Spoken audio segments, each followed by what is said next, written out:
The Night in the Great World of American TV Series. This video is purely for entertainment and does not infringe on copyrights or laws. The rights to the novel and image belong to the original author. We do not claim ownership. Don't like waiting and want to listen to this fanfic in full now? Subscribe to our Patreon, where you'll find the best fanfics. Chapter 1501, Making Trouble. Compared to the misery of the little spiders, the girls are much more tender. Diana believes that the little girls don't need to run out and fight desperately at this stage, so as long as the monsters can threaten them, Diana will go up and beat them half to death, and then let them practice. In this way, the little girls are happy. The journey of being led by the boss started directly. But it must be said that they also learned a lot. Ha ha ha ha ha. Taste my power, Keith laughed wildly while shooting at a dying lizard with his POW machine gun. This machine gun was designed and made by Keith himself. Although Keith looks a little crazy, his brain is definitely nothing to say. The key is that his hands-on ability is also quite terrible, comparable to Tony's hand-knocking mecha. This six-barrel machine gun named POW does not use traditional gunpowder drive, but adopts electromagnetic technology. When firing, the recoil is much smaller than that of conventional six-barrel machine guns, but the power is not weak at all. The only disadvantage is that the bullets are more expensive and the maintenance cost is higher. Shunhua Energy also has to pay a high cost. Keith actually made a lot of money over the years.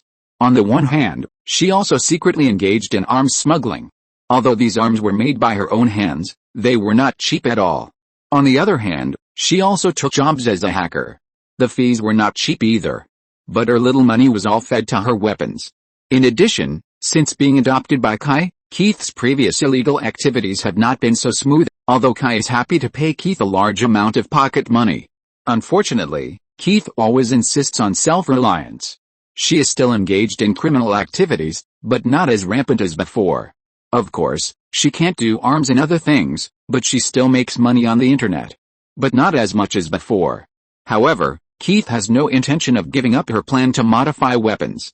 That is her hobby. Seeing Keith going crazy again, Emma helplessly covered little Bernard's eyes. The scene was too bloody and little Bernard was too young. Amid Keith's wild laughter, these monsters finally died. I guess the monsters were also relieved. Damn, these little girls are so damn scary. Their abilities are not enough to kill with one blow, and those monsters were beaten half to death. They couldn't even resist and could only be worn out little by little. This is no longer killing, it's completely torture. If the Child Protection Agency knew about this, it would probably sue Kai at the first time. After all, under his guardianship, it is absolutely not allowed for a child to do such a dangerous and cruel behavior. But Diana disagrees. Diana has always felt that the reason why humans in the outside world are so weak is because they treat children too delicately. When she was less than 6 years old, she was required to undergo warrior training, and she even executed prisoners in person to build up her courage. In her opinion, there is a lack of education in the human world. Okay, girls, you should go back. By the way, your dad Wayne is back too. He missed you very much, but Case didn't care. Let him wait. I have to pack up my spoils. They are worth a lot of money, because Kai didn't allow Case to break the law, which led to a sharp drop in Case's income. She had to seize every opportunity to enrich her small treasury, otherwise she would have to eat dirt next month. She knew Kai had money, but she was still not used to it. Just when North America was busy, Nick Fury, who had been offline for a long time, was making trouble again. Sure enough, my guess was right. As Guardians are unreliable, Nick Fury stood in the secret base of Skull Island, constantly looking through the intelligence sent from the outside world. It's called intelligence, but in fact this information is very popular, and many real secrets are no longer accessible to Nick Fury. Nick Fury is a master of thousands of layers.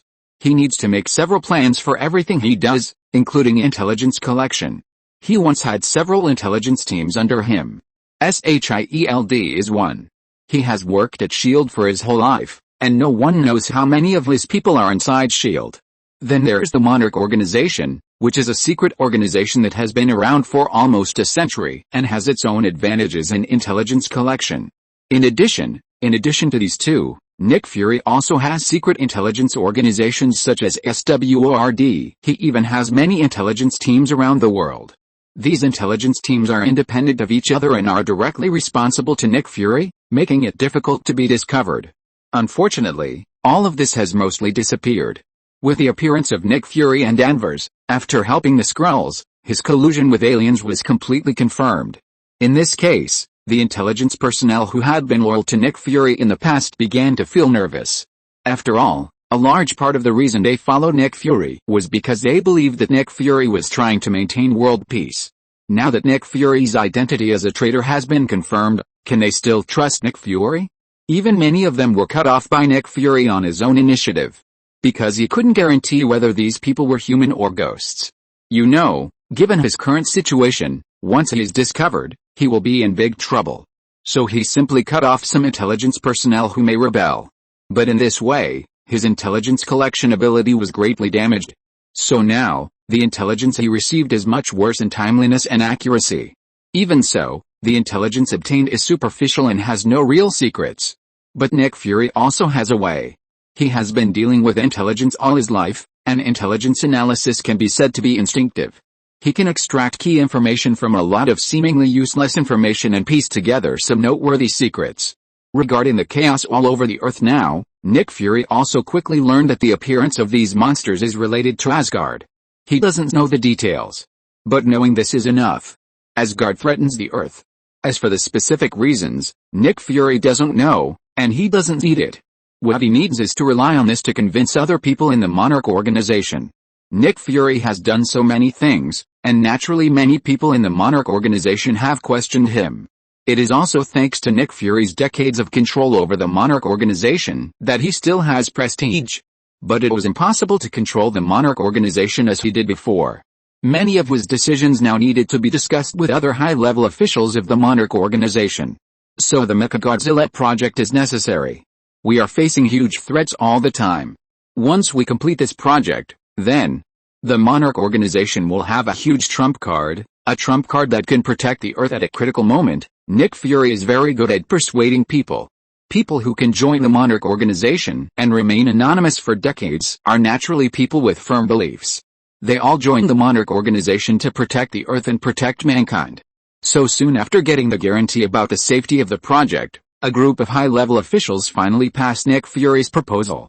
Dr. Newton Geisler has been anxiously waiting for the decision of the high-level officials.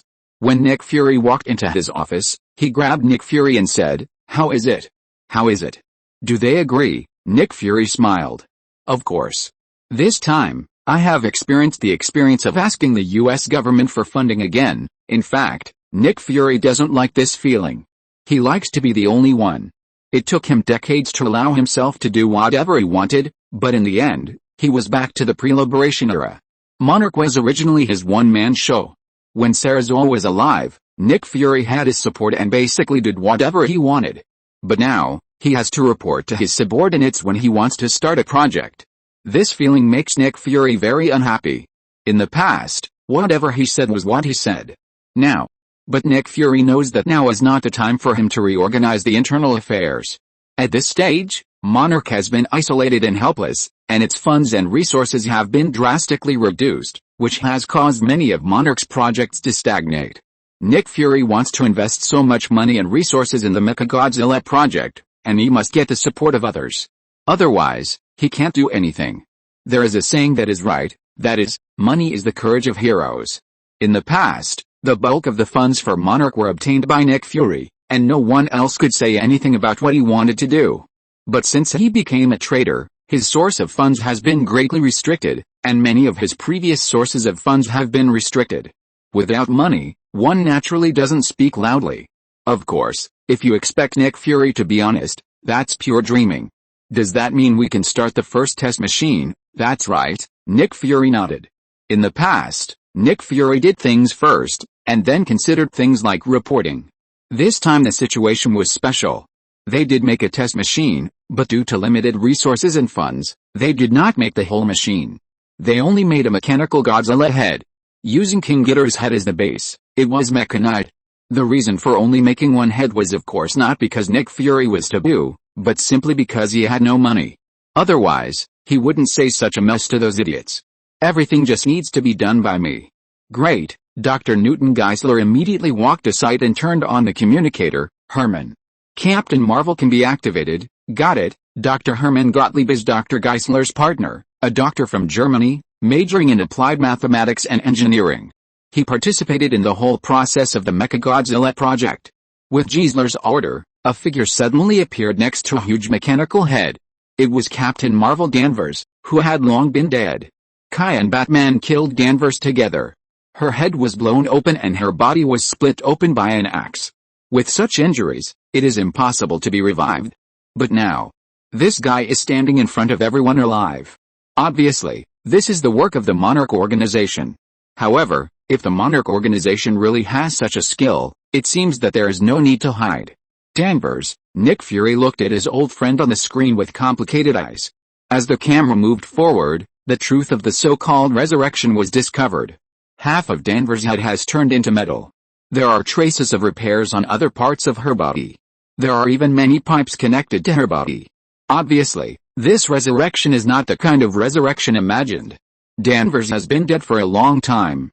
However, Danvers has already experienced the transformation of the Kree Empire, which makes her vitality extremely tenacious. Although her brain was destroyed, she was dead. But the cells in her body were still active. Although it was not certain how long she could last. But this was enough for the Monarch organization, and they did not really need to revive Danvers. They, or Nick Fury, were interested in the powerful energy in Danvers.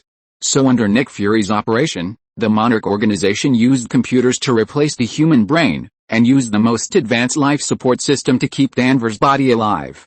It can be said that this thing is just a shell. Danvers is dead. But Nick Fury's goal was achieved, and the powerful energy in Danvers' body did not dissipate. That's enough. Resurrection is actually a trouble. Start connecting the body. As the command was issued, Danvers' body suddenly moved. She actually walked stiffly towards the huge mechanical head. It seems that the Monarch organization is still quite capable. Although Danvers walked stiffly and uncoordinated. But being able to make a dead person move is very powerful in itself. Nick Fury sighed. It's not that he was sad for Danvers, but it was a pity. If Danvers' body could be controlled freely, she would definitely be a very useful weapon.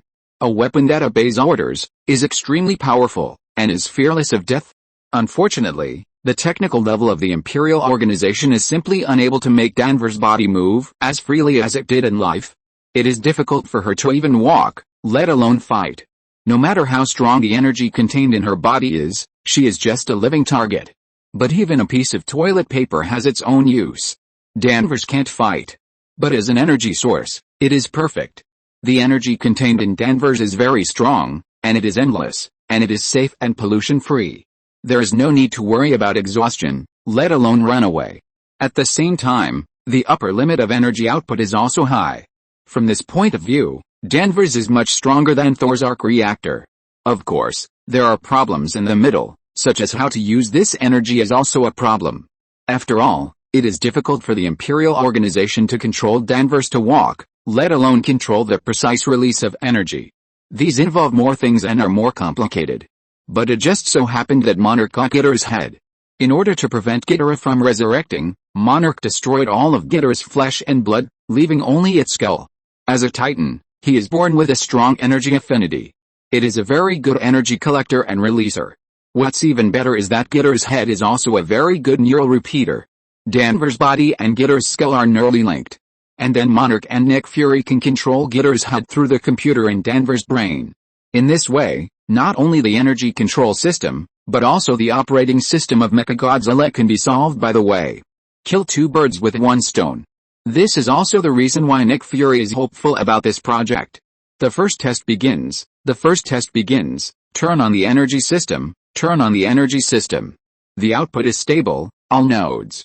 No, there is a problem with node 33. What's the problem? Nick Fury was nervous. It's a structural problem. It can be solved. Replace the energy flow path immediately. Chapter 1502, Not Holding Back Your Fart. After all the trouble, all the experiments were done. The effect, very good. Director, this corpse is indeed the best energy source. Stable and powerful. Great, Geisler came to Nick Fury very excitedly. The last briefing, why is it a briefing? Nick Fury couldn't understand the detailed report. So, we succeeded, that's right. The most difficult problem was solved by us. I originally thought that our idea would never be realized in this lifetime. Jesler was very excited. The Monarch organization was established a long time ago, and the research on Titans was also very in-depth. It was precisely because of the in-depth research that they knew better than anyone how terrible the destructive power of these giant beasts was. It was also because of this that the Monarch organization had been trying to deal with them a long time ago. The Monarch organization had various plans for this. The best way, of course, is to maintain the status quo and let those big guys who have been sleeping for tens of thousands of years continue to sleep. Everyone is at peace. But this idea is generally too negative. Although the Monarch organization has always used this method as a code of conduct, try not to disturb them, and prevent others from disturbing them. But just in case, the Monarch organization naturally has to prepare some more active strategies. So all kinds of strange ideas emerged. The most reliable one is probably the idea that only Titans can defeat Titans. With this idea, various schools of thought have been extended. For example, the previous practice of controlling King Kong is the idea of one school. They thought that if humans have their own big monsters, can they contain those Titans? But others think that controlling Titans is a fantasy. Are Titans so easy to control? And even if they succeed, who can guarantee safety? What if Titans get out of control? So someone proposed the new plan. Yegor plan. The person who proposed this plan was Cherno Yegor, the head of the Monarch organization in the Soviet Union. The plan proposed by this Russian scientist is very Russian. Since it is not safe to control Titans, let's make a Titan ourselves. At that time, the Soviet Union was at its strongest, and there was a momentum to dare to call for a new world. He not only proposed his own ideas, but also provided a full set of design drawings. This is also the prototype of the original mechanical Titan. However, due to the size and technical limitations of the Monarch organization at the time, the design drawings remained just design drawings, and there was no chance for verification. Although this plan was proposed, it never had a chance to be realized. However, there are still a group of people in the Monarch organization who believe in this plan. For example, Geisler and his good friend Hermann Gottlieb. When they were young, they were all mecha enthusiasts, and they were also fundamentalists. Yes, this thing also has fundamentalism. They look down on Tony's little toys and think that it is a blasphemy to the name of mecha. What is a mecha? It has to be big. Big is the soul of a mecha. After joining the Monarch project, they highly praised the plans of their predecessors. So they also joined the ranks of perfecting the plan. After decades of development, the plan has actually improved a lot. At least the initial conjecture has become possible to realize. That is the project currently under development. How long will it take us to complete the first test machine? Nick Fury obviously didn't care about their feelings, he just wanted to know the result. Well, for now, it can be completed in a few months. After all, the biggest problem has been solved by us. To be honest, there was a reason why this plan was considered a fantasy. First of all, the biggest problem is how to solve the energy problem. A behemoth of more than 100 meters, to drive it and let it fight, the energy required was definitely not something that people at that time could solve. In fact, before that, the plan was still considered a fantasy. After all, with the level of technology on Earth, it is not difficult to drive that behemoth. At least the arc reactor can do it. But if it wants to really have the strength to fight the Titans, the arc reactor is obviously not enough. Those Titans are all moving disasters. Think about Godzilla, think about King Ghidorah. Tony's small arc reactor can't support that kind of intensity of battle at all. What's more, these mecha fundamentalists have been crazy and added all the powerful weapons they can think of to the plan. These things need energy to drive. Without a reliable energy source, those designs and ideas are garbage. At the beginning of the design, the energy source of the mechanical Titan was set to be a nuclear reactor. Unfortunately, this approach is neither safe nor efficient. It can't meet the needs of the mechanical Titan at all. What's more, those Titans themselves feed on nuclear radiation. You install the thing on the mechanical Titan, are you going to deliver food to the Titans? A few months, Nick Fury said in surprise. He thought it would take longer. Of course. The design drawings are already very perfect. After decades of countless smart people's continuous improvement, the plan is now almost perfect. The only thing that limits this is energy and funds. Now that these two things have been solved, it is just a simple engineering problem to really manufacture a physical machine. Nick Fury's heart was surging. Great. But Nick Fury immediately thought of something and shook his head. Why not wait? Why? Geisler immediately asked loudly. His friend Hermann Gottlieb was the same. He stared with dead fish eyes and twitched his hands anxiously. He has this problem. I have some channels. I can get some rare metals. For example, vibranium, and adamantium. Even a rotten ship has 3 pounds of nails.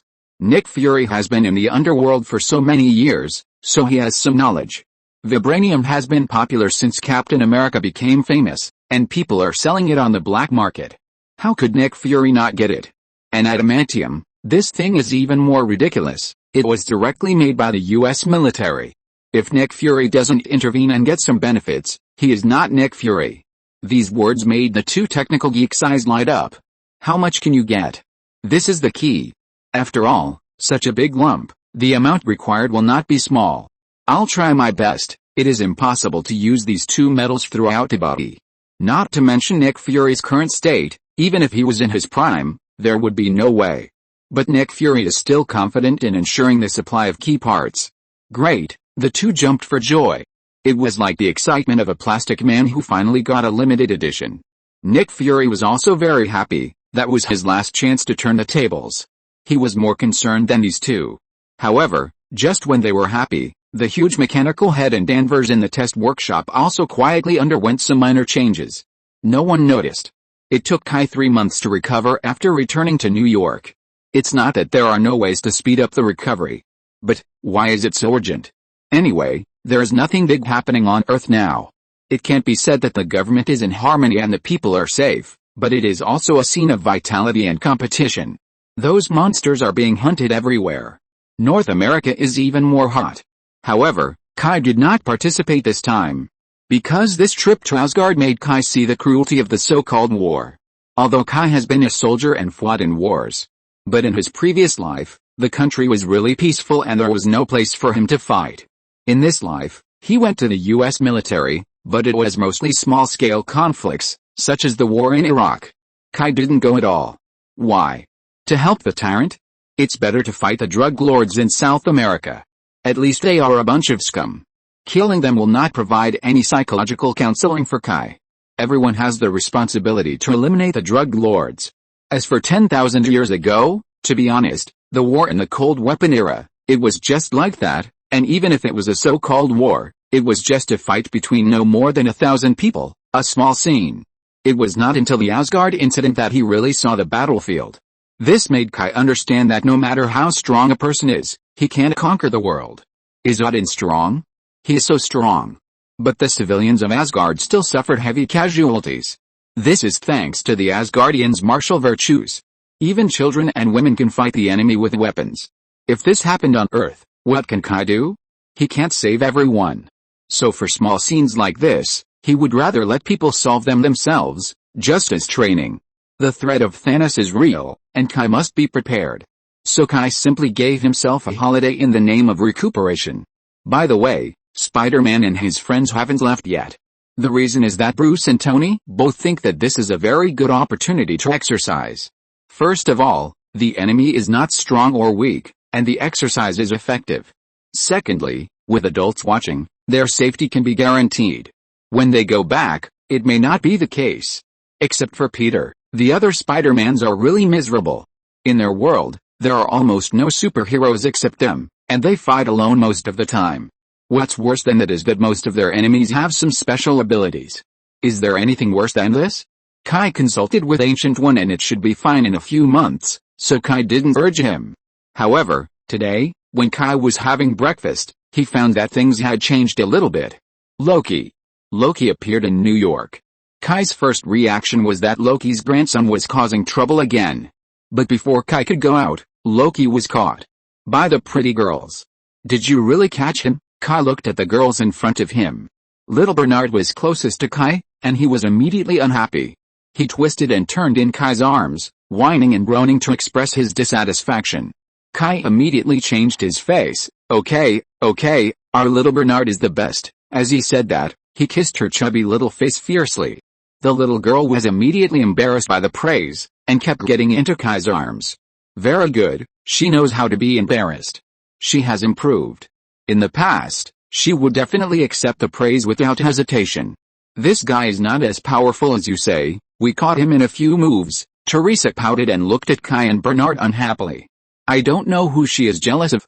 Emma is still more reliable. When we caught him, he didn't resist at all. Huh? Kai was stunned and looked at Diana. He thought it was Diana who made the move. Diana nodded. She did not make the move. At this time, Keith was unhappy. She jumped in front of Kai and spread her hands. What? Kai was puzzled. Give him money. I remember he's a bad guy, right? Is there no reward for catching him? Recently, she has been earning rewards everywhere, and she's used to it. Moreover, she has fallen in love with this activity. You can fight, make money, and it's legal and reasonable, and you don't even have to pay taxes. It's so cool. Oh, Kai tilted his head. He was thinking, Loki, is there a reward? Where did you send him? Kai asked. To the police station. Loki, the god of mischief in Asgard, was dragged to the police station by a group of little girls. It's so magical. Loki probably wants to die. Did the police give money? No, they said there's no reward for Loki. This is the truth. Are the police crazy to set a reward for Loki? Besides, Loki has already been brought to justice. What kind of reward is that? Since there is no reward, the police naturally can't give money. The police's funding is never enough, and they will give money when they are crazy. And it can't be reimbursed. So you came to me. Kai was a little speechless. He was not the US government, so he could not give a bounty. Keith looked helpless. You can't let us work for nothing, right? Kai thought for a moment. Okay, 200, that's too little. 200 per person, you play like a beggar, bah. It's 200 in total. It's a reward for you. It's none of my business if you catch him. It's good enough that you can give me money. Kai refused. Whether you want it or not. No, not even 200, yes. Why not? It's good enough that you have it. Huh? Stingy. After saying that, he snatched $200 from Afu's hand. Kai didn't even have a wallet. After all, he didn't need to spend money. Especially after becoming famous, he basically never saw what money looked like. Daily expenses, there were no expenses. Afu took care of everything for him in an orderly manner. He didn't need to worry about anything at all. Even if he really encountered a place where he had to spend money, he could basically get it for free with his face. The merchants really wanted Kai to spend money there, even if they would give him money. Afu, take me to the police station. I want to meet that guy, Kai ordered. Why do you want to see him? Teresa asked curiously. That guy is not good at all. Last time, other people's evaluation of him was the same. Kai nodded. To him, Loki was really a weak chicken, but this guy could cause trouble. Last time, this guy deliberately got caught and caused such a big thing. As a result, he led a group of aliens to attack the Earth. He was caught this time, and he definitely didn't have any good intentions. Chapter 1503 Double the Last Day. Please give me double the monthly ticket. Please let me meet Captain America. Or go to Northern Europe to find my brothers. I have something important to tell them. What no one expected was that the captured Loki was handcuffed and locked in the detention room of the 15th precinct of the New York Police Department. You know, in order to keep an eye on Loki, S.H.I.E.L.D. took great pains, all kinds of agencies, all kinds of confidentiality, hiding it more tightly than hiding a nuclear bomb, but he still ran away. Not only did he run away, but Hawkeye was also controlled by him and caused a big thing. As a result, Loki is now so honest that he is trapped in a temporary detention room made of a few steel bars. Of course, the police of the 15th precinct can't be stupid enough to really ignore him, so his cage is basically surrounded by fully armed police.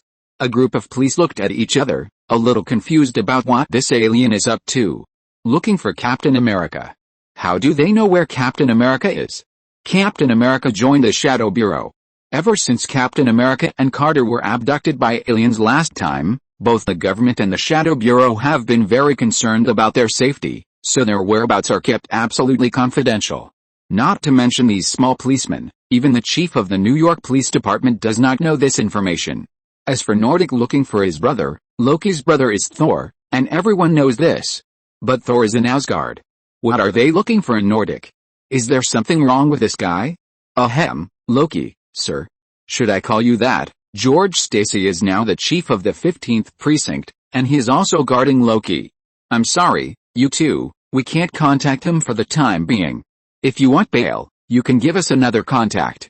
I'm looking forward to him bringing enough bail. If a judge can set a specific bail amount, the crime committed by Loki is not a small matter like fighting, or even murder, but invasion, anti-humanity, causing the deaths of tens of thousands of New Yorkers. The severity of the situation can be said to have reached the limit of human acceptance. Judges in the United States should not dare to let him out on bail. Judges in any country have this power, and prosecutors can also make similar requests, but whether to adopt them is up to the judge to decide. Loki's first reaction was to raise his hand and stab this guy with a dagger. Can he see that this guy is mocking him? But he held back. He came here for something important to do. I want to see the rest of the Avengers. This made the others confused. The Avengers? Yes. Can't you contact them either, huh? In the end, Loki explained for a long time and found that these Earth monkeys were still looking at him stupidly, obviously not understanding what he said. This made Loki almost crazy. What's going on? Are all the people on Earth so stupid? Fortunately, I didn't rule them in the first place, otherwise I would be angry to death sooner or later.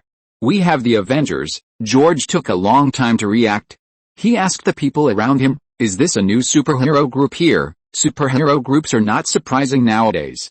For example, the 3 Chicago women, the Defenders, and the recently emerging X-Force. They are all superhero groups. But George has never heard of the Avengers.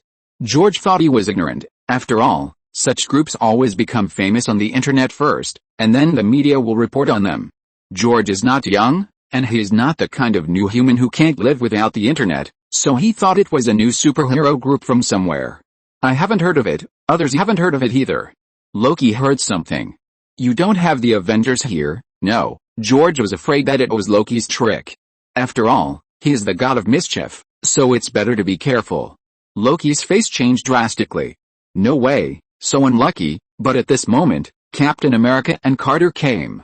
The Shadow Bureau has been monitoring all over the United States.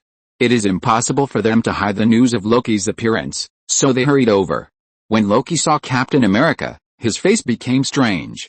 However, before he could speak, a colorful beam of light suddenly penetrated a police station and landed directly on the edge of the cage.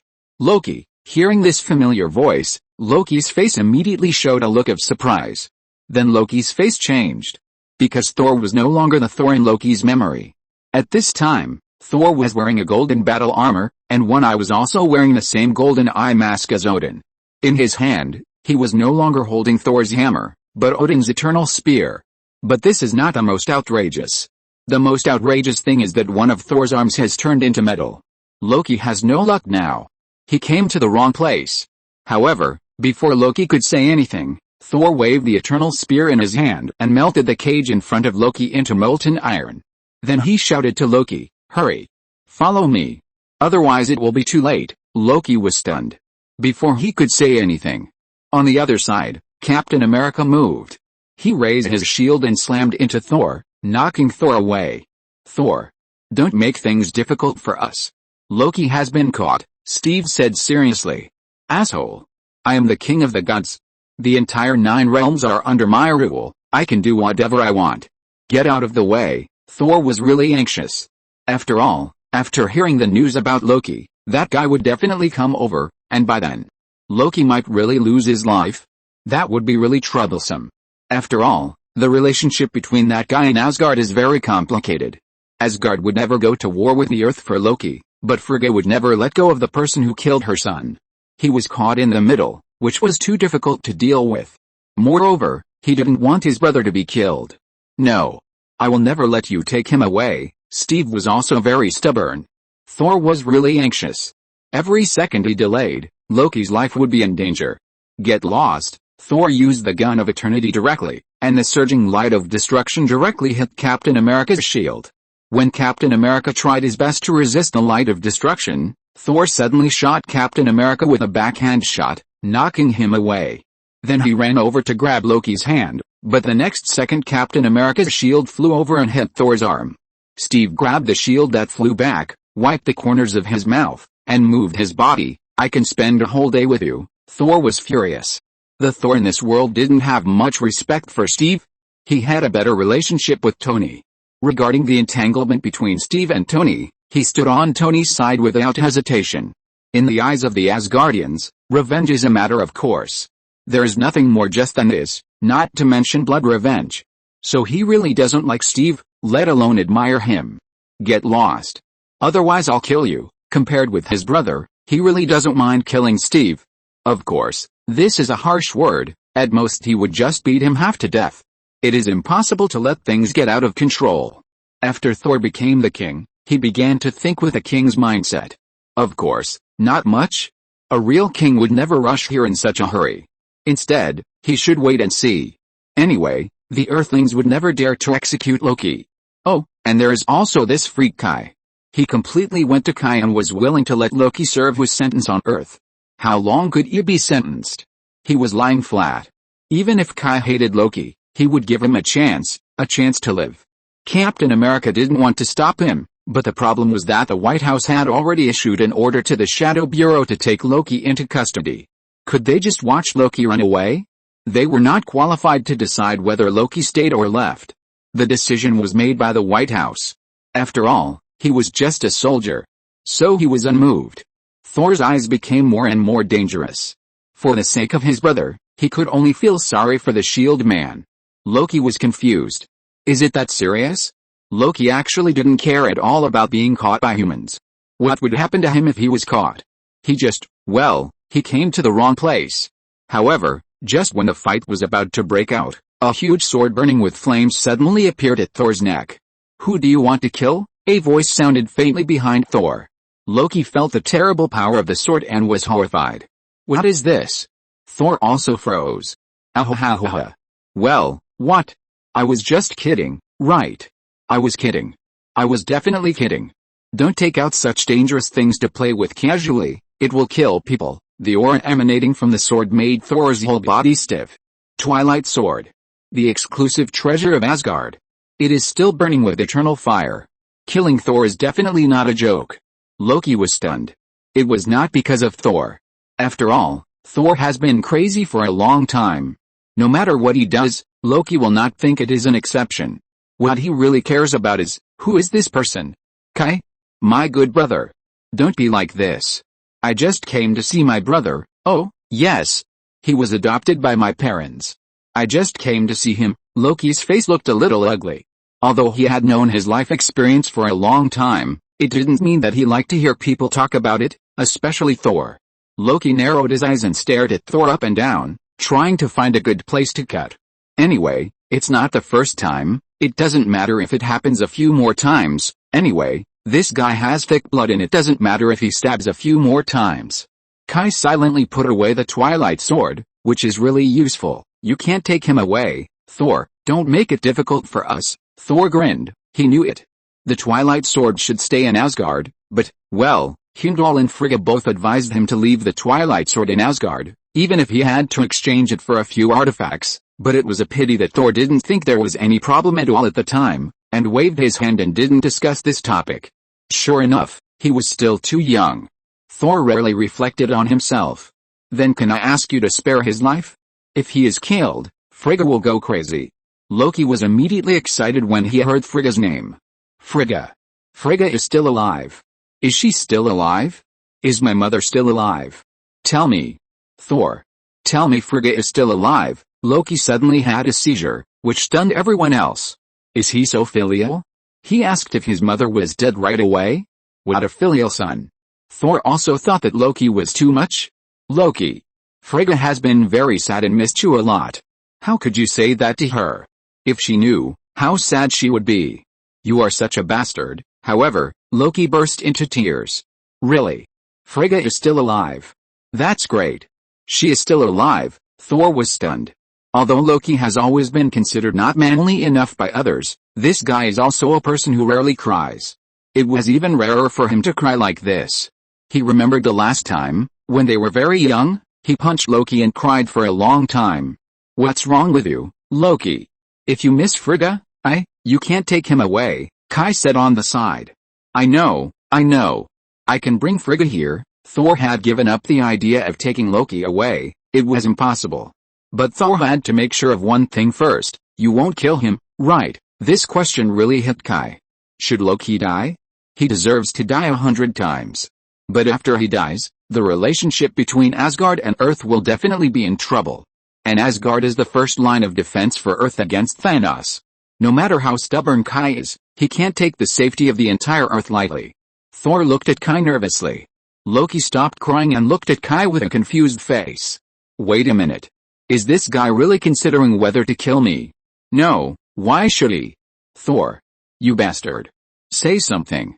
But Thor still stared at Kai nervously. Loki is so smart, he immediately saw the crux of the matter. This guy can really kill himself, and dare to do it. So Loki immediately saved himself. Wait. You can't judge me. Kai's inner balance suddenly tilted towards the side of killing this grandson. What do you mean, we can't judge you? Even Odin doesn't have the courage to say that. He did it directly. Loki saw that Kai's eyes were not right, and immediately shouted, I am innocent.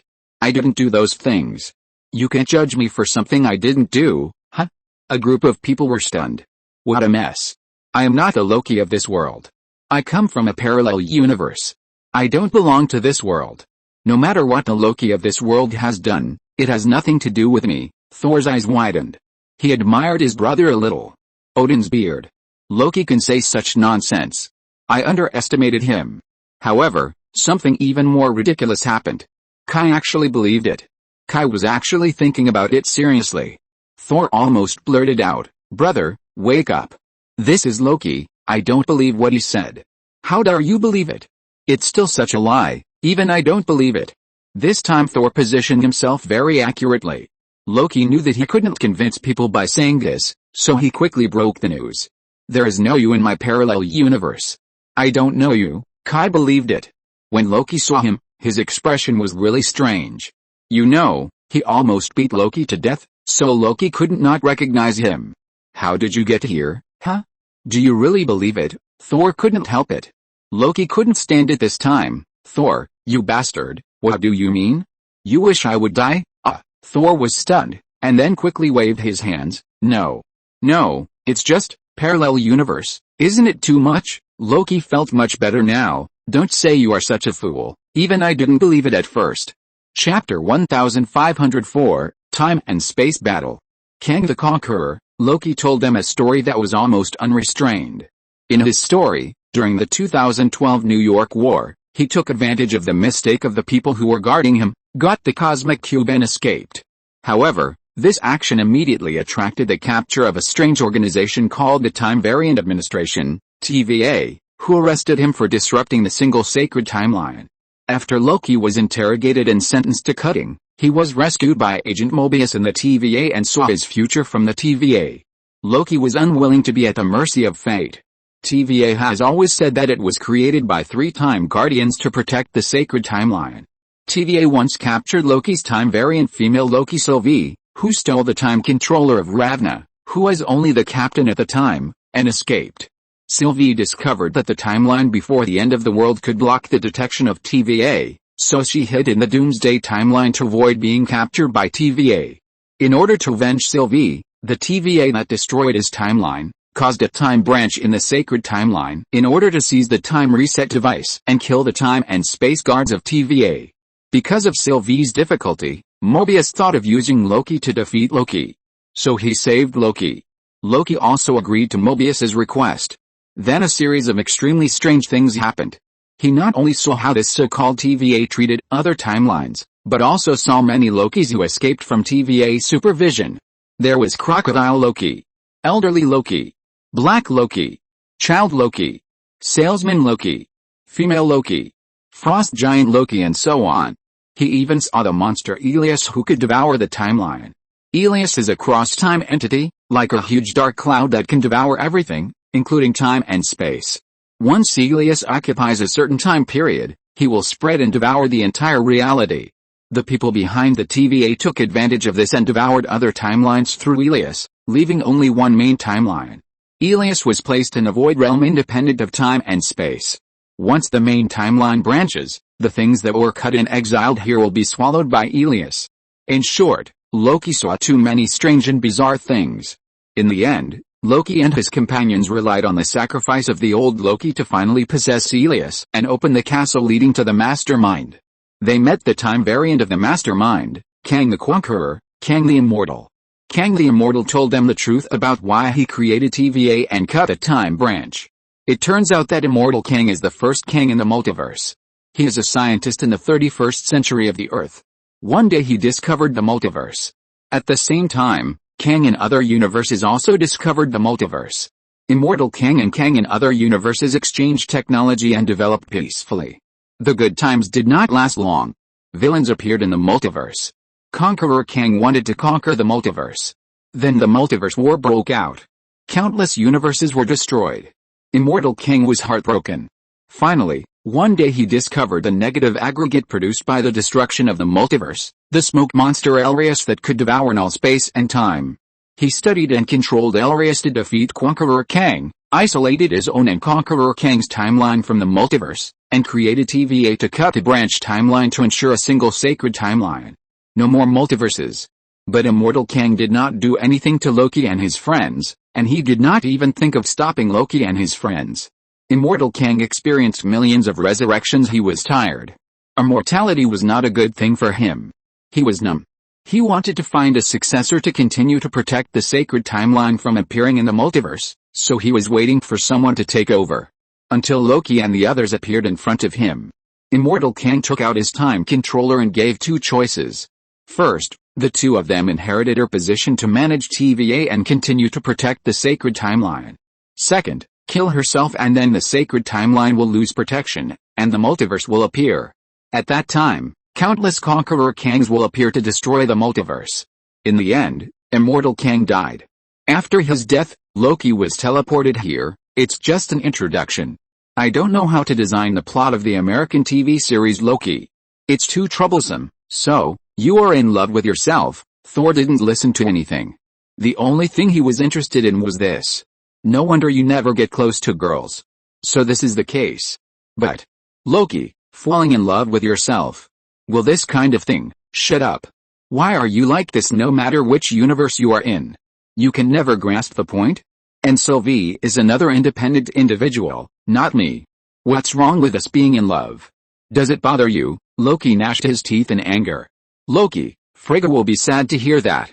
It's okay that you acted foolishly before, Frigga can forgive you, but if you choose me as your girlfriend, Frigga will never accept it, Thor still said earnestly. Shut up. I'm not Loki in this universe. You can't control me, ahem. I don't think there's any need to argue, this is normal. I saw someone marrying his own tortilla 2 days ago, and someone married a paperman before, so there's no need to make a fuss. At this time, Tony stood up to smooth things over. Isn't it just that I like myself? What's the big deal? If he didn't have Pepper, he would like me too, he's so perfect. Shut up. Thor and Loki turned their heads and scolded at the same time. Tony quickly shut his mouth and made a zipper. This Loki is not ordinary, he is a ruthless person. Kai kept scratching his head on the side. Damn, these three idiots. The point. The point. You said, Asgard was destroyed. Kai could only ask proactively. Loki also came back to his senses at this time. Yes. He didn't come here to discuss his love affair with himself. He was led astray by that bastard Thor. Well, in my timeline, Asgard was destroyed by Surtur. Ahahaha. You guys are lame. We have already repelled Surtur, and even his twilight sword was snatched away. Thor heard Loki's words and immediately began to laugh at him. Loki's face relaxed a little. Then Frigga, I'm fine, I just miss you. I'm not your Loki. What does it matter? You're Loki. Thor was very open-minded. This guy has the same personality and experience as Loki. There is no difference. He is not Loki. Who is Loki? By the way, I just wanted to ask, how did Frigga on your side die? Thor asked curiously.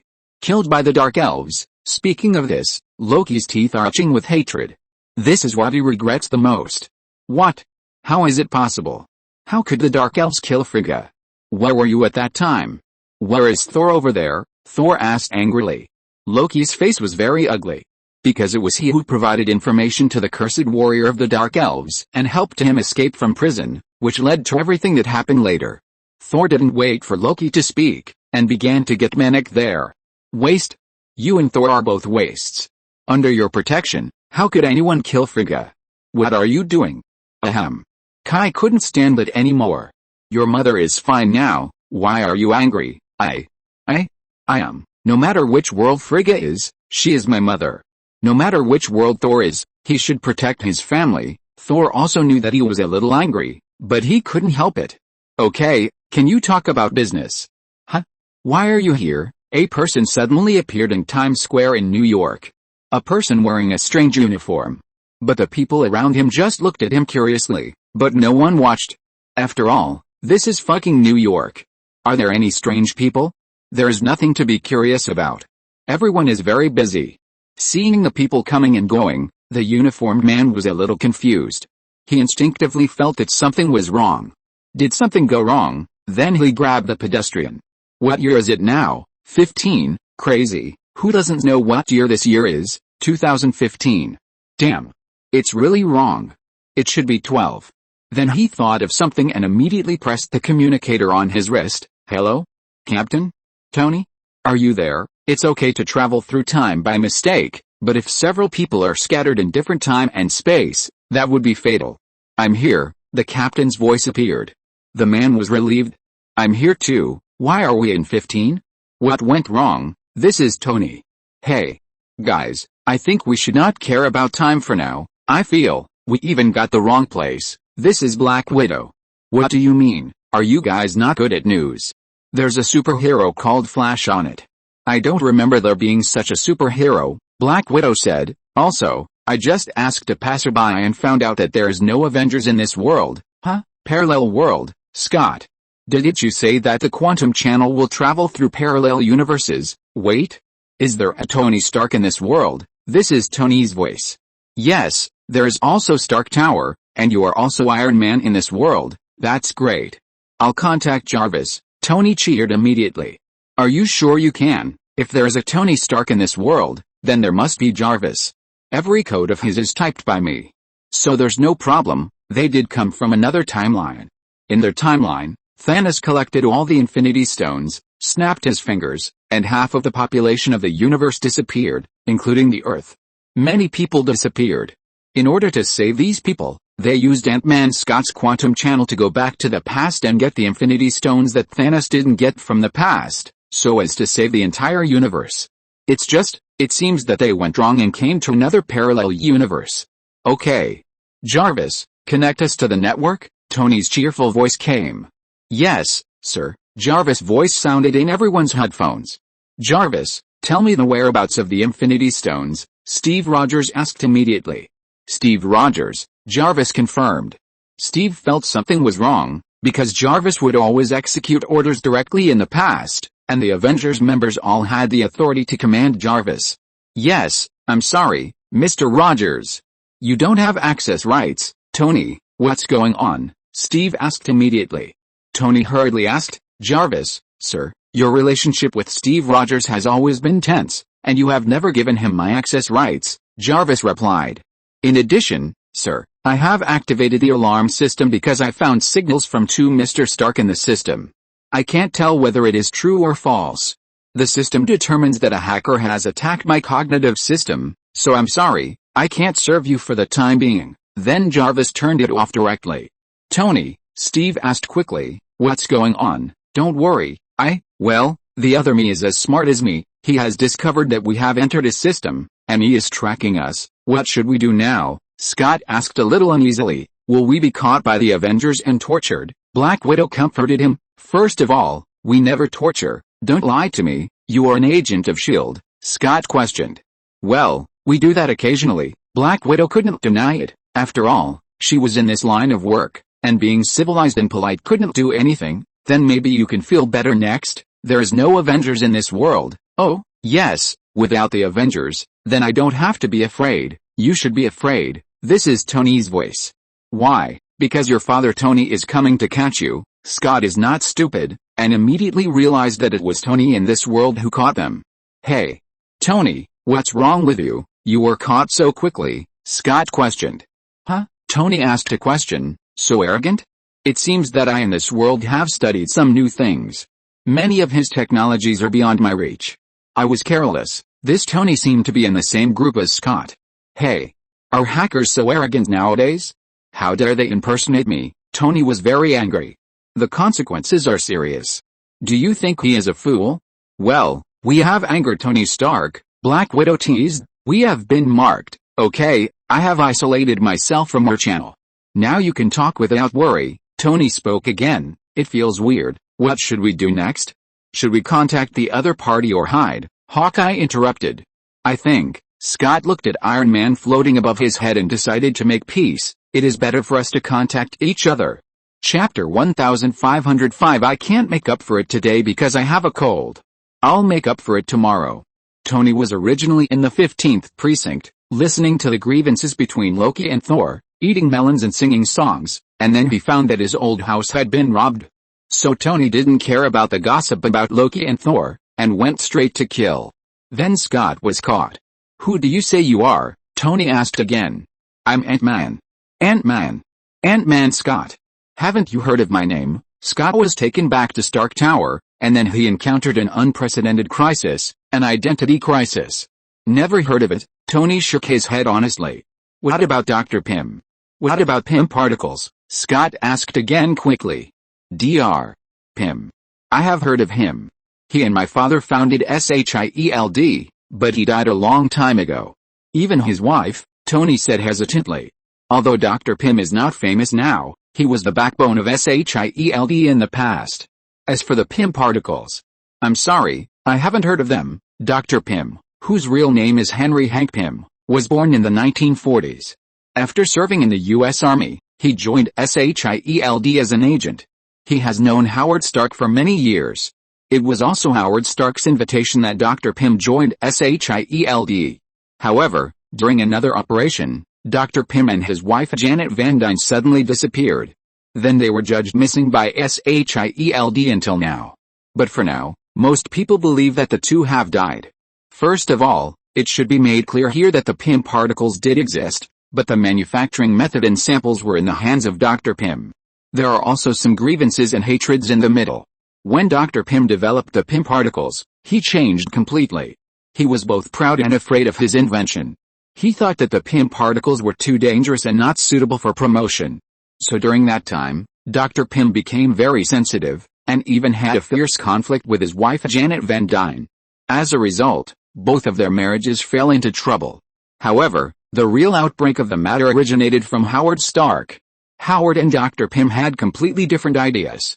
He believed that technology existed to benefit mankind, so he contacted Janet Van Dyne, hoping to replicate the Pym particles. This discovery led to a direct fallout between Dr. Pym and Howard Stark, and Dr. Pym deleted all the information about the Pym particles. After that, Dr. Pym and his wife disappeared in another action to save the world. This also led to the Pym particles becoming a swan song.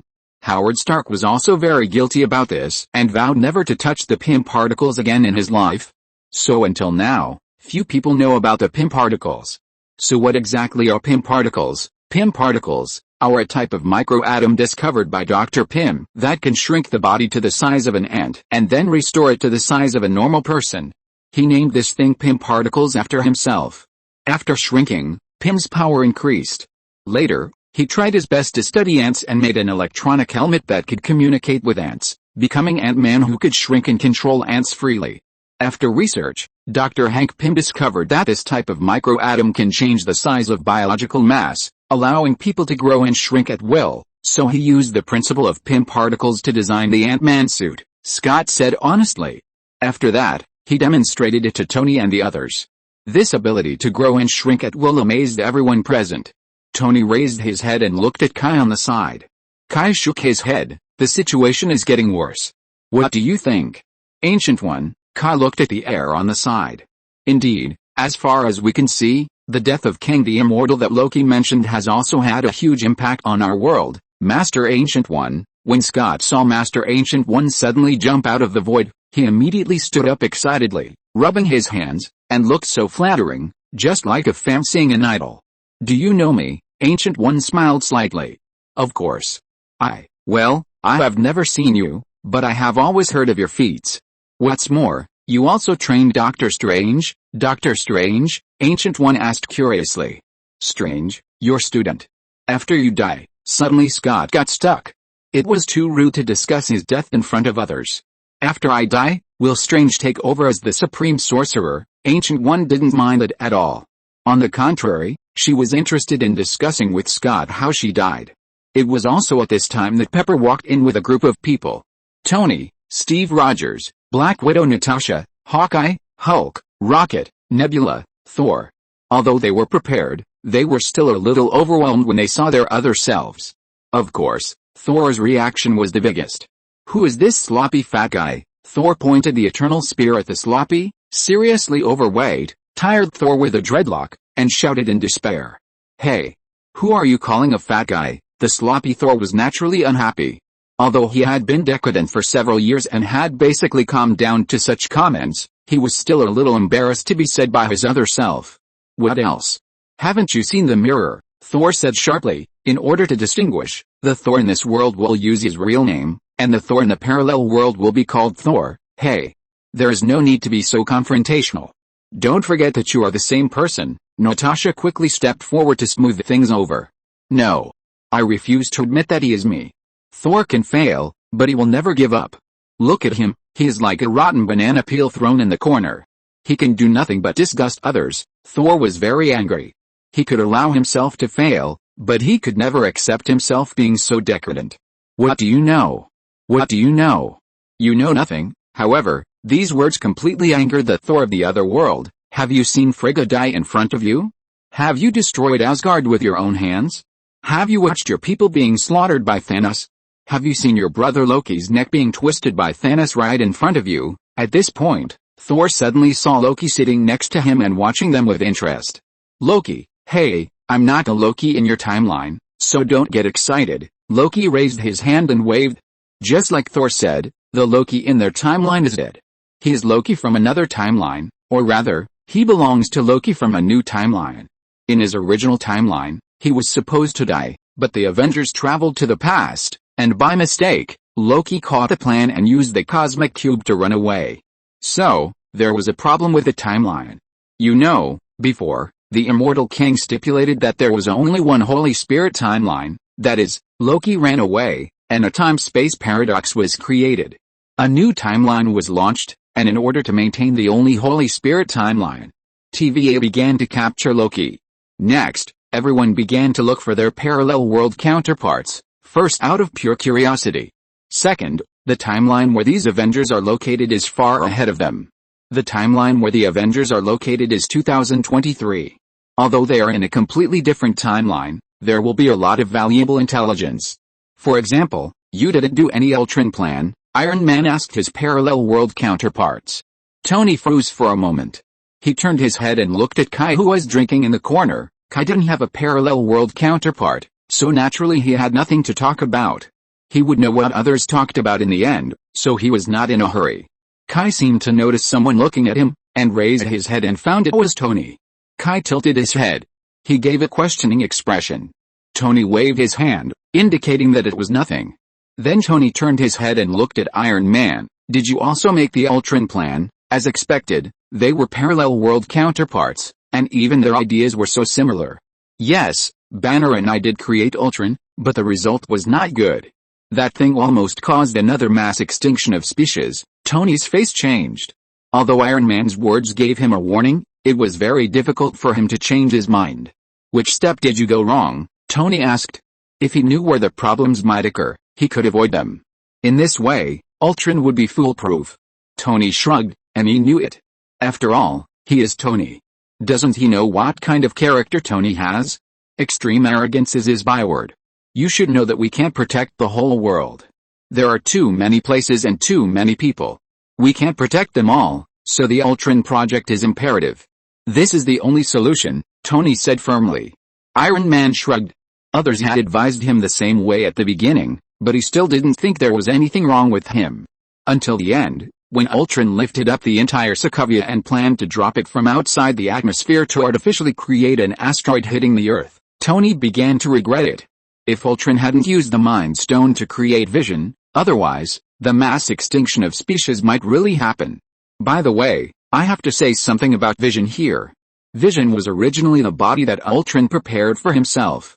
In order to make himself a real life, Ultron used Dr. Helen's life cradle and vibranium to create a special life form. As a result, at the last minute, He was stopped by the Avengers and taken away by Black Widow. Tony implanted Jarvis' program to give birth to Vision. He can be said to be the nemesis of Ultron. He blocked Ultron's system to prevent him from escaping through the network. He made great contributions in the Battle of Sokovia and officially joined the Avengers after destroying the last Ultron robot. By the way, Vision is in love with Wanda. Iron Man's introduction immediately shocked Tony. Robots can also fall in love. Strictly speaking, Vision is still composed of Jarvis program fragments. It can even be said that Vision is Jarvis. Thinking of his smart butler, he actually got together with Wanda, the little witch. It's too magical. Of course, Vision's ending is not good. He was killed by Thanos. Thanos needs the Mind Stone on Vision's head. This is not the key. The key is that if the person is killed by the Infinity Stones, he can still be saved by the Infinity Stones. But if not, then he can't be saved. On the other side, Banner and the Hulk Banner were also chatting enthusiastically. Wow, how did you do it? You have the body of Hulk, but you have the consciousness of Banner. Banner looked up at the big green man in front of him. Although the big green man was physically strong, he was not as strong as Hulk. At the same time, his eyes were clear and he was obviously rational. It was like the product of the fusion of Hulk and Banner.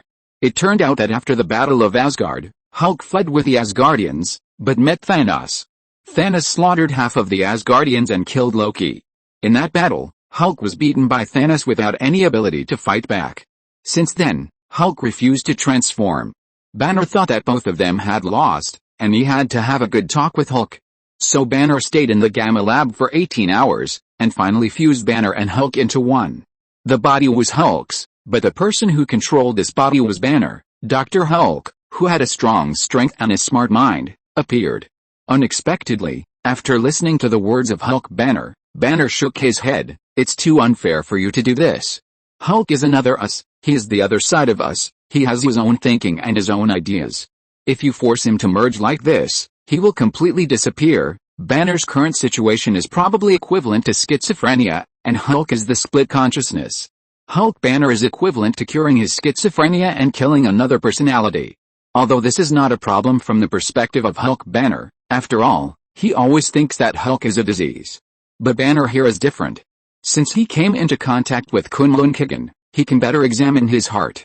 At the same time, in the conversation with Hulk, he also understands what kind of existence Hulk is. For him, Hulk is another self. Another self who is ready to protect himself anytime and anywhere. So he can look at Hulk more objectively and rationally. For him, destroying Hulk is equivalent to killing a living life, which he cannot accept. By the way, is there Spider-Man on the other side? Peter asked Captain America Steve curiously. Yes, Steve nodded. How about me? Peter asked with great interest. He was always interested in knowing himself in another world. After Thanos snapped his fingers, he turned into ashes. That's tragic, Peter shuddered. We came here to save people like you, so we need the Infinity Stones. Damn, my stiff neck hasn't healed yet, and I caught a cold again. I have a sore throat, body aches, headache, cough, basically all the symptoms of a cold. Damn, it's so uncomfortable. Chapter 1506, I haven't recovered from the cold yet, so the update will be postponed. Sorry. Please give me a monthly ticket to comfort me. The Avengers traveled here to find the Infinity Stones. They hope to collect all the Infinity Stones, and then snap their fingers to bring back the lives that disappeared because of Thanos' snap. Why don't you look for the Infinity Stones in your universe? Do you have to travel through time and space? Peter felt that they were going the long way. Steve and Black Widow looked at each other, and then Black Widow said, after Thanos killed half of the life in the universe, he destroyed the Infinity Stones to prevent others from doing the opposite of him. Can the Infinity Stones be destroyed? How? The Infinity Stones are the crystallization of the previous universe.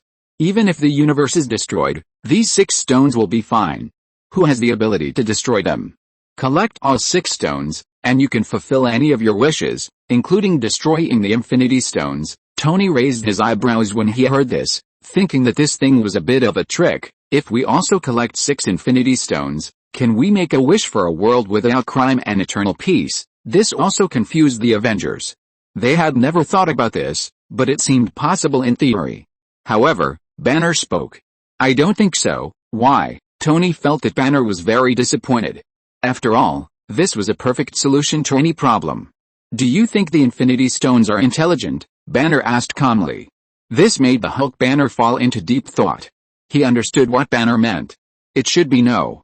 After all, whoever holds the Infinity Stones can use them. Well, if they are not intelligent, how do they define who is a criminal and who is not a criminal? Banner continued to ask. Then can't I just impose a limit on him? Tony didn't have to use the Infinity Stones to pursue world peace. He was now completely at odds with Banner, just like his bad personality. How do you define a crime? A thief is a criminal, so should he die? According to the laws of some countries in the world, spitting on the street is a crime. Should he die? Then I will make a detailed setting. Only serious crimes will be eliminated. Tony was unconvinced. Then your wish for world peace is in vain? Evil will always happen. There's only one way to achieve eternal peace. What way? Destroy all intelligent creatures in the universe, Banner said. Kai on the side shuddered a little when he heard this, because he was actually quite interested in it just now. After learning Kunlun Kigen, Banner's whole person was sublimated and became much more philosophical. From a former academic bully, he really became a wise man. Because the world can never be free of evil, even if a civilization is more developed. The only thing you can get by pursuing world peace with that kind of dead thing is that everyone in the world will die together. No, maybe there will be one person left. For example, the person who used the Infinity Stone. Banner's words stunned everyone else. Steve quickly said, "We don't want to do that. We just want to save the lives killed by Thanos. So we need the Infinity Stones on your side." Tony looked at Kai. He knew that the Infinity Stones were all in the hands of the Night King, but only Kai knew how to contact the Night King. He didn't think there was anything wrong with lending that thing to a parallel universe. He even hoped that this thing would be taken away, so that at least Thanos would not stare at the Earth. Kai had a similar idea. The Infinity Stones were very powerful, but the side effects of this thing were even greater. Kai did not dare to use it. Every time he used it, it would cost him half his life. This thing would be left there anyway. Lending it to the superheroes in parallel universes would not only save people, but also take away a big trouble for the Earth. Why not do it? But at this moment, Ancient One stood up to object. No. The Infinity Stones must not be taken away from this universe. Hearing this, a group of Avengers immediately became anxious. Why? Black Widow even said, "Your disciple, Supreme Sorcerer Strange also died because of Thanos' snap. Are you just going to watch him disappear forever?" You are wrong. First of all, Strange is still alive and well. Secondly, I have no responsibility for Strange in another world. Even if I in another world value him, that is the matter of another world. In our world, whether Strange can become the Supreme Sorcerer is still unknown. Thank you very much, Mentor. Strange just came here at this time. After all, the superhero group from parallel time and space visited, and he was naturally willing to take a look at such an interesting thing. You're welcome, Stephen. You are still far from being a self-respecting wizard. I will not give up such an important position easily. The Avengers looked at each other, and some bad ideas came to each other's minds. If they can't borrow it, they can only rob it. Especially Hawkeye. Hawkeye is unlucky. Thanos' snap of destruction is fair to all life in the universe. 50%, everyone is the same. Unfortunately, Hawkeye's family, except him, all belong to the 50% that was eliminated. He became a lonely man. For this reason, his mentality changed a little bit. He watched his family, who lived honestly, disappear because of the damn probability, while those who survived by chance did not cherish the luck they dreamed of at all, and still committed crimes. He thought it was unfair. So he turned into an Avenger in the dark, hunting down criminals who were lucky enough to survive, but still unwilling to live a good life all over the world. This even made him hostile to other Avengers for a time, and they thought Hawkeye's behavior was a crime. Scott finally returned and gave them a chance to make up for it. Hawkeye said he would seize it. Because Scott didn't have many Pym particles in his hand, only 9. They used Pym particles to enter the quantum channel, and one Pym particle could only be used once, one go and one return. So they came with 9 people. But someone was more anxious than him. Nebula stood up, his left hand turned into a laser gun, and he was going to use force. But before anyone else could make any move, Tony came behind her at some point, and suddenly stabbed Nebula's head with a laser pen. Then, a burst of sparks suddenly came out of the mechanical body of Nebula, and then Nebula fell to the ground, unable to move. It seems that the mechanical structure of the universe is all the same. Tony shrugged at the confused Avengers. By the way, I've wanted to ask for a long time, who is she? Rocket originally planned to raise his big gun to shoot Tony, but seeing that familiar face, Rocket was a little hesitant. Hey, Raccoon. She just can't move for the time being, don't be so excited. Rocket looked at Nebula and found that she was still blinking, but her eyes were full of resentment, so he was relieved. She is Thanos' adopted daughter and Gamora's sister. Gamora's sister, Tony said in surprise. I don't remember Gamora having any sisters. She did say that she was adopted by Thanos along with many other children, but those people are different from Gamora. They all serve Thanos wholeheartedly. Have you seen Gamora? Unexpectedly, Rocket was more surprised than him. Impossible. According to the timeline, we couldn't have met in 2015. The Guardians of the Galaxy and their timeline had never been to Earth. They met Tony in outer space, and even Tony had never seen Gamora. Hey, man, where do you think you are now? You are in a parallel universe. We may have many connections, but the differences are also very, very big, Tony said with a proud face. You and your fat friend from Earth just left Earth not long ago. If you came earlier, maybe you could talk to them. Are Gamora and Star-Lord both here? Yes. Both. Forget it. I'm afraid I will not be able to help but shoot Star-Lord in the face when I see him. I didn't expect Rocket to say that. Huh? What happened? Aren't you good friends? Yes, but it still doesn't change my mind that I want to beat him up. It turns out that the Avengers did not have no chance to save the universe. Back then, they were on Titan, and after a fierce battle, they finally made Thanos fall into a dream. They only needed to take away the Infinity Gauntlet on Thanos' hand to stop Thanos. After all, there were already several Infinity Stones on it. Even if they used the Infinity Stones on it, they could completely kill Thanos. Unfortunately, when Star-Lord learned that Thanos sacrificed his favorite, Gamora, in order to get the Soul Stone. That's right, Thanos has always treated Gamora as his own daughter. The Soul Stone is the most special of all the Infinity Stones. Its existence is semi-public, but no one can really get it. Because in order to get it, you need to go through a test, that is, to sacrifice the person you love most to it. This is an extremely idealistic test. Because it is difficult to say whether you really love someone. After all, it is really difficult for people who can do such things to say how much you love the person being sacrificed. If you love the person being sacrificed, you will not really sacrifice him. If you don't love, then it will be a waste of sacrifice. But I didn't expect Thanos to be so cruel. He really loves Gamora. But he still sacrificed Gamora. Because he really did it for the entire universe, and he regarded this goal as much more important than himself. When Thanos fell into a dream, he revealed this secret. As a result, Star-Lord, who loved Gamora deeply, exploded at the time and punched Thanos, who was in a dream. Fuck. Hearing this, everyone present cursed in their hearts. Even if you really hate Thanos, can't you kill him after others have seized the Infinity Gauntlet? In the end, Thanos was awakened by a few punches, and then, nothing happened.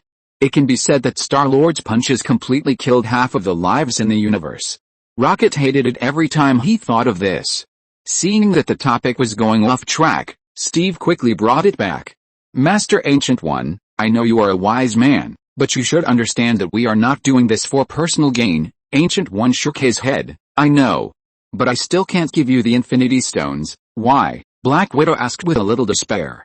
What do you think the Cosmic Stones are? Just powerful weapons? It's not that simple. The Cosmic Stones originally represent the 6 basic elements in the universe, and they are the cornerstones of the universe. So the Cosmic Stones are immortal. But if you take them away from this universe, it means that this universe has lost its own cornerstone. Do you know what this means? That means that our universe will collapse. As soon as Ancient One said this, Kai's original thoughts were dispelled. Although the Avengers suffered a tragic fate, Kai did not intend to use his universe to help others. But didn't Thanos destroy the Infinity Stones? Why is our universe fine? Hulk Banner retorted. The Infinity Stones cannot be destroyed, they just disappeared. These are two completely different concepts. Fat Thor and Hawkeye looked at each other and suddenly felt a little ironic. They were the main force to kill Thanos. They found the planet where Thanos lived in seclusion. After asking Thanos about the whereabouts of the Infinity Stones to no avail, they killed Thanos directly. Now think about it, it was hasty. If Thanos could be left behind, maybe the whereabouts of the Infinity Stones could be tortured out. All this is your guess, right? Maybe Thanos really destroyed the Infinity Stones. Maybe the Infinity Stones are not that important to the universe, right? Hulk Banner is still trying. Yes, what I said is all speculation, Ancient One admitted it honestly. The smiles on the faces of the Avengers have not yet come up. Kai, who had been silent all this time, suddenly spoke up. If there is only 1%, no, if there is only 1 in 10,000 chance, we can't take this risk. Let's change our perspective. If you are us, what would you do? Take a gamble? Bet that your universe will collapse because of this. This made Spider-Man, who has always been enthusiastic and the most saintly, silent. Yes, if there is only a slight possibility, he is not willing to take this risk. Saving others is certainly important and a good thing. But if you sacrifice your family and friends, the price is too high. This is what I have always wanted to say to Spider-Man. Damn, to save a bunch of villains, you killed Aunt May. Crazy, Kai said coldly. Although it is cruel to say this, at least half of the people in your universe are still alive.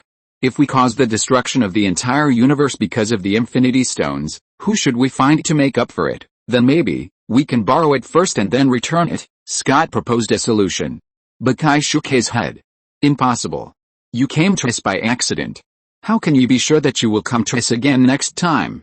There is too much uncertainty. Tony shook his head and rejected Scott's proposal.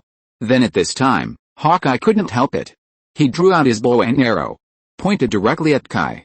I don't care whether the universe is destroyed or not, I just want to save my family. You must lend us the gems. Kai raised his eyebrows. Ouch. I've seen this for a long time. Hawkeye here saw Kai and was like a mouse seeing a cat. This Hawkeye in front of him actually dared to point his toy at him. Steve immediately went to stop him. Hawkeye, put down your weapons, don't be impulsive. This is our only chance. If we can't get the Infinity Stones, we will lose the chance forever. I almost died last night. I couldn't sleep all night and felt so uncomfortable. I fell asleep at 4 in the morning. I took medicine today and I feel better, but my head is still numb. I'll make up for it tomorrow, I hope. Chapter 1507. I haven't updated the chapter today as I still have a cold and haven't recovered yet. Please give me your monthly votes to comfort me.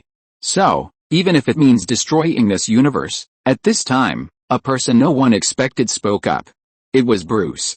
Originally, neither side had anything to do with him, and he was not on either side. But the others did not stop him from coming to listen. After all, at first, the others thought these people were from his hometown. But after coming, he found that these people, he didn't know any of them. He even felt that their universe and his universe had no connection at all. At least his universe didn't have such a buggy thing as the Infinity Stones. After collecting them, a snap of the fingers could kill half of the life in the universe. Compared to this, Darkseid's mother box was really weak. 3 mother boxes must be gathered together to turn a planet into scorched earth, and the precasting time is very long. Whether it was Steppenwolf or Darkseid, they were all defeated during the precasting time. As for the Avengers, they didn't have them anymore. Now it seems that although his world and these 2 worlds are parallel time and space, the difference between their 2 universes is greater than the difference between humans and pigs. So at first, he didn't plan to get involved, and planned to stay aside, drinking and eating melons. I have to say that he enjoyed this unexpected journey to the parallel universe very much. There is no need to save Gotham with great effort, nor does he need to doubt this or that. After all, this is not his world, and he doesn't need to participate too much. Even if he is itchy, the local superheroes don't mind him fighting violence in their city, and they even encourage him to do so. More importantly, in this universe, he has seen too many new things. Whether it is new technology or other messy things, Bruce has benefited a lot. He has already thought about it, and when he goes back, he will talk to his companions about the parallel universe. It can be regarded as showing off. However, until Hawkeye overreacted, Bruce couldn't help it.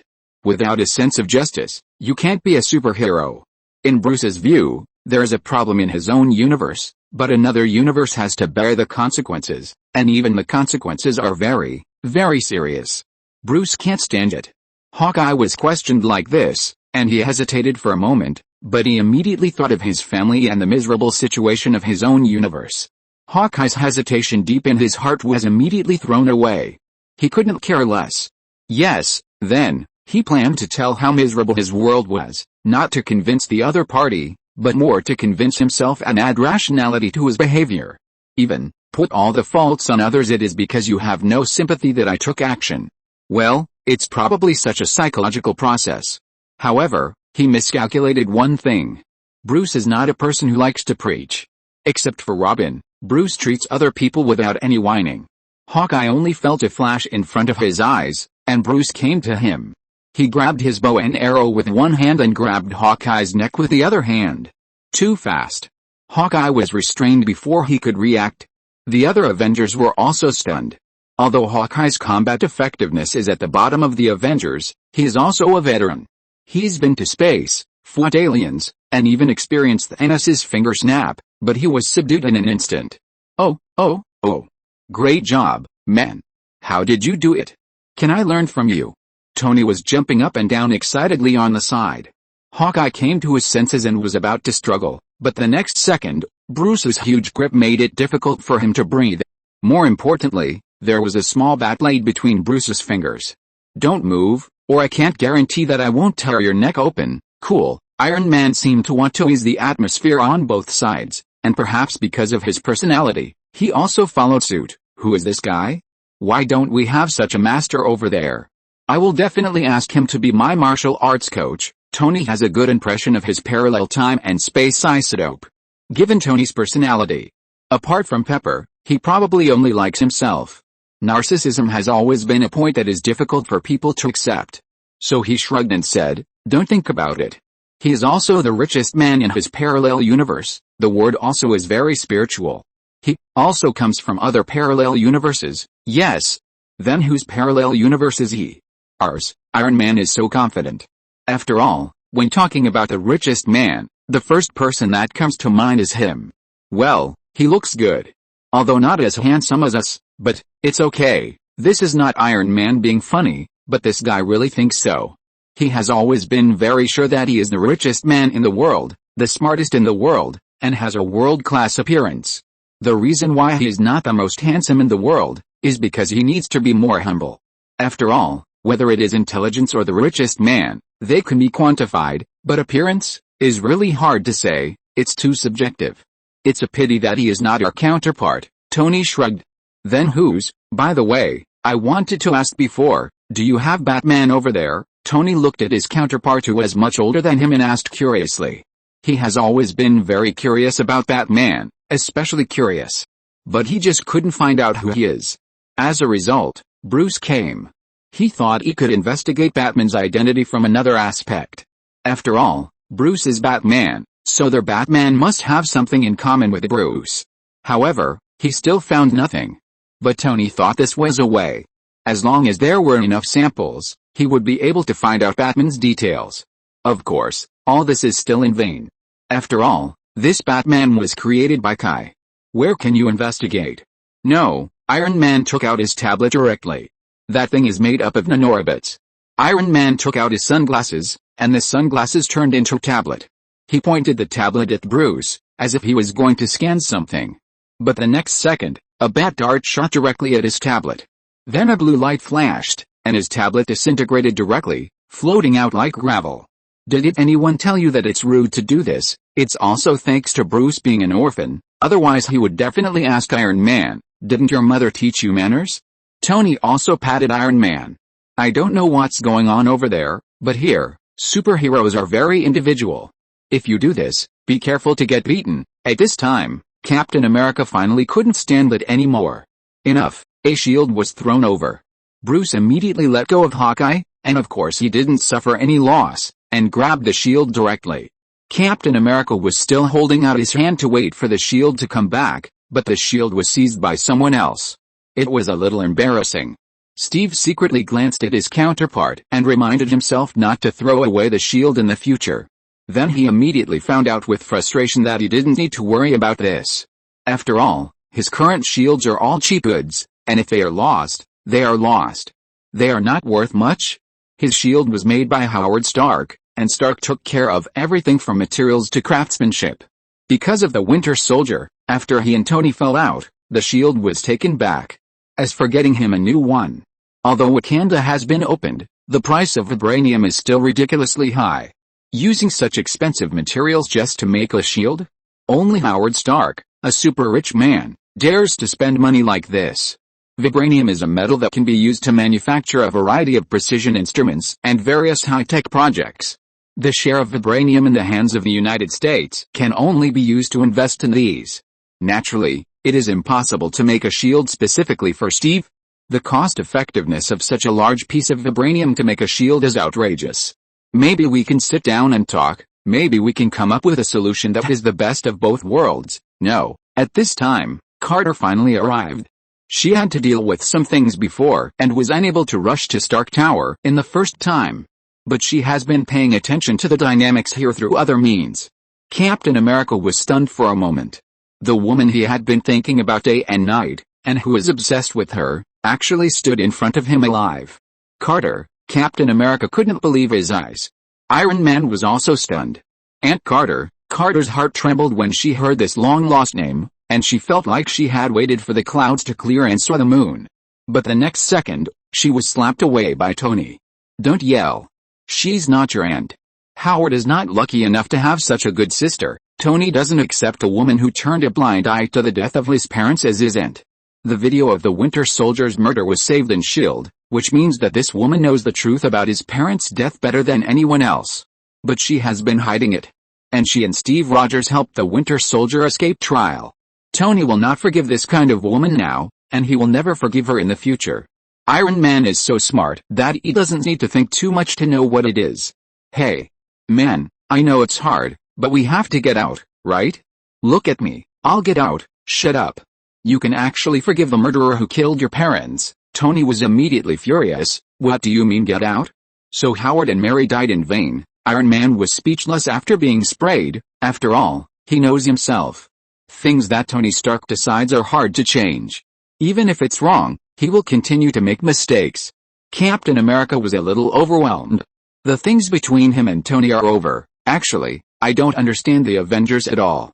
Damn, Steve's behavior was obviously a betrayal, but in the end, it seemed like it was Tony's fault. I didn't expect that after traveling to a parallel universe, this mess would happen again. Carter immediately shut up. This is a hurdle that they can't get over.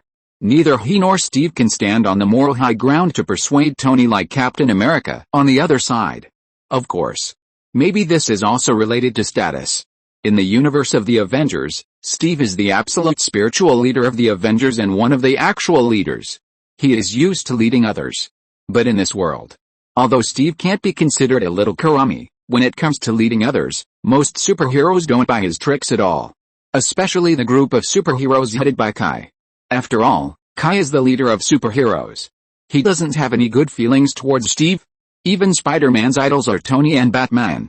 You can imagine his status among superheroes. In short, every time they encounter this problem, Carter and Steve can only remain silent. After all, the relationship is already like this. If they continue to provoke Tony, they may be thrown out directly. Don't forget that the reason why Carter can live with Steve now is also because of Tony. It can be said that both of them owe Howard and Tony doesn't owe them anything. So Kai has always stood on Tony's side regarding the positions of these two people. Others also think that these two people are not authentic. This is also why Steve can convince the public. Everyone doesn't ask Steve to be a saint. That thing can only be worshipped. Who is willing to work with a saint? You will feel headache working with a saint, let alone a living saint. But you should at least be reasonable, right? Winter Soldier is your childhood friend, so you can protect him. Don't talk about whether he is controlled. Just ask if he has killed someone. Tony has given up killing him and only wants to lock him up, but you are unwilling to do so. That's too much? Okay. Stop arguing. Kai stood up at this time. Now even Tony shut up. The Avengers also looked at Kai. Kai has been very low-key from the beginning. Although he is not so low-key that people will ignore him, the Avengers still instinctively feel that he is not the one in charge. After all, Tony and Steve are both here. How can anyone else lead these superheroes? However, now, the facts tell them. What is a parallel universe? That is, not everything is the same. For example, there is no Kai in their universe, and for another example, Kai is the one in charge here. I can give you the final answer on our behalf, but no. Don't even think about it, Kai made the final decision. But Steve wanted to try harder. You still have half of the population left, but if we have problems, the entire universe will be destroyed.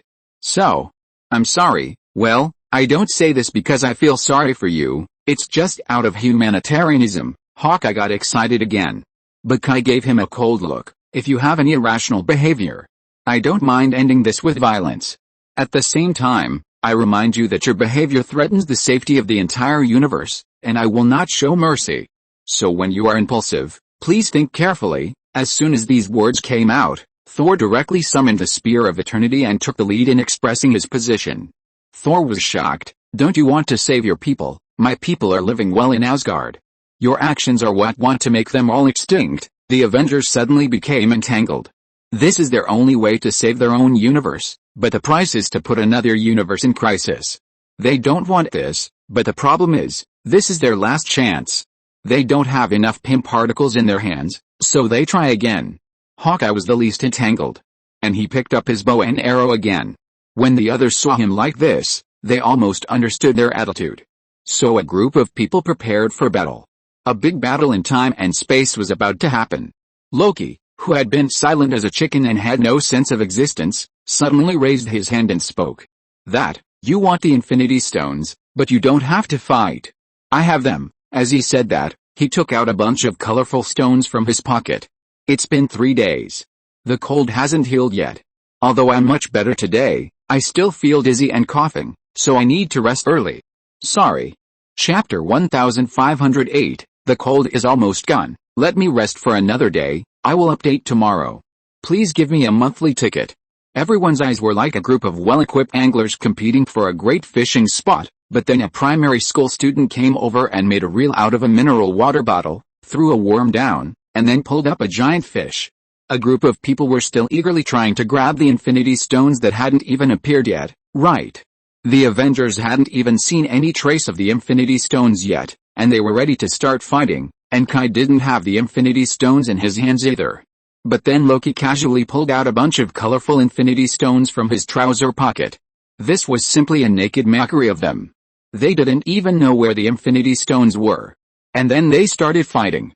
Loki, stop playing your pranks at this time. To be honest, I always think that your pranks are not only uncreative, but also particularly annoying. Thor looked at his brother with a headache. No, it was the brother from the parallel world. Thor thought the same. Yes, Loki. I know you mean well. But at this time Iron Man stopped him and looked at Captain America. Captain, will Loki lie to make us live in peace? Captain America thought for a while and shook his head decisively. Impossible. He will only lie to make us fight each other. Then everyone understood what they meant. Yes. Although Loki has no friendship with everyone, his bad character is basically well known under the publicity of his good brother. He will lie to provoke a fight, sow discord, and fan the flames. But lying for peace, that is not in line with Loki's style. Could it be? Hawkeye murmured as if he had seen a ghost. As Loki's victim, Hawkeye has a lot of say in Loki's badness. So he was a little bit unbelievable. Loki looked helpless. I do like to lie, but please, with my level, I will never tell such a lie that will be exposed at a touch, he said with an unfathomable expression. However, Tony secretly muttered, it's hard to say. Your previous performance was really not that strong. Indeed, most of Loki's lies were easily exposed, and none of them were up to the level of conspiracy and intrigue. They were basically just children's attempts to win favor. If you were to travel through time to a Qing Dynasty palace drama, he would probably be a brainless supporting role that would not survive more than 3 episodes, and he would not even be an accomplice of the evil queen. At best, he would be a cannon fodder mate who wanted to get promoted. When Loki heard Tony's evaluation, the corners of his mouth twitched. It is said that a man's Achilles heel is his past self. As long as a man thinks of his past self, it won't take long for his self 5 years ago to want to strangle himself to death. A complete black history. Loki decided to ignore him. Then he raised his hands. If you don't believe me, you can try. In the end, Hawkeye couldn't help it. He stepped forward and picked up an Infinity Stone. Then he said in surprise, it's true, although Hawkeye had never personally received the Infinity Stone, he was also the child of the Mind Stone, so he was very familiar with the power of the Mind Stone. So in order to verify it, he took the Mind Stone on purpose. The others' pupils were excited and they immediately surrounded him. Thor asked in disbelief, Where did you get so many infinity stones? At this time, Tony said, TVA, that's right. These infinity stones all come from TVA. Loki said with a smile. What is TVA? Iron Man interrupted. Curious. A very complex super-organization responsible for maintaining the timeline. Tony thought about it and decided to explain. They are responsible for maintaining a single timeline called the Holy Spirit timeline to prevent other timelines from appearing and causing the formation of parallel time and space. Once a branch timeline is formed, they are responsible for handling it, abolishing that timeline. Any existence that may interfere with the timeline will be found by them and then cut off. The Loki in front of him is an abnormal body on the Holy Spirit timeline. He was supposed to be killed by Thanos along with the Asgardians on the Holy Spirit timeline. Well, it was just like what this fat Thor experienced, with Thanos snapping his neck. The fat Thor snorted coldly, which made Thor chuckle. The useless Thor was immediately unhappy. What are you laughing at? At least I have healthy hands and feet, and I didn't become disabled. What do you know? Big shots are like this. Look at Odin. Thor was not angry at all. Loki also interrupted at this time. By the way, the reason why I was able to break free from the original timeline is because of your help. The Avengers didn't understand. Loki explained, in the original single Holy Spirit timeline, your adventure was successful. You traveled back to the New York War, and then found the gems through a series of means, but something went wrong in the middle. I took the cosmic cube and ran away. This violated the Holy Spirit timeline, and I became an anomaly, so I was caught. Then we succeeded, right? Hawkeye suddenly asked nervously. Yes. You succeeded, you defeated Thanos. Resurrected half of the lives. Loki didn't care about spoilers. Anyway, now that the immortal king is dead, no one will supervise the timeline anymore, and no one will care if he arbitrarily modifies the timeline process. Hawkeye breathed a sigh of relief. The others were similar, even Kai and the others breathed a sigh of relief. Although they were unwilling to take risks, it didn't mean that they didn't want to see another world get a good result. But Loki's bad taste broke out. Oh. By the way, Tony Stark put on the Infinity Gauntlet and snapped his fingers to save the world. Cool. Tony and Iron Man both felt very happy. But he turned in trash the next second. Loki then looked at Tony and said, by the way, you have a daughter, and you like to tell her that you love me 3,000 times a day. Poor Morgan, she will never see her old father again. By the way, Morgan, this name comes from Pepper, the name of her weird uncle. Tony and Iron Man suddenly felt less cool. Tony looked at Iron Man. Tell me, do I really have a daughter? It's not you. It's me, Iron Man corrected. Oh no, Tony immediately grabbed his head and shouted. Peter was very curious about why Tony reacted like this. Mr. Stark, don't you want a child? The next second, a voice from hell also sounded. Or don't you want to have a child with me? It was Pepper. No one expected Pepper to come in too. Pepper. Believe me, he is such a person. You may consider me, leave this scumbag, and our girl can be named Morgan. I like that old black man. Kai fanned the flames. He was happy for Tony. But they often quarreled with each other, and it almost became a habit. No, Tony jumped up as if his butt was on fire. Don't you think about taking Pepper away from me. Don't think about it. Kai looked regretful. What a pity, I thought you would never have children in this life. I have long planned to write my name on your will. When you die, Stark Group will be mine. Well, now it's gone. No. Pepper is mine. Stark Group is mine. Morgan is mine too. After saying that, he kissed Pepper hard as if to protest. We will give birth soon, right now. Let's call her Morgan. Pepper was embarrassed and hit Tony. Iron Man looked at Kai and Tony in disbelief. Of course he knew it was a joke. But for Iron Man, even if it was a joke, this scale was a little unacceptable. When did Tony Stark have such a friend? In the original world, his best friend was Rhodes. However, Rhodes did not dare to say that. At this time, Natasha smiled and said, don't be surprised. After all, this is a parallel universe. There will always be some differences. What about you? How are you in this world? Iron Man took a look at Natasha and flirted with her habitually. Very good. I resigned from SHIELD. Nick Fury was wanted as the world's most famous rapist, and I also got a boyfriend. Natasha looked relaxed. Black Widow was shocked. Wait, what happened to Nick Fury? He betrayed. He colluded with aliens. Natasha looked at Black Widow and said. Impossible. Hawkeye and Natasha shouted together. Oh, by the way, His accomplice is Captain Marvel Danvers, who was also killed by us.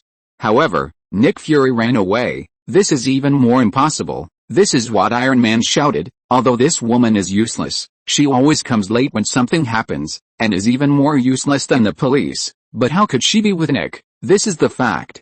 By the way, I remind you that it is best to check the SWORD, which has been controlled by aliens, the Skrulls.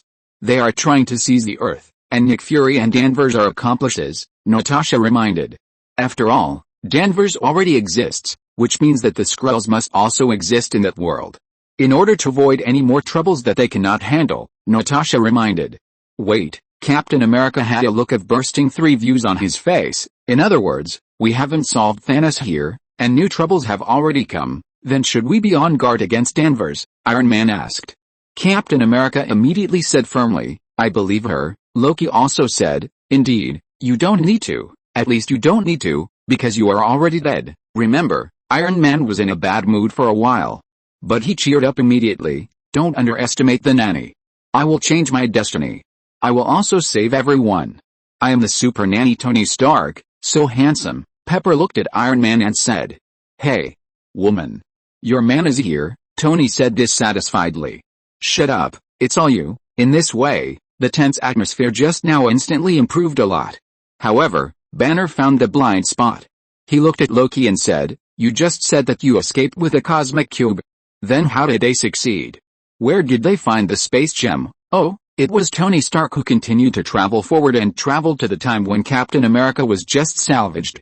He stole the Infinity Gems directly from S.H.I.E.L.D. Well, there was also a touching father-son encounter, untying the knot. It's really touching, he said and pretended to wipe away his tears.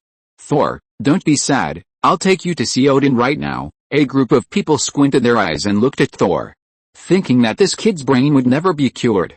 Thor was originally looking at Loki with a moved look, thinking that the prodigal son had turned over a new leaf.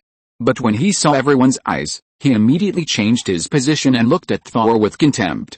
Loki rolled his eyes, and then continued, You really should thank me.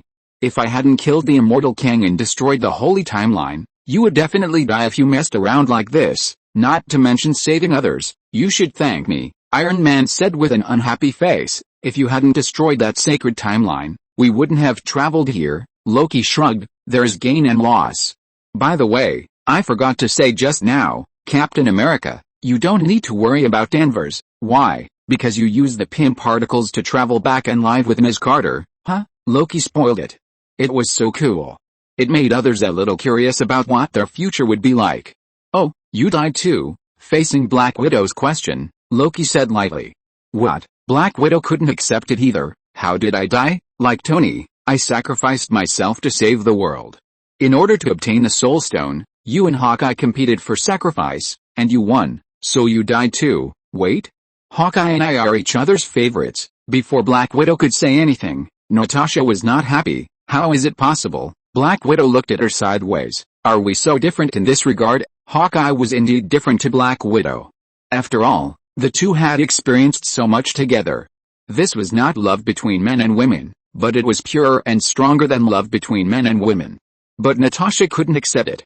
She and Hawkeye did have a good relationship, but to say who she loved the most.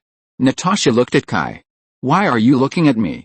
I don't need the Soul Stone, so don't worry that I will sacrifice you, Kai said shamelessly. Bah. I don't have anyone I love the most. I love myself the most, Natasha spat without hesitation. Wait, your boyfriend is him? Isn't he Banner? Iron Man exclaimed at this time. Natasha, huh? Banner, huh? Kai, huh? Everyone, huh? Iron Man saw the expressions on the opposite side and said hesitantly, You guys. Isn't Natasha in love with Banner? Banner immediately blushed and waved his hands. I'm not. Don't talk nonsense. By the way, he looked at Kai nervously. Kai squinted at Banner. Instead, it was Iron Man who reacted first. Oh, by the way, Nick Fury on your side has betrayed you.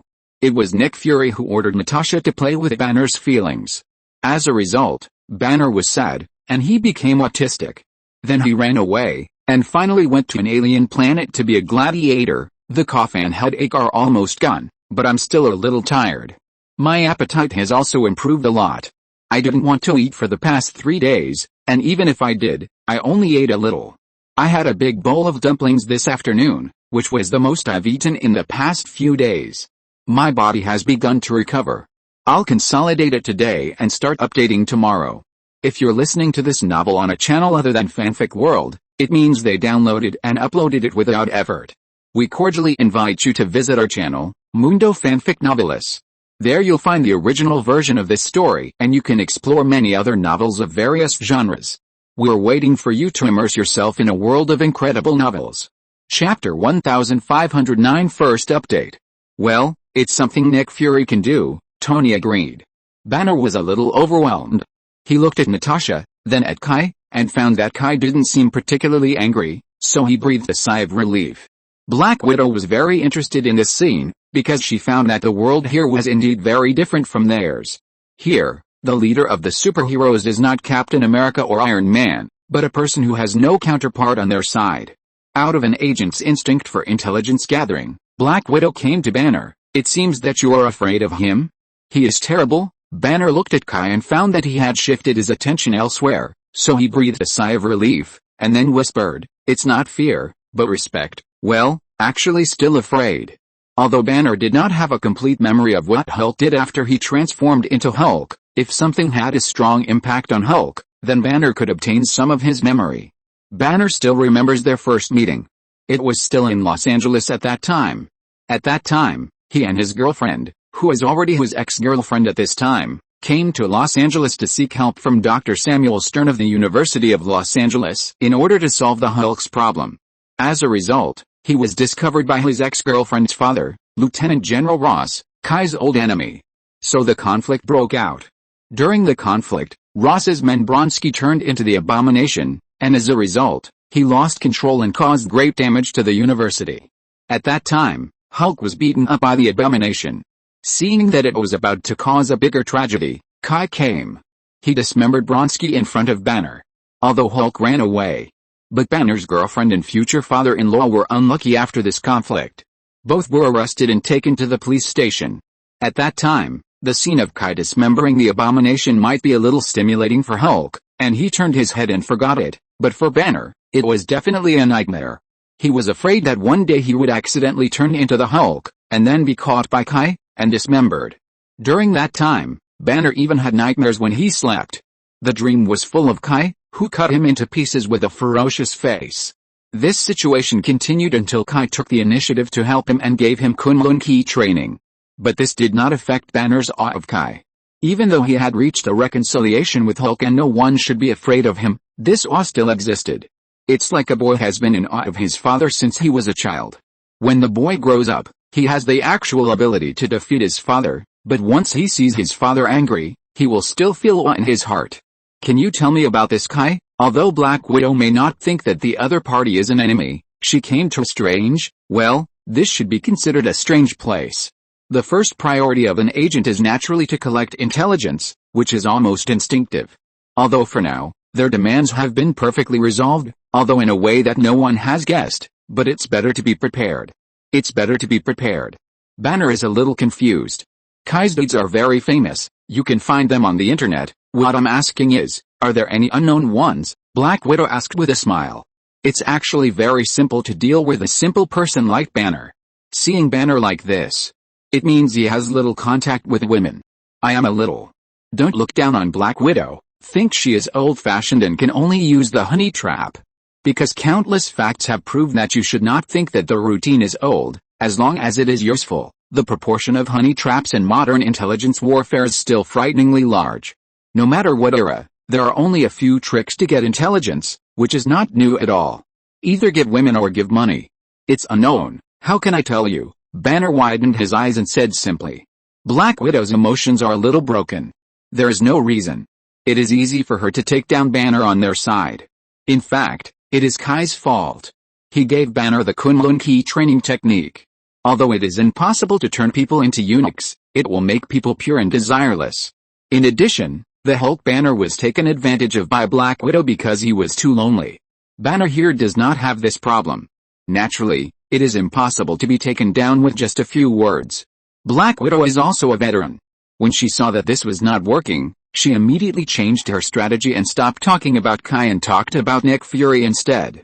She was too curious about this aspect. In her impression, everyone on Earth could betray, even her or Hawkeye could betray, but Nick Fury was the only one who could not betray. What about Nick Fury? Can we talk about him? That's fine. Banner didn't hide much about this. After all, seriously speaking, if you pay attention, you can get some information about Nick Fury on the internet. The confidentiality is not high. The government certainly thought about hiding it. After all, Nick Fury, who has such a high status, actually betrayed. Apart from other things, the US government can't get over it just for a face. But the problem is that when the Skrulls attacked that day, Nick Fury showed up and stood on the side of the aliens. Even if the US government is shameless, it can't hide it. In addition, Nick Fury has been wanted for a long time, and everyone who should know knows it. Who can it hide from? Nick Fury. We all thought he was Hydra at first. After all, in recent years, any crisis on Earth was basically caused by him. For example, the Battle of New York. I don't know what happened on your side, but on our side, it was because Nick Fury forcibly started the research on the Cosmic Cube without telling anyone that Thanos' attention was attracted to Earth, and then the Chitauri attacked Earth. Before that, he secretly stole the statue of Ares, the god of war, from France to the United States for research, but something went wrong, and Ares escaped and almost destroyed the entire Los Angeles. After the Battle of New York, he caused trouble again and went to study the Titan creatures. As a result, he awakened the super monsters that had been sleeping for tens of thousands of years, destroying Hawaii and San Francisco, and causing millions of casualties. He also cooperated with the Skrulls, but was betrayed, awakening a super alien monster and destroying Miami. If we hadn't had the help of the native Titan creatures on Earth to kill the alien monsters, the entire Earth ecosystem would have been destroyed. In short, he is a disaster. I don't understand how much he hates the Earth. Every time he makes trouble, he is aiming to destroy the whole world. It shouldn't be right. He is a black man who has become the director of S.H.I.E.L.D. There is no reason for him to take revenge on society, Banner commented at last. Black Widow nodded and did not comment on Nick Fury here, but was thinking about Nick Fury on their side. Oh, yes. One more thing, Nick Fury on their side died under Thanos' snap. If they succeed, then Nick Fury will be resurrected. If the Nick Fury on both sides is strongly related, then they should be careful. Kai quietly left the party with Ancient One and came to the balcony. Do you think what Loki said is true or false? Kai actually believed Loki's words in his heart, but the things he said were too shocking and unbelievable. What immortal Kang? What single holy timeline? If these are true, then what is their world? At least according to Loki, the world they are in should not exist at all. Because it is too different from the holy timeline. According to Loki, a long time ago, there was a multiverse war. The Kangs on countless timelines quarreled with each other and fought for hegemony, almost completely destroying everything. At this time, the immortal Kang appeared in the image of the omniscient and omnipotent guardian of time. He merged the multiverse into one timeline, thus restoring peace. This is the holy timeline. If it is true, then the meaning of their existence becomes meaningless.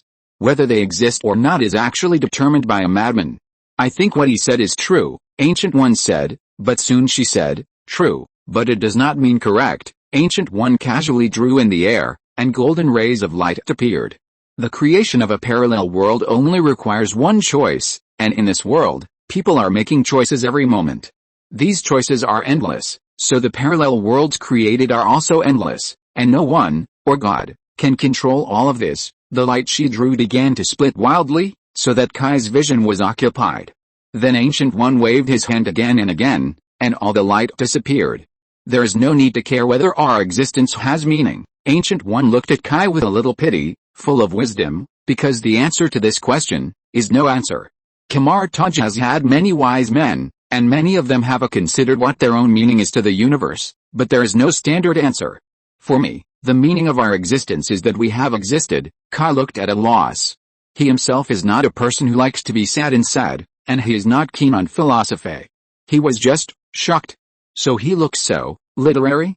As a result, he was immediately awakened by the literary style of Ancient One. What kind of literary youth do you pretend to be? What's the meaning? Bullshit meaning. What's wrong with no meaning? Otherwise, die? People live to live. This is the greatest meaning. Why talk about those messy things? Then Kai figured it out, threw the emotion just now aside, and immediately relaxed all over. Ancient One saw Kai go from being confused to being in a trance, then to being disgusted, and finally to being relaxed. At first she thought her counseling had worked, but then she couldn't understand it anymore. Anyway, with Ancient One's wisdom, she couldn't understand Kai's mental journey. Fortunately, Ancient One didn't delve into it, but continued, "Don't think that our timeline exists because Loki killed the immortal Kang. On the contrary, I think we don't belong to the Holy Spirit timeline, which is nothing strange. I guess the immortal Kang anchors the timeline himself. And the timelines he can find are only those with Kang. What if a world has never had Kang? Then our timeline has nothing to do with Kang, but if it's really according to immortal Kang, once the Holy Spirit timeline is lifted, countless Kangs will rise up, and the war between them may affect us." Kai is also worried about this. This is also Loki's warning. "So Ancient One, I need your help. We need to isolate ourselves from those timelines that are about to get into chaos. I don't want my world to encounter those messed up things." Kai had no one to turn to, so he could only grab Ancient One and give it a try. Ancient One smiled, but didn't say whether it could be done or not. "You seem scared." "Yeah, I'm scared." Why should he be embarrassed to admit this? Even if Kai was awesome, he didn't think he could protect the Earth in a war that destroyed the timeline, and this thing sounded so out of scope. It sounded so difficult, and he couldn't handle it. Since he couldn't handle it, he naturally had to isolate all the troubles. We already have enough troubles in our own universe, and we don't need to make it more difficult for us, so I ask you to help. Isolate our timeline, and it's best to hide it so that no one can find it. This was Kai's true thought. It's shameful to escape, but it works. Besides, those Kangs have nothing to do with him, so why do they have to get involved with him? I see. By the way, you seem to have some suggestions for our idea, right? Loki, son of Odin. Ancient One suddenly turned his head and said to the empty corner. A green light flashed, and then Loki in a suit appeared there. In the room, there was another Loki sitting there honestly, talking happily with others. Kai also looked at Loki. He didn't even notice that Loki was hiding there just now.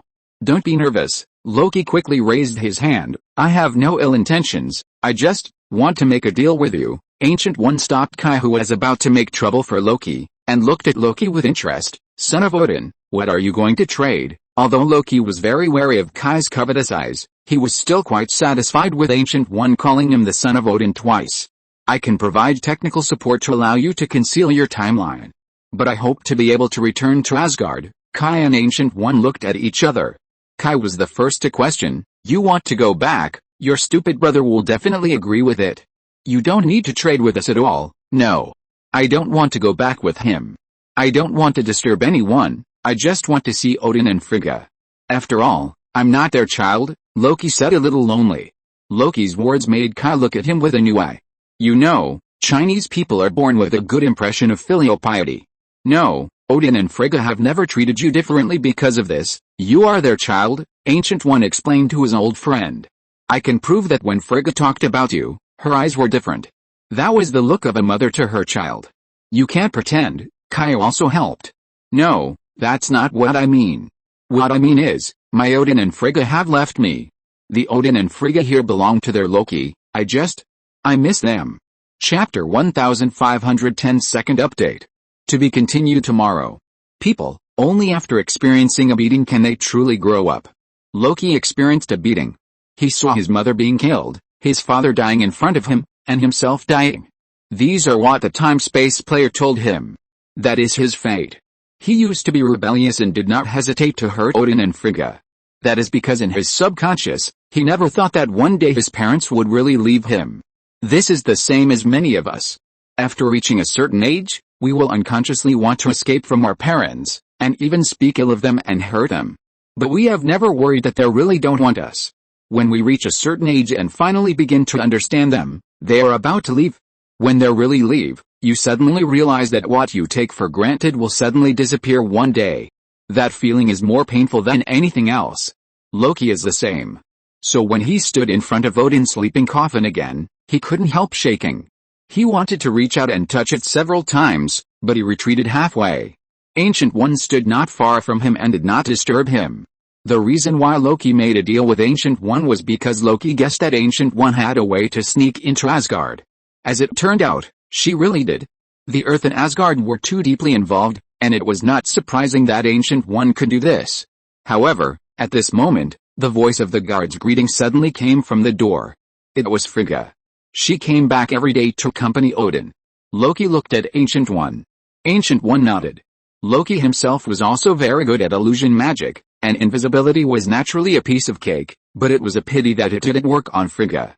Because Frigga had a pair of eyes that saw through everything, no sleight of hand or illusion could stop her, and she could see through the essence of things. Loki had never used illusions to deceive Frigga once since he was a child. It was not that Loki did not play pranks on his mother, but that it was useless. So Loki asked Ancient One for help. Ancient One clapped his hands, and a small mirror space wrapped Loki in it. In this way, the two of them were equivalent to being in different dimensions, and Frigga naturally could not see that Loki had been here. Frigga came to the sleeping coffin and sat down, gently stroking the protective shield. Then she began to tell what happened today and how Thor was. In short, it was all trivial matters. But Loki listened very attentively, without a trace of impatience. Then the topic turned to Loki at some point. Frigga kept telling how much she missed Loki, and blamed herself for not educating Loki well, which led him to go the wrong way. Loki couldn't control his emotions when he heard this. Finally, he knelt down in the mirror space and cried bitterly. He saw Frigga fall under the knife of the dark elf with his own eyes. At that moment, Loki finally admitted that he was a naked loser. He wanted to be king. But Jotunheim rejected him. Not only did he grow up in Asgard, he also killed his biological father, Laufey, the king of the frost giants. Asgard also rejected him. He deceived everyone and framed Thor. At the same time, he was a bastard. No one could accept him. He could only run around like a wild dog. He wanted to enjoy the love of his parents alone, but in the end his mother was indirectly killed by him, and his father died soon after. Both his parents were gone. In the end, he was killed casually. An insignificant little character, a dispensable clown. A complete loser. This is how Loki defined his life in the time projection room. However, at this time, Frigga suddenly spoke. Loki quickly turned his head to look at Ancient One. He thought it was Ancient One's doing. But Ancient One shrugged. Loki realized that they were still in the mirror space. Loki? Is that you? Are you back? At this time, the guards heard Frigga's shouting and rushed in, and then saw Frigga shouting Loki's name to the empty void. They were a little at a loss. Could it be, the queen has finally gone crazy? What's going on? Why did Frigga find me? Ancient One shook his head. Maybe she didn't find out at all. What do you mean? Don't underestimate the torture of missing a mother, Ancient One said meaningfully. No. Frigga is very strong. Loki didn't believe it. You are a mother, Ancient One asked back. You don't even have a girlfriend. Don't underestimate a mother. They can be stronger than the hardest thing in the world for their children. But they can also be more fragile than anything because of their children. Two guards stepped forward. Your Majesty, are you okay? Have you seen Loki? He has been here, Your Majesty. We have been guarding here, and no one has come here, the guard said with certainty. No. Loki has been here. He is back, Frigga still insisted. The guards looked at each other, and there was only one meaning in their eyes, that the queen's condition didn't seem to be good. Seeing this, Loki couldn't bear it anymore. Enough. The guards and Frigga were shocked to find that it was really Loki. Frigga. I'm back, unexpectedly. When Frigga saw Loki, her first reaction was to say to the two guards, get out, you didn't see anything. The guard opened his mouth and hesitated. After all, Loki was. I'm still your queen, helplessly. The guard had to go out. Then Frigga hugged her child. The two didn't speak for a long time. Just enjoying this moment of peace. Child, you've worked hard, Loki's body stiffened. Because Frigga never called herself that. You figured it out, remember, I'll never be fooled. Especially you. Frigga let go of Loki, but her eyes were full of pity and love. I'm not your Loki, Loki said with a little bitterness. Maybe he's eating at the High Lord now, but you're still Loki, right? Although Frigga didn't know why, the Loki in front of her was neither her son nor her son. It was a very strange feeling, but Frigga didn't feel angry or scared. Because she believed that no matter which Loki it was, he would not hurt her. Yes. I am still Loki, Loki smiled widely. Frigga grabbed Loki's hand and said, "Tell me, Loki. What have you been through? Why are you so sad?" Loki smiled and said, "Growth." Frigga saw that Loki was unwilling to say more, so she pulled Loki to sit in front of Odin. They started chatting. It was just a normal mother-son chat. Chapter 1511 First Update. The Ancient One did not disturb them from beginning to end, but watched this scene quietly. Human true love is the most beautiful thing in the world, and it is also something that the Ancient One will never get in his life. When she was young, the Ancient One was just like strange, conceited about her intelligence and talent, despite everything, and was only willing to pursue higher things. But when she really stood on the top of the world and looked back at the past, she found that she seemed to be a completely different person forever, and she even forgot that she was a woman. Even if she stood on the top of the world, she could not understand the feeling of Frigga now. The Ancient One was envious, but she was not jealous. She just watched quietly. After an unknown amount of time, Frigga hugged Loki. "It's hard work, Loki." "Really, hard work?" Loki smiled and shed tears. He bit his lower lip tightly and tried his best to hold it back. In the end, he let go of Frigga with strong reluctance. "That will be very tiring, right?" Frigga looked at Loki's eyes and asked sadly. "I've learned. Odin has been trying to get me to learn something. I've learned responsibility. I must take responsibility. I must find Sylvie, and I must maintain the timeline that has become a mess because of us. I've grown up, Frigga." Loki said so. Frigga's eyes were shining. She was proud and sad. Proud that her Loki finally learned responsibility. Sad that this was not her Loki, although there was no part of his body that was not her Loki, but it was still not her Loki. Her Loki was still quarreling with them somewhere in the universe. Although he had not grown up, he had not experienced so much pain. Frigga felt very complicated about this. She hoped that he could grow up, but also hoped that he would be less hurt. Parents' moods are always so difficult to understand. "I'm leaving. It's good to see you. But I'm going to find my Frigga. She must be waiting for me to say sorry." "No, we never need you to say sorry." Frigga stroked Loki's cheek and kissed him. "How is it? Are you feeling much better?" Ancient One asked after returning to Earth. They were still on the top balcony of Stark Tower. The people in the house were still talking and laughing, as if they had endless things to say. There was even music playing and a party was about to start. No one noticed that Ancient One and Loki had left. Of course, Kai, who had been standing there, knew. Loki nodded and showed his signature smile. To be honest, Loki's smile was very interesting, a bit evil and crazy, especially every time he laughed. The corners of his mouth would curl up, giving people the feeling of a shark laughing, especially presumptuous and evil. It was like a provocation, especially annoying. Every time Kai saw this kind of smile, he wanted to go up and punch him. But this time, the curling of his mouth corners became smaller, but this smile surprisingly made people feel that he was really happy. "What's wrong with him? It feels like he succeeded in stealing a chicken," Kai asked Ancient One in a low voice. Ancient One shook his head, and then continued to say to Loki, "Then our deal, here you go." Loki gave Ancient One a jar-like thing, a transparent shell, and a tube of purple liquid inside. The purple color was very dazzling. It was obvious that this thing was not ordinary. "This thing is called a time resetter," Loki explained. TVA's duty is to capture time criminals everywhere on the timeline, and when the time guards arrive at each timeline to perform tasks, they will not consider the impact that their appearance will have on this timeline. This group of people are wearing a full set of Flying Tigers uniforms and holding Balala fairy sticks. Such an abrupt outfit will be impressive no matter where it is placed, and naturally it will have an impact on the timeline. This is contrary to the purpose of TVA. In order to avoid their actions from affecting the timeline, and to complete the task more unscrupulously, TVA launched a weapon that is not a weapon, a time resetter.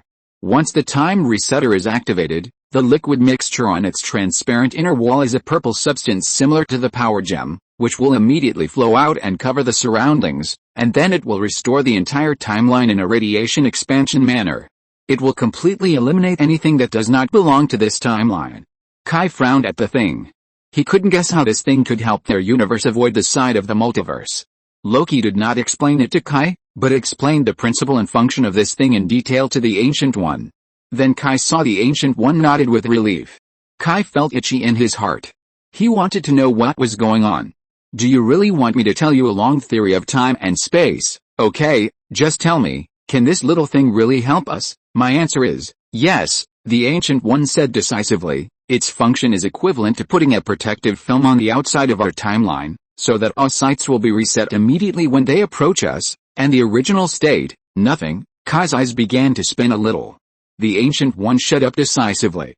Let your new friends enjoy it to their heart's content. It will soon be time to send them home. Once we send them away, they will never have the chance to come to our timeline again. Kai looked at the lively party in the room and nodded. I know. After a night of revelry, Kai gathered everyone in the hall. I think you said everything you needed to say yesterday, and said goodbye to everything you needed to say. After Kai announced last night that all visitors from other worlds would be sent back, everyone was silent for a while, and then a more crazy revelry began. As a result, everyone now seems a little depressed. Everyone was silent for a while. Kai nodded after a long while. Very good, it seems that there is no problem. Ancient One has prepared a magic circle on the lower floor. You just need to stand in it later. You don't need to worry about other things. Now please go down in an orderly manner. Peter took the lead in hugging his 3 isotopes. Thank you. Thank you. Thank you. I have such a dream experience. I will never forget you. Parker patted Peter on the shoulder. I should thank you. If it weren't for you, I might never have fought aliens in my life. It's really cool. Among the 3 of us, I am the only one who has never met an alien. Benjamin also hugged the other 2. My alien is not very intelligent. By the way, I just found out that the venom in this world is the alien I encountered, but it is obviously not as interesting as the venom here. Benjamin worked as an independent reporter for a while to make money, and then met Eddie Brock, the host of Venom. The 2 also investigated a human trafficking group together. So the 2 have a good relationship. Eddie Brock always thought that Benjamin was the real Spider-Man, and never thought that Benjamin would be a visitor from a parallel universe. I'm sorry that I couldn't say goodbye to Eddie Brock. Eddie Brock went abroad to track an interview. I'll bring it to you. Benjamin nodded, then pushed Peter hard and pushed Stacy towards him. Gwen was watching not far away, and she also came to see her counterpart off. Stacy looked at Peter, then grabbed Peter, buried her face in his chest, and sucked desperately, as if she wanted to suck away all the smell on Peter. Chapter 1512 is finished.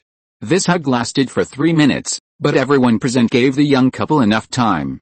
They all knew what happened to Stacy, and even Gwen didn't feel jealous. If it was Liz, Gwen would eat her and Peter together. Yet, I'm full of Peter's energy. I can hold on again, Stacy said with full energy. If you ignore her red eyes. Peter opened his mouth. He wanted Stacy to stay. But he couldn't do it. Stacy was in her own world, with family and friends, and everything she and her Peter had experienced. It was too cruel to force her to stay here. But it happened that in the same world, Gwen also left too much pain. Pudgy. Stacy laughed. Silly, don't worry about me. I'm already very satisfied. I will live well. Including Peter's share. Well, including your share, Stacy. Peter opened his mouth and finally said, take care, of course. Stacy immediately took the lead to walk down. So touching, so heartbreaking. Harry was crying like an idiot. Norman stood beside him and shrugged helplessly. Can you stay? Harry suddenly said to Norman. Norman laughed. Why? Because, you are more like my dad. I have seen him less than the cleaning lady in his company has seen him. I even suspect that I was picked up. Norman was very attentive during this period of time with Harry. He accompanied Harry to watch baseball and talked about girls like friends. And what about Osborne? He didn't even know that Harry liked baseball, and he gave him Super Bowl tickets every year. He didn't like football at all. No. Harry. Listen to me carefully. Osborne will not stop loving you. He loves you more than anything in this world. Because I am also him, my Harry, and I have even complained the same thing as you. We just don't know how to express our love. We are men, and we always carry a lot of things on our shoulders, the expectations of society, the expectations of our family, the expectations of our shareholders, and even your expectations. We carry too many things, so we can't stop. But we always want to leave the best for you, because he thinks that is a manifestation of love for you. He hopes that you can grow up happily without worrying about anything. This is what we think of love. Although it may not be right, forgive a fool who is a parent for the first time. His love is so clumsy. Norman may be the one who enjoys this journey the most among all the visitors from another world. He saw Harry again, the Harry who can be healthy forever and doesn't need to worry about family diseases. This is better than any gift. He even controlled a green goblin. Overall, he gained a lot and was not dissatisfied. As for staying with Harry, to be honest, he wanted to, but he couldn't. First of all, Harry has a father, Norman Osborn, who will not turn into the Green Goblin. Secondly, it is not good for Harry to stay here. If the world is really destroyed because of him, is he accompanying Harry or harming Harry? Harry was lectured by Norman in a daze. But he still nodded honestly. Honestly, I feel it's a bit tasty. We just came here yesterday, and we are leaving today. Iron Man was carrying a box, and the box contained the Infinity Stones. A whole set. We didn't even have a good time. I still want to distinguish what the difference is between the two worlds. Hawkeye couldn't wait. There are still many people waiting for us to go back. Black Widow was in a good mood. They have collected all 6 Infinity Stones here. Which means that she doesn't need to sacrifice herself. She survived. Although she doesn't mind sacrificing, who would be willing to die if she can survive? Let's go. Go back quickly, she can't wait. Captain America was a little surprised. He heard Loki's spoiler about his future. Go back to the past? The more he thought about it, the more reliable it seemed. He didn't volunteer to lead the Avengers. He would rather let his life develop in time than be thrown into ice and miss 60 years in vain. But now, it's not possible. He needs to help all mankind survive first. Others also have their own thoughts. Strange, Mordo and Cassilis are helping Ancient One check the magic circle and make the final adjustments to it. Seeing a group of people rushing in, the 3 left the magic circle. What should we do? Captain America took the lead again. Stand in, don't resist, that's all. So the Avengers stood up first. Then Ancient One activated the magic circle. The Avengers felt as if they were thrown into the water, with pressure coming from all directions, pushing themselves out. Then a golden light flashed. A group of them suddenly appeared in a chaotic situation. New York battle. I thought we would directly answer 2023? Unexpectedly, it's still a battle in New York. Scott looked at his instrument carefully this time. That's right. We are back. I found Dr. Pym's information. There is Dr. Pym in this world, then let's go back quickly, Hawkeye said quickly. Tony looked up at his former self, who was desperately trying to track a Leviathan biological warship. Ah, the real green years. Why do I feel like we are just rushing? There was no way a group of people were forced to rush back again. Then the question was how to save half of the lives in the universe. A group of people returned to the temporary base and began to discuss. After all, according to Loki, it was the Hulk who first put on the Infinity Gauntlet, snapped his fingers, and saved everyone. However, this snap almost cost the Hulk his life. He couldn't snap his fingers a second time. It was Tony who sacrificed himself in the end, snapped his fingers a second time, and destroyed Thanos and all his men. A group of people were arguing fiercely about how to use the snap. And Thanos. He will come. We must leave one person to deal with Thanos' attack. Loki seemed to have deliberately missed some information, so that they had no idea how Thanos chased them. The god of mischief. What kind of god of mischief is that if he doesn't leave some traps? By the way, we have to destroy these 6 Infinity Stones, so, we have to sacrifice at least 2 people to do it. A group of people discussed it over and over again, and in the end, 2 people still had to die. Who? Tony and Natasha saw this scene and decided to show their style. But they were stopped by everyone present. There must be a better way, no time to hesitate. Are we waiting for Thanos to kill us? Then a group of people volunteered. In the end, Rocket, who had a weak presence, raised his hand. Well, I might have a way. Everyone looked at him. Rocket immediately told the Guardians of the Galaxy about an incident on Xandar.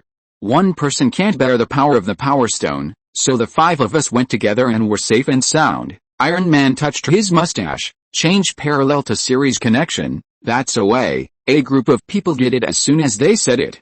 Although there is a possibility that they will die together, the atmosphere has been set here. I can't care about it. So soon, with the help of Tony and Banner, they built a device to share the backlash of the 6 Infinity Stones. Finally, Banner snapped his fingers. Success. Everyone was hurt to some extent, but not dead. Then quickly destroy Thanos. Yes, yes, yes, Then Banner snapped his fingers again. As a result, nothing happened. Huh? Killing Thanos will cause such a small backlash. Small, isn't it good? Well, never mind. Next is the last one. The last snap of fingers almost sent everyone away. This time the backlash was unprecedentedly strong. Ha. Ha ha ha. We succeeded. Goodbye, goodbye. Stacy smiled and waved to Peter. But the next second, she appeared above a city. Her New York. On the big screen in Times Square was Spider-Man's lifelong hater, the owner of the Daily Bugle, and a well-known anchor, J. Jonah Jameson. This person and Spider-Man must have a love-hate relationship to the point of evil. I don't know why, but Jameson just hates Spider-Man. I told you long ago. Don't expect anything from that little pink bug. She's gone. Spider-Man is dead. I really feel close to him, Jameson. Stacy swung her legs and looked at Jameson, who was still full of energy. Suddenly she felt nostalgic. Although there was also Jameson over there, the problem was that Jameson was not the real Jameson at all. The real Jameson should have scolded Spider-Man. Unfortunately, the guy opposite looked exactly like Jameson, but he didn't have the guts. Of course, New York is known as the hometown of superheroes, and New Yorkers support superheroes so much that other places in the Yuan dynasty. Although the Bugle is also a big newspaper, it is also a local newspaper in New York. It's not a national newspaper. If they lose New York customers, they will have to go bankrupt. It would be strange if he dared to scold. So Stacy always felt that Jameson was not authentic. Now, that's what it feels like at this time. The phone in her bag suddenly rang. Then there was a series of missed call reminders and text message reminders. And all kinds of recordings. Oh, right. I forgot that I've been there for almost half a year. She quickly looked at the big screen in Times Square, and the time displayed on it was a whole year. Is the flow of time different? Or is there something wrong with the time node? I don't know. But it's a whole year. It's over. Mom and Dad are worried and crazy, right? Sure enough. First there were text messages, only Mom's text messages at first, all of which were worried. As time went by, George's text messages also came, first questioning, exhorting, then begging, and finally despair.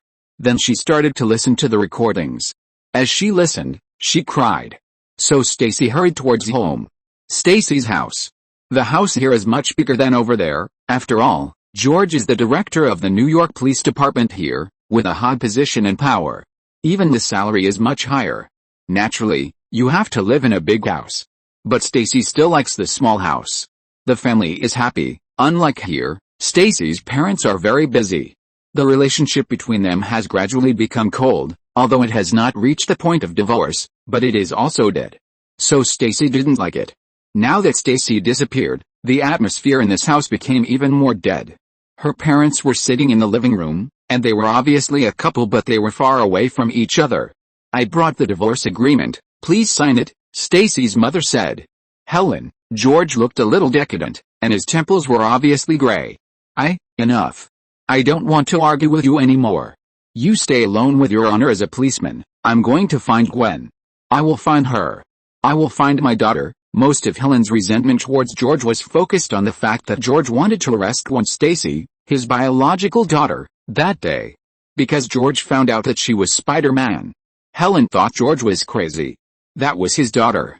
As a result, Gwen Stacy disappeared. A whole year. Helen blamed everything on George. It was George who made Gwen completely desperate about her parents. She would rather hide than come back. In this whole year, the two had countless quarrels and finally parted ways unhappily. In fact, George had regretted it a long time ago. What kind of honor is a police officer? Can that thing be worth the fingernail of his daughter? But the conflict has gone deep into the bone marrow and is unlikely to be eased. Divorce is inevitable. Finally, George sighed and picked up the pen. It is irreversible. Wait, a ball of spider silk shot over and snatched the pen. Gwen, George came alive in an instant. Helen also stood up in surprise. Then they found that their daughter, who they thought about day and night, was sitting on the windowsill. Without any hesitation, the two ran over quickly and hugged Gwen Stacy. The three hugged each other tightly. Parallel world, Gwen lay quietly in her mother's arms, and they lay on the sofa. Helen kept stroking her daughter's hair and asked her where she had been this year. George sat aside and handed them hot coffee. But George almost instinctively doubted his daughter's whereabouts. After all, it sounded unreliable. "It's true," Gwen explained quickly. Helen pulled Gwen over and held her in her arms, staring at George like an enraged lioness. "It's true. It's true. I believe you, Mommy believes you." George softened immediately, and at the same time wanted to slap himself twice. "Who cares if it's true or not? It's true that my daughter is back. Even if she says she went to see God, it's okay. I'm an ordinary girl over there, not Spider-Man." George is not the police chief either, but the newly appointed chief of the 15th precinct. Mom is not an executive in a big company, but a happy housewife. "I have two lovely brothers. One is Arthur and the other is Gabriel. Daddy doesn't work too hard. No matter how busy he is, he will come home and have dinner with us. Peter didn't die, he became Spider-Man. Harry didn't become a cuckold, and although Mr. Osborn is also the president of a large group, he doesn't have the trouble of genetic diseases. Everyone lives well and happily." George was stunned. He thought it was nonsense. Helen will become a housewife? George has never seen Helen be a good wife and mother in his life. At first, Helen refused to be a housewife and insisted on realizing her own value, which was the beginning of their conflict. How is this possible? Helen was fascinated by what she heard. Maybe if she had made a different choice, this might really be her life? She was very unconvinced at the time. Why must women become housewives after marriage? Can't they pursue their own value? However, looking back, she did realize her own value.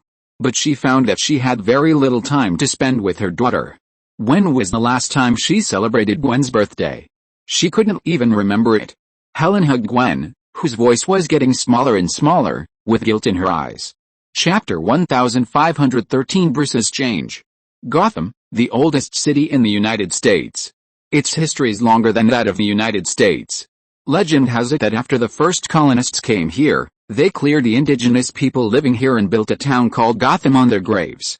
Since then, the city seems to be cursed, and prosperity and sin always take over the city alternately.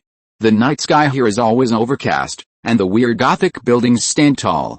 Under the surface of the glitz, the dark alleys are full of filth. This is Gotham City, one of the cities with the highest crime rate in the United States. Bruce returned here, and it has not been long. He has been in the other world for several months, but when he returned here, less than a day has passed. So Gotham is still the same Gotham, always gloomy, as if it will rain at any time, without any change.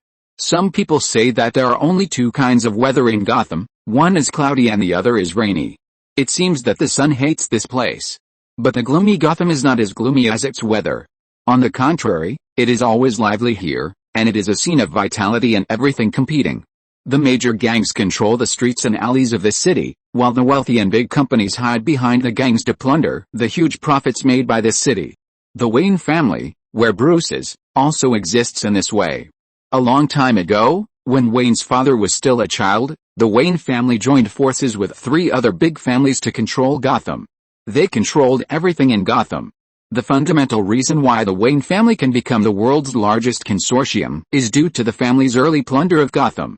Although today, the 4 major families have disappeared.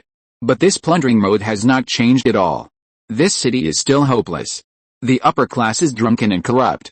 The lower class people have no hope. The way for the lower class people to change their destiny is no longer through hard work and knowledge, but by joining the gang. Bruce's father, Thomas Wayne, once thought about changing this situation. He spent a lot of money to bring the best universities, the best urban transportation, and the best energy system to Gotham. But unfortunately, all this ended in a seemingly accidental alley shooting. Thomas's transformation of Gotham ended here. Gotham is still the same Gotham. Until Bruce became Batman, the Wayne family once again stood at the forefront of the city's struggle. But this time, Bruce used a different method from Thomas. Bruce knew that the reason why Thomas failed was because he saw everything too simply. He thought that he brought hope to the city and the city would change, but in fact, there were too many people who did not want the city to get better. These people included corrupt officials, wealthy people, gangsters, and police. It can be said that except Thomas, no one wanted the city to be out of their control. So Thomas died. Bruce was entangled in the truth of his parents' murder for a while. He wanted revenge. As a result, he met the Falcone family, an Italian mafia family from Rome. Their godfather was called Carmine Falcone, one of the famous traditional gangsters in Gotham City. His nickname Roman came from the ruthless way he built his criminal empire. Young Bruce thought Falcone was the murderer of his parents, found him, and planned to assassinate him with a revolver. Of course, the assassination failed. Bruce was arrested. Facing Bruce's angry questioning, Falcone did not hurt Bruce, but just discussed with him how Thomas died. Falcone told Bruce that it was not him who killed Thomas. But he also had a part. Everyone in the city had a part. No one wanted to see the Gotham promoted by Thomas. So everyone wanted Thomas to die. As for who killed Thomas, Falcone thought he should know, but unfortunately, he didn't know. But it didn't matter. It was the city that murdered Thomas. So when Bruce returned, he saved Gotham in his own way. If you want to really save this city, you must first fight against corrupt officials, the wealthy class who control most of the city's resources, and the police and gangsters who are one family. Only when they converge, real hope will have soil to grow. At the same time, he wants to inject something new into the numb people of Gotham, and this thing is called courage. The courage to resist. Batman is not a person, and under his mask, he is not flesh and blood, but a belief. A simple belief. Only when people no longer need Batman can they resist tyranny, then Batman will no longer need to exist. Bruce is unwavering in this. Master, Alfred's voice suddenly appeared in Bruce's headset. Alfred, Bruce's calm and emotionless voice almost made Alfred cry. I'm so glad you're okay. I'm so glad. At the moment the mother box was destroyed, everyone present was fine, only Bruce was missing. This caught everyone in the Justice League off guard. They had no idea what was going on. They were still discussing what had happened and trying to find Bruce's whereabouts, but Bruce's signal appeared in Gotham. Why would you? Let's discuss this later. Start a Batmobile for me.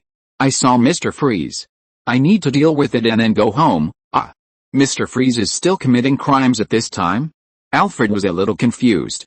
Although the arrival of Steppenwolf did not cause much damage, everyone in the world knew that a battle between the Justice League and Steppenwolf would determine the future of the entire world.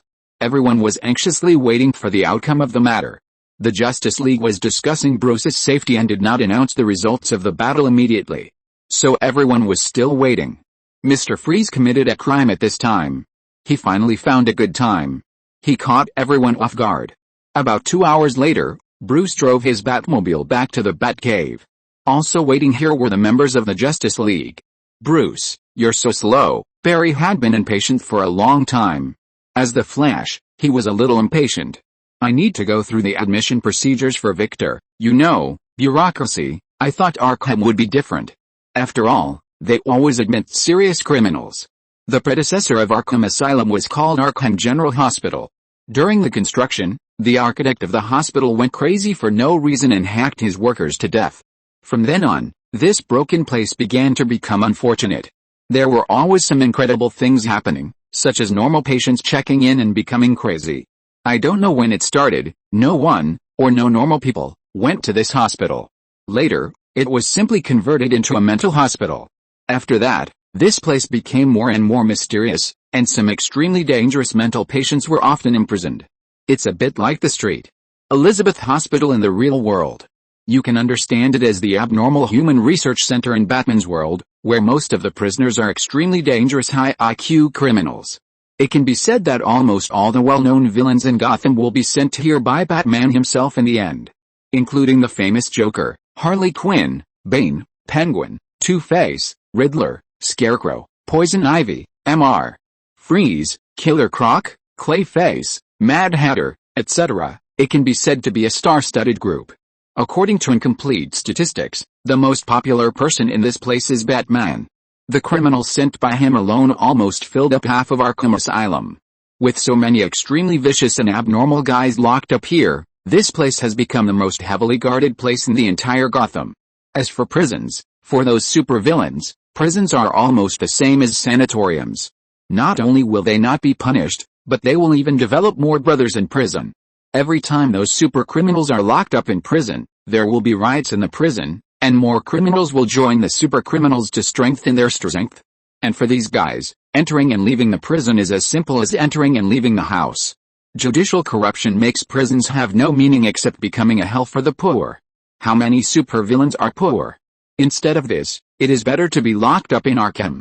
After all, Judicial appraisal cannot change the doctor's appraisal. After all, the judicial authorities cannot certify whether a person is really crazy or fake crazy. But if the doctor says a patient is crazy, then he is crazy. This greatly reduces the possibility of corruption. Many criminals who like to use mental state to escape from punishment feel very angry about this. Mr. Freeze. It's hard to believe that this guy is actually a hard worker. The hospital must be asking for payment again. Barry shrugged. Mr. Freeze, whose real name is Victor Freeze, was originally a cryogenics scientist. Because his beloved wife Nora was terminally ill, he used high-tech equipment to freeze her to suspend her life and study ways to treat her. But one day, the company that funded Victor's research wanted to interrupt the experiment for personal interests, and clashed with Victor, who wanted to stop them in the laboratory, which caused the leakage of the freezing equipment gas in the house. This accident changed the cell structure of Victor's body, making his whole body cold-blooded. His body temperature must be kept below zero at all times to survive, and he would die at normal room temperature. For this reason, he made a set of cryogenic armor and various freezing weapons and became Mr. Freeze. After that, Mr. Freeze began to work hard to save his wife. He is not a vicious person. Everything he does is for his wife. It takes a lot of money to maintain his wife's frozen state, to revive her, and to cure her terminal illness. So in order to get Mr. Freeze as quickly as possible, he had to take the road of crime. Most of his services are for other criminals as a mercenary. Mr. Freeze is actually a very cultured person, not as crazy as other criminals. He prefers to discuss religious culture, philosophy, psychology and many other topics with Batman, who is under his control.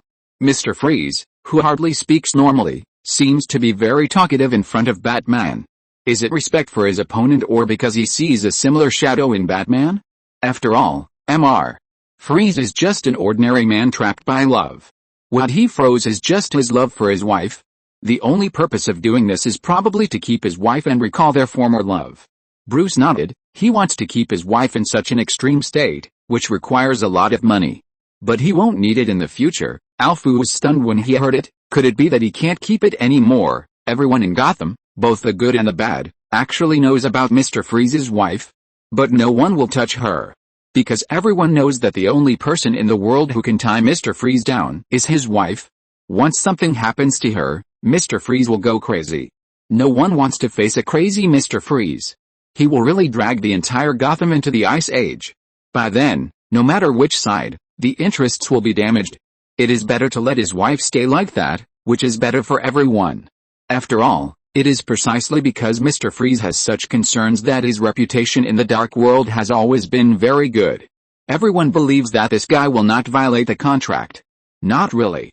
Bruce took off his equipment, revealing a casual suit, but Alfred keenly noticed that this was not the clothes he prepared for his young master. Bruce is Batman, and Alfred is the butler, responsible for everything Bruce doesn't do or can't do, including Bruce's eating, drinking, defecating and urinating. Without Alfred, Bruce can't even take care of himself. But Alfred still didn't ask. Bruce may hide anything in this world, but he will never hide it from Alfred. It's just that this can't go on. Sooner or later, this approach will drag down Victor and bring disaster to Gotham. This situation needs to change, Bruce continued. Haven't you been curious about where I've been all day? The others also looked over. I went to a very interesting parallel world. Parallel world? The others were shocked. Bruce didn't hide it either, and told them everything he saw and heard in that world. Is there really a parallel world? It's incredible, Cyborg said enviously. I want to go and see it, too. I guess it won't work. Before I left, said Bruce, I heard from the superheroes over there that they are planning to close the entire timeline to prevent it from being discovered by other parallel time and space. I guess there's no chance to go there again. Clark nodded. He was also worried about the crisis Bruce described that might sweep across multiple parallel universes. I see, you got new technology over there, so, Clark did not forget the original topic. Yes, maybe we also need to change a little bit. We can win over everyone we can. At least don't let them do evil, such as Mr. Excited. He is an excellent scientist, but he chose this path just for his wife. What if I am sure I can help his wife? Can you cure his wife? No way, but I can keep her wife in her current state without spending a lot of money to maintain her. Bruce said. Bruce brought back some gifts, such as dragon bone extract. But this thing is not a panacea. At least it has no effect on cancer, and it may even cause cancer to spread and metastasize. After all, this thing is pure vitality and will stimulate cancer cells. So for the time being, he still can't do anything about Mr. Freeze's wife's strange disease, but if he just wants to maintain the status quo, Bruce will have no problem. It's very simple and doesn't cost that much money. In this way, Mr. Freeze doesn't need to commit crimes. This is also the reason why Mr. Freeze went to serve his sentence honestly. Chapter 1514, Defeated by Reality. Wow, you actually planned to recruit those super criminals? Cyborg looked at Bruce in surprise. Although Bruce insisted on the principle of not killing, it was bullshit to say that he had any expectations for those scums. If he really had expectations, he would not have locked these people up in Arkham. You have to know that this is a mental hospital, and since its establishment, it has only a pitiful 1.2% recovery rate. In other words, only 1.2 out of 100 people can walk out of Arkham intact. Compared with Arkham, St. Elizabeth's is a conscientious hospital. It can be said that once they enter Arkham, these guys basically lose the chance to return to society. This is much more terrible than going to prison. This is a real-life sentence, and according to statistics, no matter what the original mental state of the criminals locked up in Arkham is, it will only get worse after a period of time, and there is no therapeutic effect at all. This broken place seems to be specially prepared to drive people crazy. It's not recruitment, but harmlessness. Make their destructive power as small as possible, Bruce emphasized. But this won't work at all. Wonder Woman put forward a different opinion. Bruce, you should be more decisive, like a warrior. Once and for all, Wonder Woman is not a white leftist, she is a real warrior, and warriors are always decisive and bloody when dealing with enemies. Her enemies are rarely put in jail, because most of them have been killed by her. No. I think Bruce's approach is worth learning from. You can't be rough and one size fits all. Superman Clark supports Bruce's approach. If there's anyone who is the most leftist in the Justice League, it is definitely Superman. It is hard to imagine that his parents are rednecks from farmers. A southern farm family raised a white leftist child. Is this a failure of family education or a success? That will only waste time. I think that except for a few hopeless people, everyone else is worth saving. Barry also spoke up to support Bruce. Strictly speaking, in fact, the Justice League is still dominated by white leftists. The same is true for the Avengers on the other side, where white leftists are the majority. I don't know why, but many superheroes are white leftists. They all rely on violence to fight violence to show justice, but each one is more leftist than the other. This is very embarrassing. After a brief argument, a consensus was reached soon. Well, actually not. Because the Justice League is nothing but a name. The relationship between them is just like that. I didn't see Aquaman and Arthur, and they were not present. Wonder Woman is mainly active in Europe, Superman is in Metropolis, Batman is in Gotham, and Barry is in Central City. They don't have much intersection with each other. For example, Wonder Woman and Superman and Batman have very different styles of doing things, and their values are completely different, so it is difficult for them to play together. Batman came back to change this situation. He hopes that they can get along with each other, bring in more people, build an alliance, help each other, and support each other to better protect the Earth. Superman will stand in the alliance as a leader. And he is the monitor of the alliance, and he will ensure that the alliance will not deteriorate. This is Batman's idea. Kai's model gave him a lot of inspiration. They should not fight alone, especially when dealing with global crises. Moreover, if a person fights alone, the effect may not be good. Look at New York City over there. Multiple superheroes in the city communicate with each other and even join forces with the police, making the public security in a metropolis like New York so good, which is impossible here. Even in the metropolis with the best economic conditions, the crime rate remains high. But New York has done it. This makes Bruce very envious. At the same time, Kai and Tony's operation of capital also gave him a lot of inspiration. In the past, he always regarded his wealth as a cover. Others could never imagine that a super-rich man would dress strangely and do justice. This is the greatest significance of his identity as the richest man. But after seeing Kai and Tony's use of capital, he suddenly realized that changing the world does not need to be so rigid. He can use his wealth to influence many people. He does not need to hide himself for this. On the contrary, he needs to expand his wealth in exchange for greater influence.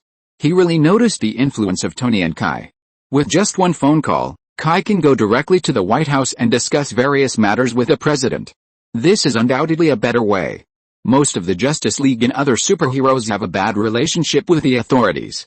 This is not a good thing. Of course, for now, this kind of thing still needs some efforts. After all, there is a fundamental difference between the two worlds. Thomas didn't do anything yet, and he was killed. If Bruce wants to exert his influence, he must first ensure that no one will kill him in advance. His father was shot just because he wanted to change Gotham. It is even more difficult for him to change the world. But as long as there is hope, Bruce is willing to try. By the way, I forgot to say that the Joker went there with me. Bruce suddenly remembered an insignificant thing. Joker, Alfred reacted greatly. For Batman, for the entire Bat family, the Joker is always a taboo. This guy is a typical, simple madman. He does things without considering interests or motives, or to him, all motives and interests are to destroy Batman. According to the Joker, it is not to destroy, but to liberate Batman and become more complete. He doesn't care whether Batman will become evil, he just wants Batman to break the principles and no longer restrain himself. So he always forces Batman into a desperate situation, and then gives Batman the opportunity to kill himself and complete the real compliment. To this end, the Joker did a lot of things, including but not limited to blowing up Batman with a bomb, stabbing Batman with a knife, poisoning Batman, kidnapping Alfred, kidnapping the first generation of Robin Dick Grayson, kidnapped the biological mother of the second generation of Robin Jason Todd, lured Jason Todd into the trap, and then tortured and killed Jason Todd. There was also harm to Batman's friend Gordon, and Gordon's daughter Barbara Gordon, also known as Batgirl. In the end, Barbara Gordon's lower limbs were paralyzed and she had to sit in a wheelchair for the rest of her life. It can be said that the Joker's harm to Batman is several times more than that of other villains combined. Not only Batman, but even the harm to the people around Batman is unprecedented. Even Alfred hates him to the bone. Clark looked at Bruce very seriously. Tell me, Bruce, you didn't kill him. As someone who also adheres to the principle of not killing, Clark may be the one who understands Bruce the most among these people. He knows the seriousness of the matter.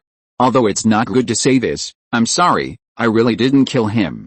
In fact, I didn't notice that he traveled through time like me. When his appearance appeared in the news, he was shot dead. The Joker and Batman can be said to have achieved each other. Without the Joker, Batman is not so great. Without Batman, the Joker will not survive more than 3 episodes. For example, in New York, the Joker originally thought that he would go to another world, say hello to the world first, and then go to play with a little bat, but he was shot directly by a group of special forces and died thoroughly. Is it that simple? Alfred couldn't believe it. You know, they paid too much to deal with the Joker. This is his ashes. Bruce gave Alfred a small box. Batman was going to take back his body, but for some reason, the New York police directly sparked it and burned it finely. It can be used as putty. After all, it's not from that time and space. It's too unlucky to keep it, so I brought it back, Bruce explained. Okay, then how do I deal with it? Alfred looked at the small box and felt a little tricky. Whatever, Bruce didn't care. The Joker and he loved and hated each other. That was the Joker's wishful thinking. Bruce didn't want to know him anyway. This thing was a disaster. Okay, young master, I have to think about it. When Batman entered a new chapter, he returned to the main universe. Xander. When the Guardians of the Galaxy arrived, the entire planet was already undergoing post-war reconstruction. The Nova Corps of Xander did not blame the Guardians of the Galaxy for being late, although some people did say some strange things, but this was also reasonable. After all, they lost their relatives and friends in this disaster. Although it was a bad behavior to say some inappropriate remarks under psychological imbalance, no one would really blame these poor people. I'm sorry, the situation is very bad now, we don't have time to entertain you. Arani Rail, the new Centurion director of the Nova Corps, looked at the members of the Guardians of the Galaxy with a tired face and sincerely apologized to them. Star-Lord and his team were very reasonable about this. It's okay. Is the situation so bad? Star-Lord said worriedly. If Thanos has the strength to break through the planet Xander guarded by the Nova Corps, then to what extent has his strength expanded? It's terrible. Half of the population of Xander was wiped out by Thanos. The Queen died in the battle, and most of the government departments were also eliminated. The former Centurion director resigned and exiled himself. We are now in a state of confusion. On the one hand, we have to rebuild Xander, and on the other hand, we have to patrol the territory. The Nova Corps is already overloaded, and even new soldiers have been sent out. But the situation has not improved. The Kree Empire will obviously not miss such an opportunity. They began to deploy troops on the border, and other bugs such as pirates and looters have also appeared frequently. From Irani Rail's words, it can be heard that they are exhausted. What about Thanos? Gamora asked. I'm sorry, we can't do anything. At least in the short term, we don't have the power to seek revenge on him. Irani Rail was a little ashamed. The Xander Empire suffered such a big loss, but it couldn't seek revenge on the culprit. This made Irani Rail, the new Centurion director, feel extremely ashamed. However, we have obtained some information about Thanos' whereabouts. He seems to be looking for a lost planet. Irani Rail did not really do nothing. She handed Star-Lord a storage disk, which was a universal model in the universe, so it was relatively large. This is the star region where they last appeared. So far, Star-Lord checked the information on it and found that it had all gone to the other side of the universe. Gamora did not hesitate at all. We will check it out. Thank you very much, Irani Rail thanked sincerely. She took it out with this intention, but I hope you cannot act rashly. If possible, please send us a message as much as possible. We are happy to avenge the victims of Xander. We will be careful, Star-Lord said seriously. After all, with just a few of them, it is really unlikely that they can be the opponent of Thanos. Soon the Guardians of the Galaxy left Xander. They did not like the current atmosphere of Xander. The previous Xander was confident and open, full of light and freedom. Now, sadness has always surrounded this planet. After all, losing half of the population in an instant is not as simple as just deleting half of the population. Those are living people. They have relatives, friends, and their own social circles. No one can turn a blind eye to such a disaster. So the atmosphere of the whole planet is dead and depressing. The Guardians of the Galaxy don't like this feeling. No one will like it. Where are we going next? Rocket asked. To find Thanos, Gamora said without hesitation. No, then Drax the Destroyer looked at Star-Lord in disbelief. Why? Gamora also looked at her boyfriend angrily. Because we have no money, Star-Lord raised a very realistic question. I'm Groot. Groot agreed. I was originally going to ask Xander for some funds for the operation, but Gamora insisted on dragging me away. Hey. Others are like that. You are embarrassed to ask for money, Gamora asked confidently. But sister, we need to eat. The spacecraft needs supplies. All of these require money. But the problem is, we don't have money, Star-Lord muttered with resentment. Star-Lord is not a good man in the traditional sense. He is willing to do good things, but the premise is that he has to eat first. He is not so great that he would go on an empty stomach to do justice. Well, I support it. Rocket Raccoon supports Star-Lord very much, because he is also such a person. I'm Groot, okay, Groot also supports it. 3-2. What do you say? What can Gamora say? After all, Star-Lord is talking about a practical problem. Not eating can really kill people.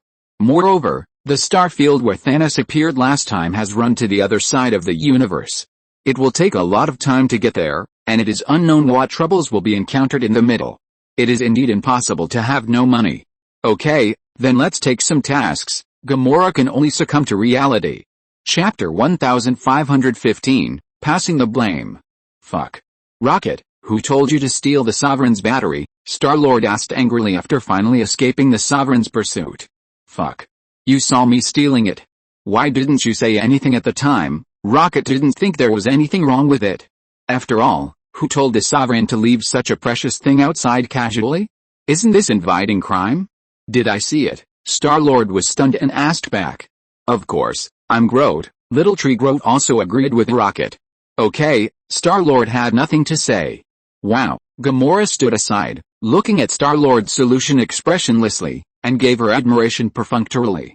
Don't be like that, Gamora, at least the result is good. Star-Lord was actually not very angry about Rocket Raccoon's behavior.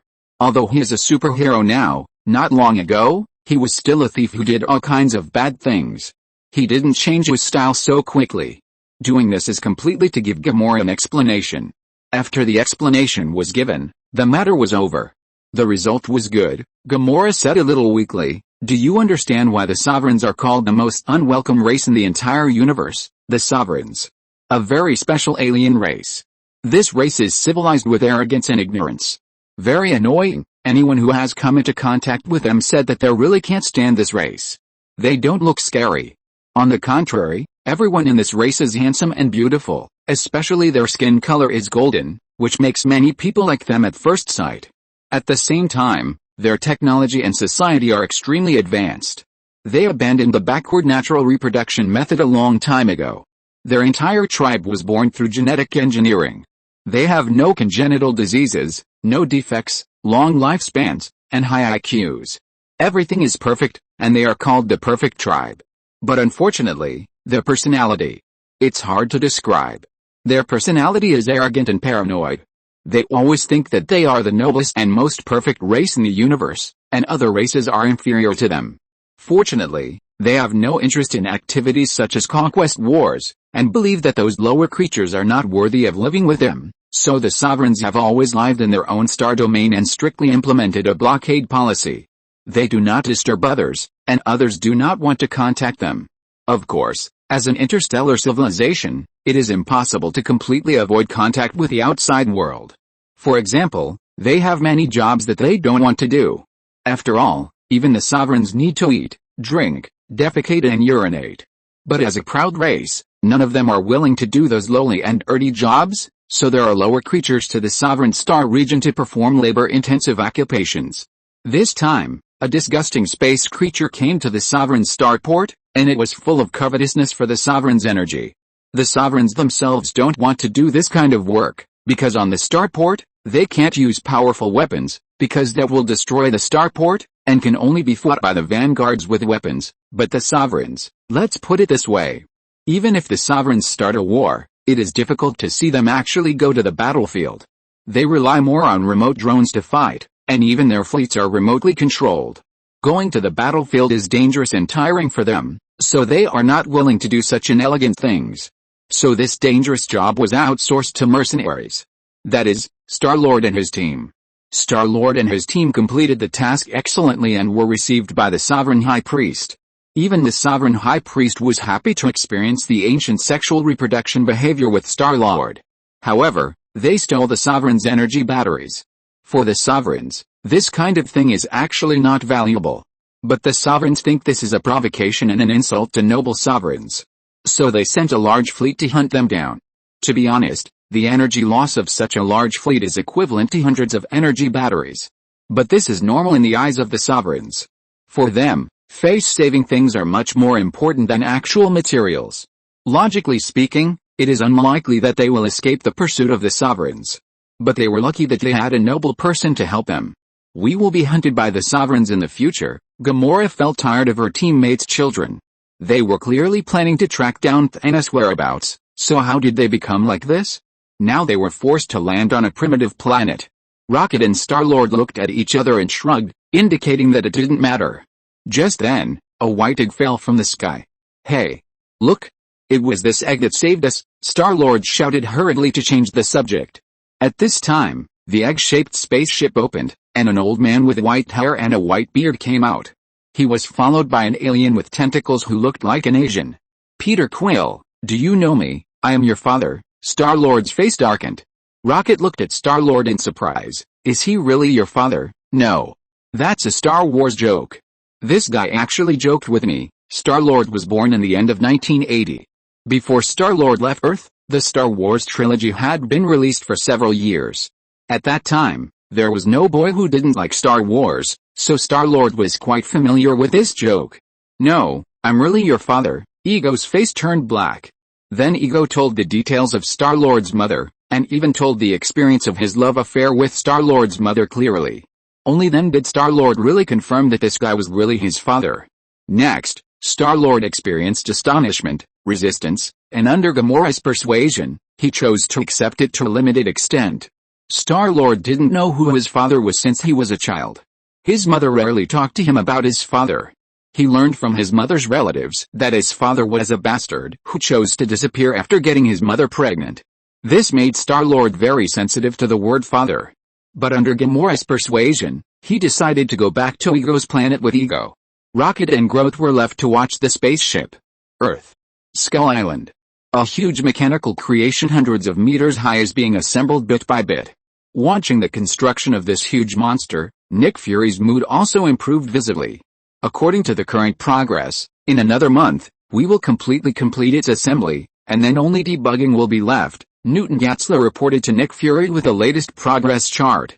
Now, we just lack a suitable opportunity for it to appear, Newton Gatzler said. However, Herman Gottlieb next to Newton Gatzler said, I heard that it seems that Mechagodzilla is very conservative and believes that it is not allowed to be used unless the Titan creature is active again. After experiencing a series of things, the Monarch organization tends to be conservative as a whole. In fact, the Monarch organization has always been a conservative organization. Most of their methods for Titans remain the same, allowing Titans and humans to coexist. Hearing this, Nick Fury suddenly felt unhappy. This was inconsistent with his ideas and even more contrary to his interests. Titans are a disaster for humans. There is no doubt about this. What happened in Miami is the best conclusion. They can't pretend not to see it. His words made the two scientists nod their heads with sympathy. For humans, it doesn't matter whether Titans have any ill will towards humans. What's important is that as long as they move casually, it will be a disaster for humans. This has nothing to do with whether Titans themselves have any ill will towards humans. Of course, to say this completely ignores that it was humans who first disturbed these Titans and woke them up. If it weren't for human suicide. For Titans, they don't like the current environment at all. They like high radiation environments. The current environment is like a bear running to the ice and snow. They just want to find a place to sleep well. Nick Fury said this, which was completely rogue. However, this statement is very popular. Especially after seeing the terrifying destructive power of Titans, many humans have been deeply afraid of Titans, and it's not that no one has called on the government and superheroes to hunt those Titans. Of course, this statement was ignored by both superheroes and the government. After all, the destructive power of Titan creatures is obvious. Once a war is fought with them, regardless of success or failure, humans will face a catastrophe. Who would be willing to participate in such a war that hurts both sides? Therefore, any sober-minded person will choose to maintain peace with the Titans. Moreover, if humans really go to war with the Titans, there is a great possibility that humans will lose. After all, the fighting power of Godzilla and King Ghidorah is enough to make many people sober up. Unfortunately, there are many sober people in this world, but there are also many confused people, especially those who have experienced that disaster and lost their relatives and friends in it. For example, those survivors in Miami. These people can't hear any news about Titans. Although the two scientists had no relatives or friends who died in that disaster, they were brainwashed by Nick Fury. Nick Fury needs supporters. After the Monarch organization was increasingly out of his control, he needed supporters even more. So he took advantage of human empathy and recruited a large number of extreme supporters within the Monarch organization. They are all a group of people who support humans to liquidate the Titans. However, the upper echelons of the Monarch organization knew nothing about this. They thought that the Monarch organization was the former Monarch organization. Then what should we do? Newton Geisler asked excitedly. Newton Geisler and Herman Gottlieb were just simple scientists. Their understanding of human hearts was no different from that of ordinary people. Their abundant knowledge could not allow them to see through human nature. Human nature was too complicated. So in Nick Fury's highly inflammatory words, they were unconsciously influenced by him, and even took it for granted that everything they did was to protect mankind. The Titans have awakened, and they are the biggest stumbling block to human development. If they are not destroyed, human society will definitely be completely destroyed because of their activities. With such a mood, they obeyed Nick Fury's words. We must choose a target and defeat it, so that all humans can see clearly that we have the ability to defeat the Titans. Only in this way can we get more support. Believe me, many people have a deep hatred for the Titans, and they are willing to support us for this hatred, but in this way, the Monarch organization's strategy of seclusion will be gone, Herman Gottlieb said a little worriedly. Nick Fury had already prepared for it. He needed to step forward and naturally needed to convince his supporters. Why did our Monarch organization choose to seclude itself from the world? Nick Fury asked. For, Herman Gottlieb couldn't continue speaking halfway through.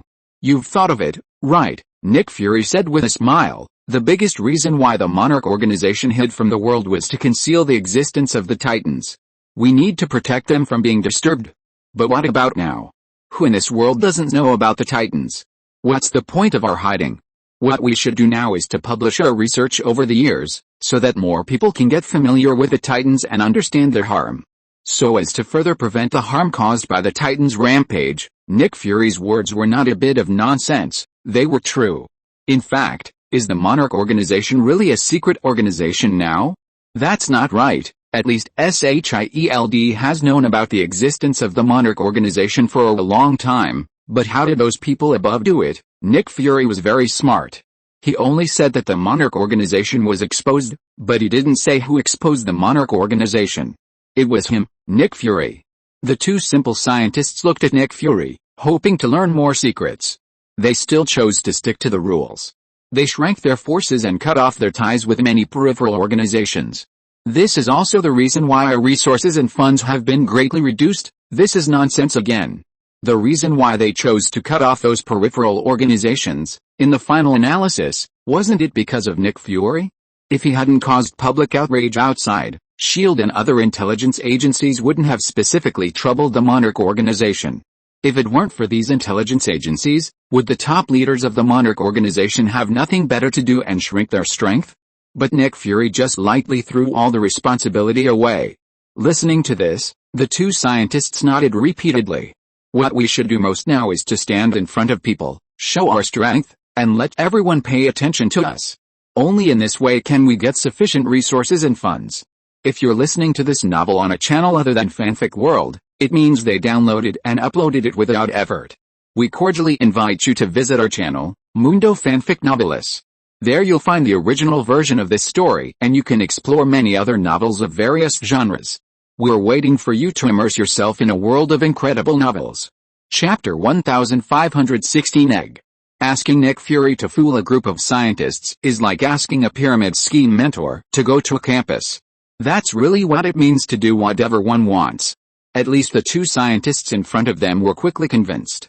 Which Titan should we target? Nick Geisler asked cautiously. Nick Fury threw out a document. The two scientists opened the document and found that it recorded a hybrid of a spider, an octopus, and a conch, with 6 huge and slender legs, and a body that was disproportionate to its limbs. The head was shaped like an octopus, and there was a shell similar to a conch on the body. Scylla? Nick asked in surprise. Yes, it's Scylla. Why Scylla? Nick Fury didn't choose it casually. First of all, based on size and weight, Scylla is the weakest of all Titans. This is true. Although Scylla is 104 meters tall, which is not short, its height is too exaggerated. After all, the largest organ in its body is its long legs. Its real body only occupies 1/10 of its height. It is very disproportionate. Secondly, although Scylla's tentacles can be used to interfere with opponents, her long legs are also powerful and sharp, and can even stab Godzilla. But that's all. It does not have much lethality, at least not like Ghidorah, who can destroy half a city with a random gravitational wave ray. But Scylla's secretions contain a lot of liquid nitrogen, which is also very harmful to Mechagodzilla. Herman Gottlieb expressed a different opinion. Then can you find a Titan weaker than Scylla? Nick Fury asked back. Herman Gottlieb was stuck for a moment. They are the Monarch organization. When it comes to who on this earth has the deepest research on Titans, they admit that they are second, and no one can think of being first. Among the 21 known Titans, Scylla seems to be the easiest to deal with. In fact, there is a Titan that is easier to deal with than Scylla. But the problem is that the Titan has been killed. Mothra. Mothra is the weakest among all the Titans. It is the smallest and has the lowest desire to attack. If it is still alive, it is undoubtedly the easiest target to attack. However, there are two problems now, which have forced them to give up Mothra. First, Mothra is dead. According to the information revealed in the murals of the Antarctic ruins, Mothra and Godzilla are twin Titans. When Godzilla appears, Mothra will definitely appear. Mothra is called the Queen of Monsters, and the reason is because of its complementarity with Godzilla. However, at this stage, this Mothra has been blown to ashes by King Ghidorah in order to save Godzilla. Of course, this does not mean that Mothra will be discontinued. On the contrary, Mothra will not disappear. As long as Godzilla exists, Mothra will not be discontinued. Before Mothra flew away, she left 2 eggs in the Yunnan ruins. But the second problem is here. Those 2 eggs are in Yunnan. The same is true for the Monarch organization. According to many data, China's research on Titan actually preceded the Monarch Organization. The Monarch Organization once sought cooperation from China, hoping to allow the Monarch Organization to enter China. First, it can use China's financial and material resources, and second, China has a lot of intelligence information that the Monarch Organization does not know. But unfortunately, China rejected it very rudely. China found out that the Monarch Organization and SYNOPSIS were involved. If the Monarch Organization was allowed to come in, it would be equivalent to letting SYNOPSIS come in as well. This is absolutely intolerable to China. Moreover, don't think that scientists do not have racial discrimination. This group of old white men have always firmly believed that white people are the main force of world development. Their cooperation is more like a condescending charity. They want China to contribute money and effort, but they have not given China any promises, and they are not even willing to let China go deep into the Monarch Organization to participate in the operation. So they naturally regard China as a sucker? Nick Fury didn't die at that time. He was just too greedy. If the operation is good, it might be possible to really get in, which is better than being in the dark, right? For example, now, even if Nick Fury wants to do something in China, he doesn't know where to start. The defense is too tight. Moreover, it seems unlikely that he can show any power by dealing with 2 eggs. So forget it. Is it decided? Yeah, Nick Fury nodded. What about above? Nit asked worriedly. Don't worry, as long as Scylla appears, they can't do anything. Nick Fury had already planned it. The 2 scientists looked at each other. They were not really stupid. They knew that Nick Fury was going to use tricks. But so what? They have been brainwashed and think that Titan is the biggest threat to mankind. So they easily accepted such treatment. Now, the rest is up to you. You must complete the assembly of Mechagodzilla as soon as possible. Nick Fury did not forget to cheer. Don't worry. We will work overtime, the 2 promised hurriedly. At this time, Herman suddenly asked, then what is our ultimate goal? Defeat Godzilla. Become the king of Titans, Nick Fury said without hesitation. The 2 of them were enlightened, but immediately became embarrassed. They had witnessed Godzilla's terrifying fighting power throughout the whole process. Even if they were confident in Mechagodzilla, they didn't think it could reach that level. For energy, we have the support of Danvers' biological energy supply system, and we are confident. But Mechagodzilla's physical strength is not worthy of its energy coefficient. This is not something we can solve with our efforts. This is a very realistic problem, and it is not something they can accomplish by trying hard or not. I'm thinking of a way to do this. What way? Of course, find Wakanda. It just so happens that Nick Fury knows very well that Wakanda is not willing to share vibranium with others. These black tribes are very wary of the outside world, and even reject it. Even T'Challa, who has the most open attitude, has a bad impression of the outside world because of Russia's opening of the country. They think that the Russians and the Chinese are oppressing and plundering them. They want to resist. But the reality is cruel. It doesn't mean that they can resist just because they have a high level of technology. It's useless. The size is too small. How many people are there in Wakanda?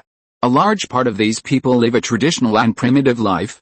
There are not many talents who really meet the needs of modern warfare in the whole country. With the size, let alone resisting the 2 major countries, even those European countries can crush Wakanda. So even if Wakanda is very dissatisfied, it can only endure it. This gave Nick Fury a chance. He has now contacted T'Challa. More importantly, he is also black. This is a good breakthrough. In Wakanda now, black populism has risen wildly. King T'Challa not only did not stop it, but fueled it. He wanted to absorb the experience of the anti-colonial struggle of those African countries and use populism to fight colonialism. Of course, all of this requires some guarantees. And for Scylla, it is the best manifestation of strength. This is the best guarantee. So the first battle must be fought well. Somewhere in space a month later, a group of predators gathered together and then fired their laser weapons at the same time. However, these laser weapons have been adjusted to the minimum destructive power. This level is at most a large searchlight. Unless it hits a human body, it has no lethality. This is the custom of the predators. When a predator leader dies, the nearby predators will fire energy weapons, dyeing the entire space colorfully to see him off. They call this the Horn of Freedom. This is the highest etiquette of the predators. Although they are all a bunch of bastards. But the reason why predators are different from those pirates and other garbage is that predators have their own rules of conduct. Although there are not many, they are absolutely not allowed to be violated. For example, they never buy and sell children. Yondu used to be a predator, until he was removed from the predator because of one thing. Yondu once received a commission to help a mysterious man named Ego find his children. Ego was very generous and gave very generous rewards every time. Yondu once thought he had met a sponsor. But as time went on, Yondu discovered a terrible fact, that is, all the children he brought back from various planets disappeared without exception. The planet where Ego is located is not big.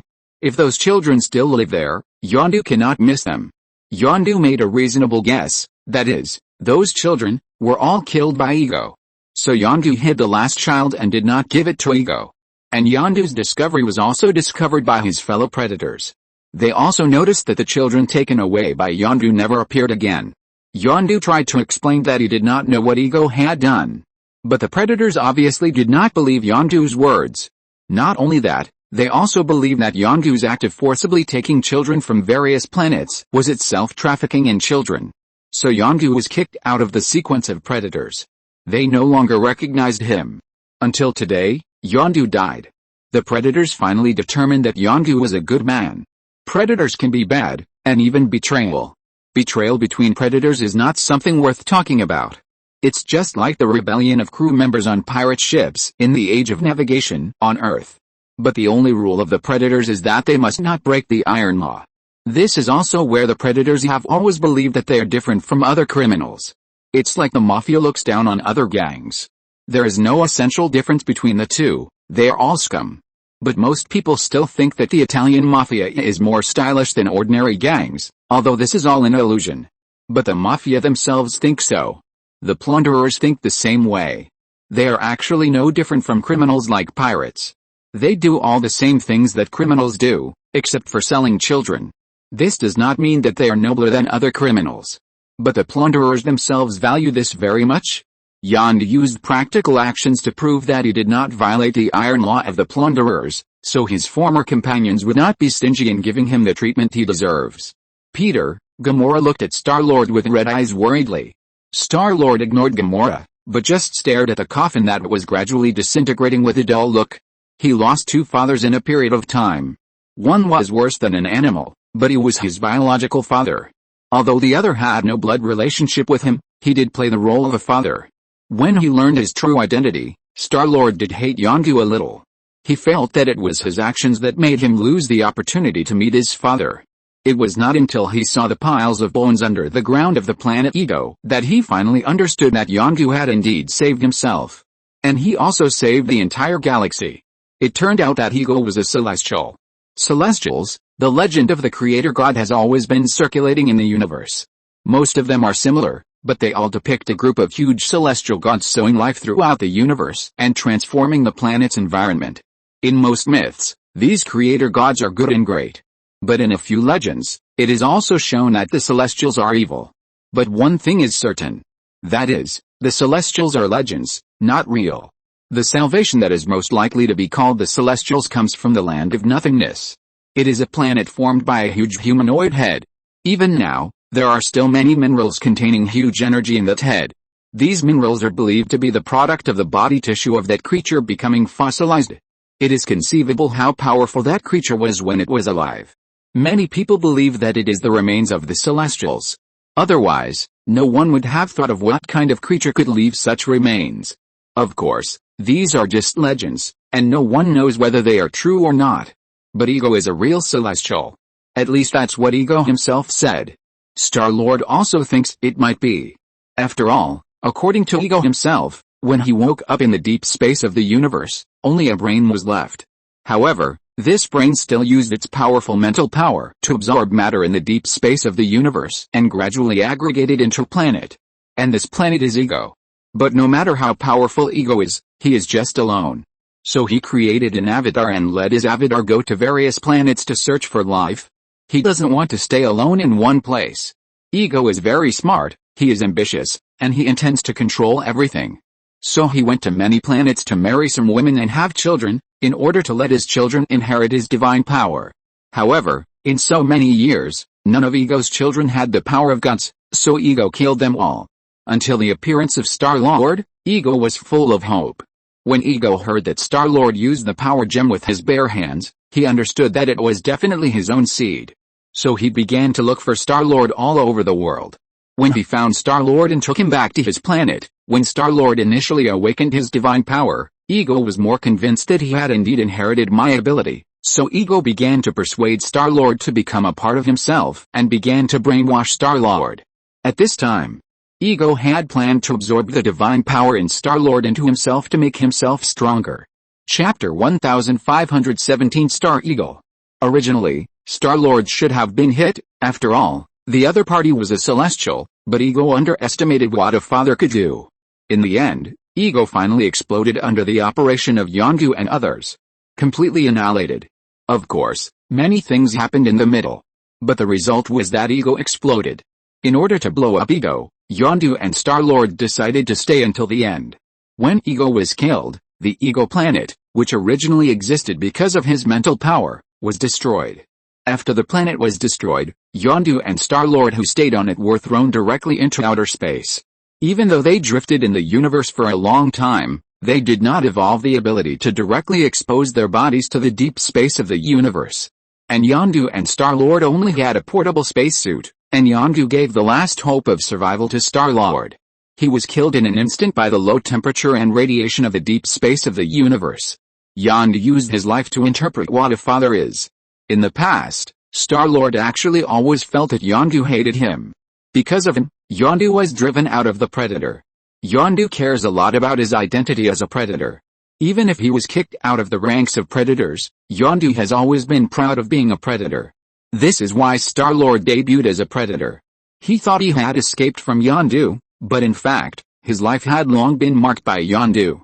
As a father, Yondu had long regarded Star-Lord as the continuation of his own life. He taught Star-Lord everything, including how to survive in this dirty universe. He became cunning and fickle, but still had his own persistence. This is the most perfect predator. The predators went back to their own homes after the Horn of Freedom. Only Yondu's old friend, the legendary figure among the predators, Starhawk Starka-Ojerd stayed. Starka-Ojerd, an absolute legend among the predators, even other civilizations in the universe are full of respect for Starka-Ojerd.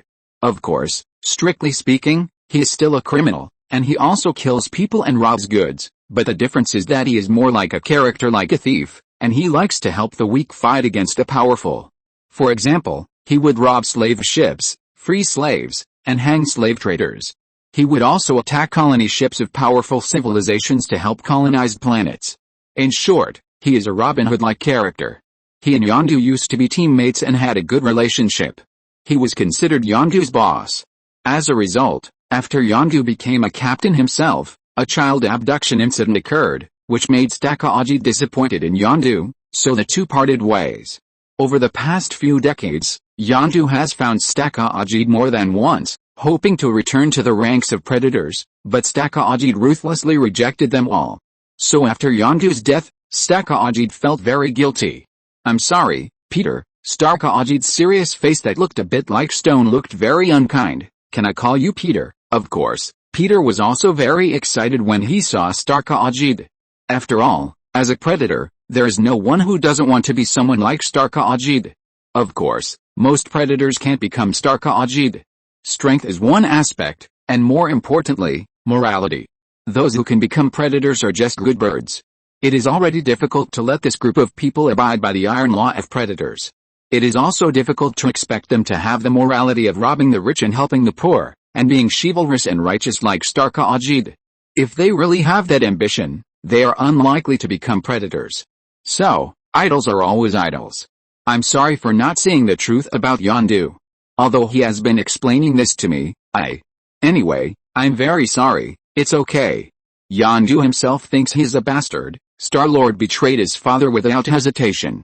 After all, even Star-Lord doesn't think Yondu is a good bird. He did help Ego kidnap a lot of alien children. Yondu himself admitted that he lost his mind because of the high reward. After all, normal people can know with a little thought that Ego's unrestricted acceptance of children of all races is definitely problematic. But Yondu turned a blind eye to it until Star-Lord saw the clue. If you say he is innocent, you are definitely conscienceless.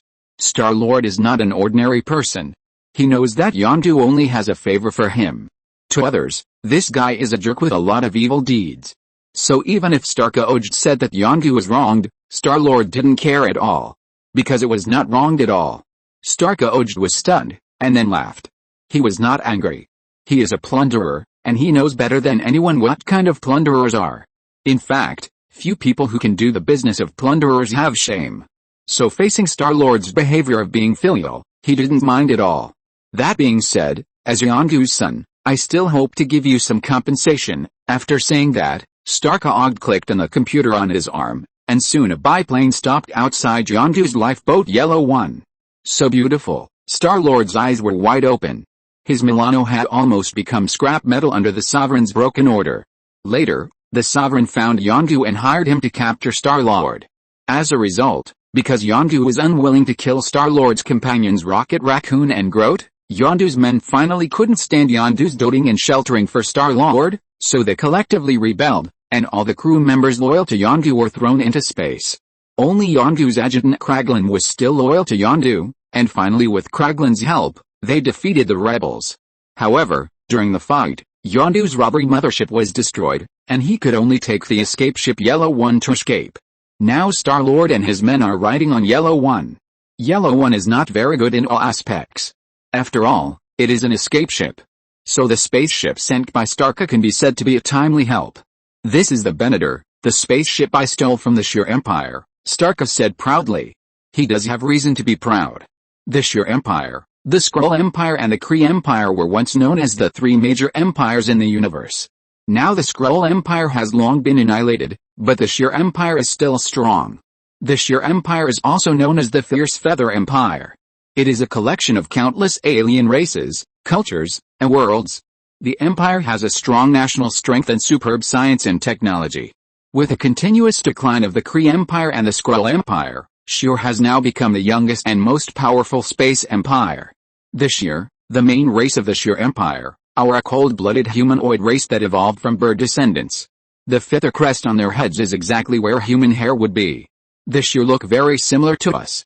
They have two common hairstyles. Most Sheer, especially the nobles, generally let their head feathers sprout in a triangular pattern, with one corner located on the top of the head and the other corners on each shoulder. The other is to let the dense head feathers diverge, but the top of the head is very flat. Inside the body, they have very light hollow bones, and on their forearms, there are some degenerate feathers, which are the last remnants of the wings lost in millions of years of evolution. In a gravity environment similar to that of the Earth, the Sheer can lift an average of 1 ton of objects and have great endurance. The vast majority of Sheer do not have any special abilities, although some individuals who have reverted to their ancestral state have wings and the ability to fly. The Sheer are oviparous animals, and they are artificially hatched and cultivated in special incubators. The Sheer are intelligent, aggressive, and selfish. This emerging empire is full of aggression and has long since begun a long conquest of the planets around it. It has even formed a competitive relationship with the Kree Empire in some star regions. At this stage, the entire universe is paying attention to when the two empires will start a war. Given their similar aggressiveness, a war between them is a matter of time. And Starka's range of activities is at the border of the Sheer Empire. His most important job now is to mess with the Sheer Empire. This is the latest exploration spacecraft of the Sheer Empire. It has the best fire control system and the most sensitive sensor system. In addition, it is equipped with the most unique technology of the Sheer Empire. Following Starka's explanation, not only Star-Lord, but even Rocket Raccoon became excited. Is it the full system projection technology, stealth technology, and Stargate technology? The reason why the Sheer Empire can dominate the universe is because of their series of unique technologies. For example, the full system projection technology is not a projector or something like that. The so-called full system projection technology can be understood as a battlefield simulation system. As long as the system is turned on, it can immediately simulate the real battlefield environment in all directions, and even the enemy's various responses can be simulated. It is a battlefield training and command deduction artifact. In addition, the stealth technology, just look at the name to know, there is no need to repeat it. It is worth mentioning that the Stargate technology belongs to a network system device, which is used for long distance, even including intergalactic transmission. There are planetary stargates for single-person transmission to another galaxy or star system, and space-level stargates for starship transmission. It is considered to be the best transmission system in the entire universe so far. Starka smiled and nodded. Rocket almost fainted with excitement. Although the sheer Empire is not as powerful as the Kree in terms of individual combat capabilities, it is unique in the universe in interstellar navigation. But unfortunately, the sheer Empire has strict control over its own spacecraft and rarely sells them to others. What about the star-blasting technology? Is there any on this spacecraft? But Rocket did not expect that the next second he made a more excessive request. Starka's face went black. The so-called star-blasting technology is the most notorious technology of the sheer Empire, and it is also the reason why many cosmic civilizations hate the sheer Empire. This is the ultimate weapon of the sheer, which can make stars directly enter the supernova evolution period. This is a weapon that can directly destroy a galaxy. This behavior is an extremely inhumane practice even for the Kree. After all, everyone fights for resources and living space, but you suddenly destroyed the entire galaxy. What is the point of everyone fighting? Of course, for a guy like Rocket who has insufficient firepower syndrome, the more powerful the weapon, the better. It would be best if one shot could kill anyone. How is it possible? Don't talk about whether I can grab that thing. If I really grab that thing, I guess I will never see the sun tomorrow again. Star-blasting technology is a killer weapon that the whole universe is looking at. If Starka grabs it, not to mention that the sheer Empire and Starka will fight to the death, even other interstellar civilizations will do their best to hunt down Starka, leaving him no place to stay. What do you want from Starburst technology? Uncle Starker has been good enough to us. What do you want from Starburst technology? What do you want from a bicycle? This spaceship is a timely help for them. You know, they only have one yellow one now. It's okay to use it for a short period of time, but it won't last if they want to continue to track Thanos. Who knows what they will encounter next? They are really penniless now. They made a small fortune doing the Sovereign's mission, but it's definitely not enough to buy a good spaceship. In addition, they have basically nothing now, and they are being hunted by the Sovereign. It's hard to find a reliable supplier. Don't expect the Predator Alliance to provide them with a stable supply of goods. They are lucky not to be robbed by the Black. The most likely possibility is that as soon as they buy the spaceship, the Sovereign will know all their information. By the way, there is a tracker on the spaceship, so the Sovereign will come to them soon. So it can be said that Starker solved their urgent needs. Is there anything else I can help you with? As Yondu's cub, Starka was willing to help Star-Lord, whether out of their past friendship or out of guilt towards Yondu. Moreover, the universe was so big that no one could tell when they would meet again. So if he could help, he definitely wouldn't mind helping. Star-Lord was immediately overjoyed. He was a child raised by predators, and being shameless was his instinct. If someone offered help to him, he would definitely not care about his face and refuse, let alone a legendary predecessor like Starka. Uncle Starker, we are tracking Thanos now. Can you help find Thanos? Starker's face turned green. If Starker is a thief, then Thanos is a terrorist. Although they are all targets of attack by various civilizations, their importance levels are definitely different. Even though Starker has been causing trouble for the sheer Empire, to the sheer Empire, Starker is at best a minor trouble. They will not and cannot go all out to hunt him down because there is no need. But for Thanos, the sheer Empire is absolutely vigilant. After all, if Thanos enters the territory of the sheer Empire, half of the population of a planet will be lost. From this, we can see the difference between the two. Sorry, goodbye. Let's talk again when we have a chance. Chapter 1518 Peter. Legends are called legends because they can always do things that others can't do. To do this, you must have courage that ordinary people can't understand. When everyone was afraid of the sheer Empire, Starka dared to stand up and take his crew to fight the powerful sheer Empire in the deep space of the universe. Starka doesn't like Thanos, that's for sure. Basically, no one likes Thanos, except his crazy followers. But no matter how much he doesn't like it, if you really ask Starka to fight Thanos, Starka will be a little nervous. There is no way. No matter how badly he offends the sheer Empire can't really mobilize all its forces to hunt him down. Moreover, the sheer Empire is so arrogant, and there are so many forces in the universe that are unhappy with the sheer Empire. Starka can completely hide in these forces, and everyone will turn a blind eye to this, and even provide help. But Thanos is different. If you really offend him, Thanos will really stare at Starka. And other forces may not be willing to offend this madman. After all, no matter how brutal the sheer empire is, they are also a country with their own interests. They will not ignore the rules of the game, and their behavior has its own rules. But Thanos, this madman, has no rules. He will do whatever he wants without giving you a reason. I will help you keep an eye out. This is the last promise Starka left. What else can he do? Promise Star-Lord to fight Thanos with him? To be honest, Thanos and Stark really have no grudges. The two sides have no intersection at all. Thanos' target has never been a predator like Starka. A group of rats is not worth Thanos' effort. As for telling Starka about the Infinity Stones and Thanos' plan, Star-Lord really considered it. But in the end he chose to shut up. This world has never lacked lunatics. Thanos is a lunatic. Our other nut? The Infinity Stones are so terrible that Star-Lord dare not spread Thanos' real plan. After all, Thanos can still deal with it if he collects the Infinity Stones by himself. If the real secret of the Infinity Stones is leaked, then I don't know how many more lunatics there will be in the universe. Don't test human nature. This is a truth that Star-Lord's father, Yondu, told him a long time ago. Even though Starka is a legend, he can resist the temptation. But who can guarantee that the people around him can resist it? Even if they don't have this ambition, even if the news is leaked, it will cause terrible consequences. Star-Lord will not test human nature, so he simply won't say it. Thank you, Uncle. Now he is already an uncle. Starka shook his head. If Yondu had Star-Lord's quick-wittedness, he wouldn't have fallen to this point. Soon Starka left. And the Venator also embarked on a new journey. New York. Peter wandered among the skyscrapers in New York as usual today. Then he naturally wandered to the Stark building. Then he naturally walked in. Stacy. Peter suddenly thought of it at this time. Yes, I forgot, they are gone. Peter, Pepper came out in pajamas.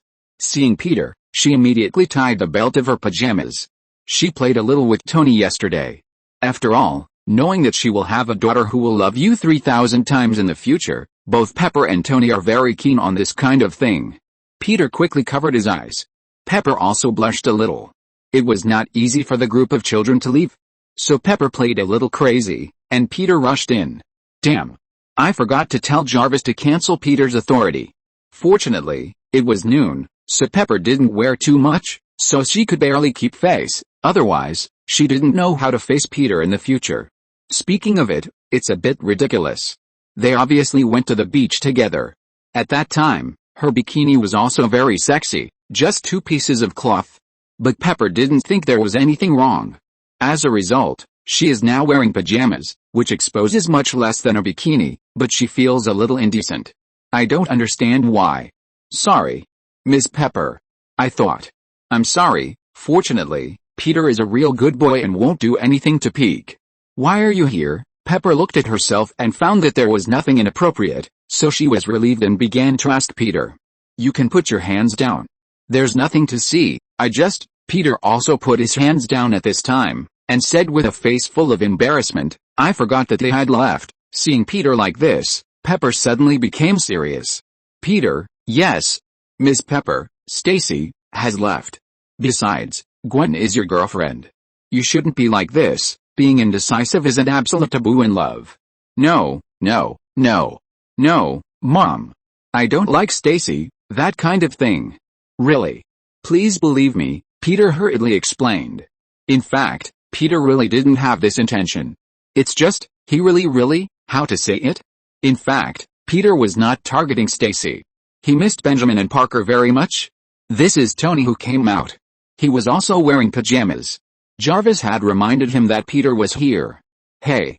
Pajama boy, what are you doing here at this time? Adults have much stronger ability to adjust. He knew very early that Stacy and others were people from a parallel world, and they always go back. Pepper whispered the matter. Tony looked at Peter in surprise. I didn't realize you were so philandering. In fact, Tony didn't think there was anything wrong with being philandering. Although he had cultivated his character after having Pepper, his private life was a mess before. When Pepper first came to be his secretary, one of her important jobs every day was to help Tony clean up some used stuff the next morning. She needed to send away the women who stayed overnight with Tony properly. Don't let them cause any trouble. And don't let them think that they are the special ones. Tony used to be a non-marriageist. It wasn't until he really realized that he fell in love with Pepper that he finally restrained himself. But this didn't change his view on love. He felt that a person should have more relationships, because if you don't have more relationships, how do you know which one you really want? So he really didn't mean to blame Peter. No, Peter's face flushed. But Peter didn't think so. First of all, he was originally a pure boy, and it was the time when he was most looking forward to love. Secondly, his personality wouldn't allow him to do philandering things. Tony thought he knew Peter very well. This kid didn't have any thoughts. He was a standard good kid. I just feel sorry for them. Sorry. Tony and Pepper looked at each other, indicating that they didn't understand it all. Peter then spoke his inner thoughts intermittently. Specifically, they were too miserable. Whether it was Stacy, Benjamin or Parker, they were all too miserable. Stacy. Her Peter died in her arms. Peter felt this countless times, and she missed and felt guilty about Peter. In her world, she was bitten by the radioactive spider and became Spider-Man. As Gwen Stacy, she and her friends Mary Jane Watson, Betty Brant and Gloria Grant formed a band called Mary Janes, in which Gwen was the drummer. Her Peter Parker tried to take revenge on those who bullied him in high school, and after injecting a homemade serum, he became the lizard man of that universe. Although Gwen succeeded in subduing Peter in the end, he died in Gwen's arms at the end of the fight because of the chemicals he used. Peter's death was a turning point in her life, which made her realize that this ability should not be wasted, which made her wear the name of Spider-Woman and start fighting crime. But this also gave her the greatest trauma in her life. Next was the conflict with her father, and then Norman Osborn and Harry Osborn both died because of her. It made Stacy's life extremely difficult in her own world. Not only did she have no friends, but her heart was tortured all the time. Then it was Parker, Andrew Garfield's version of Spider-Man. He also lost everything. His uncle died, and his MJ also died. He saw them die with his own eyes. Next was Benjamin, Tobey Maguire's version. He was the same. Uncle Ben died, and died on the way to find him. Norman Osborn died because of him, so Harry turned against him, and finally Harry sacrificed himself to help him. Otto Octavius, the professor he admired most, also died. His girlfriend also left him. Finally, Aunt May also died. It can be said that he has been fighting for others all his life, but everyone around him has suffered misfortune because of him. This has led to Benjamin being unbelievably haggard in middle age.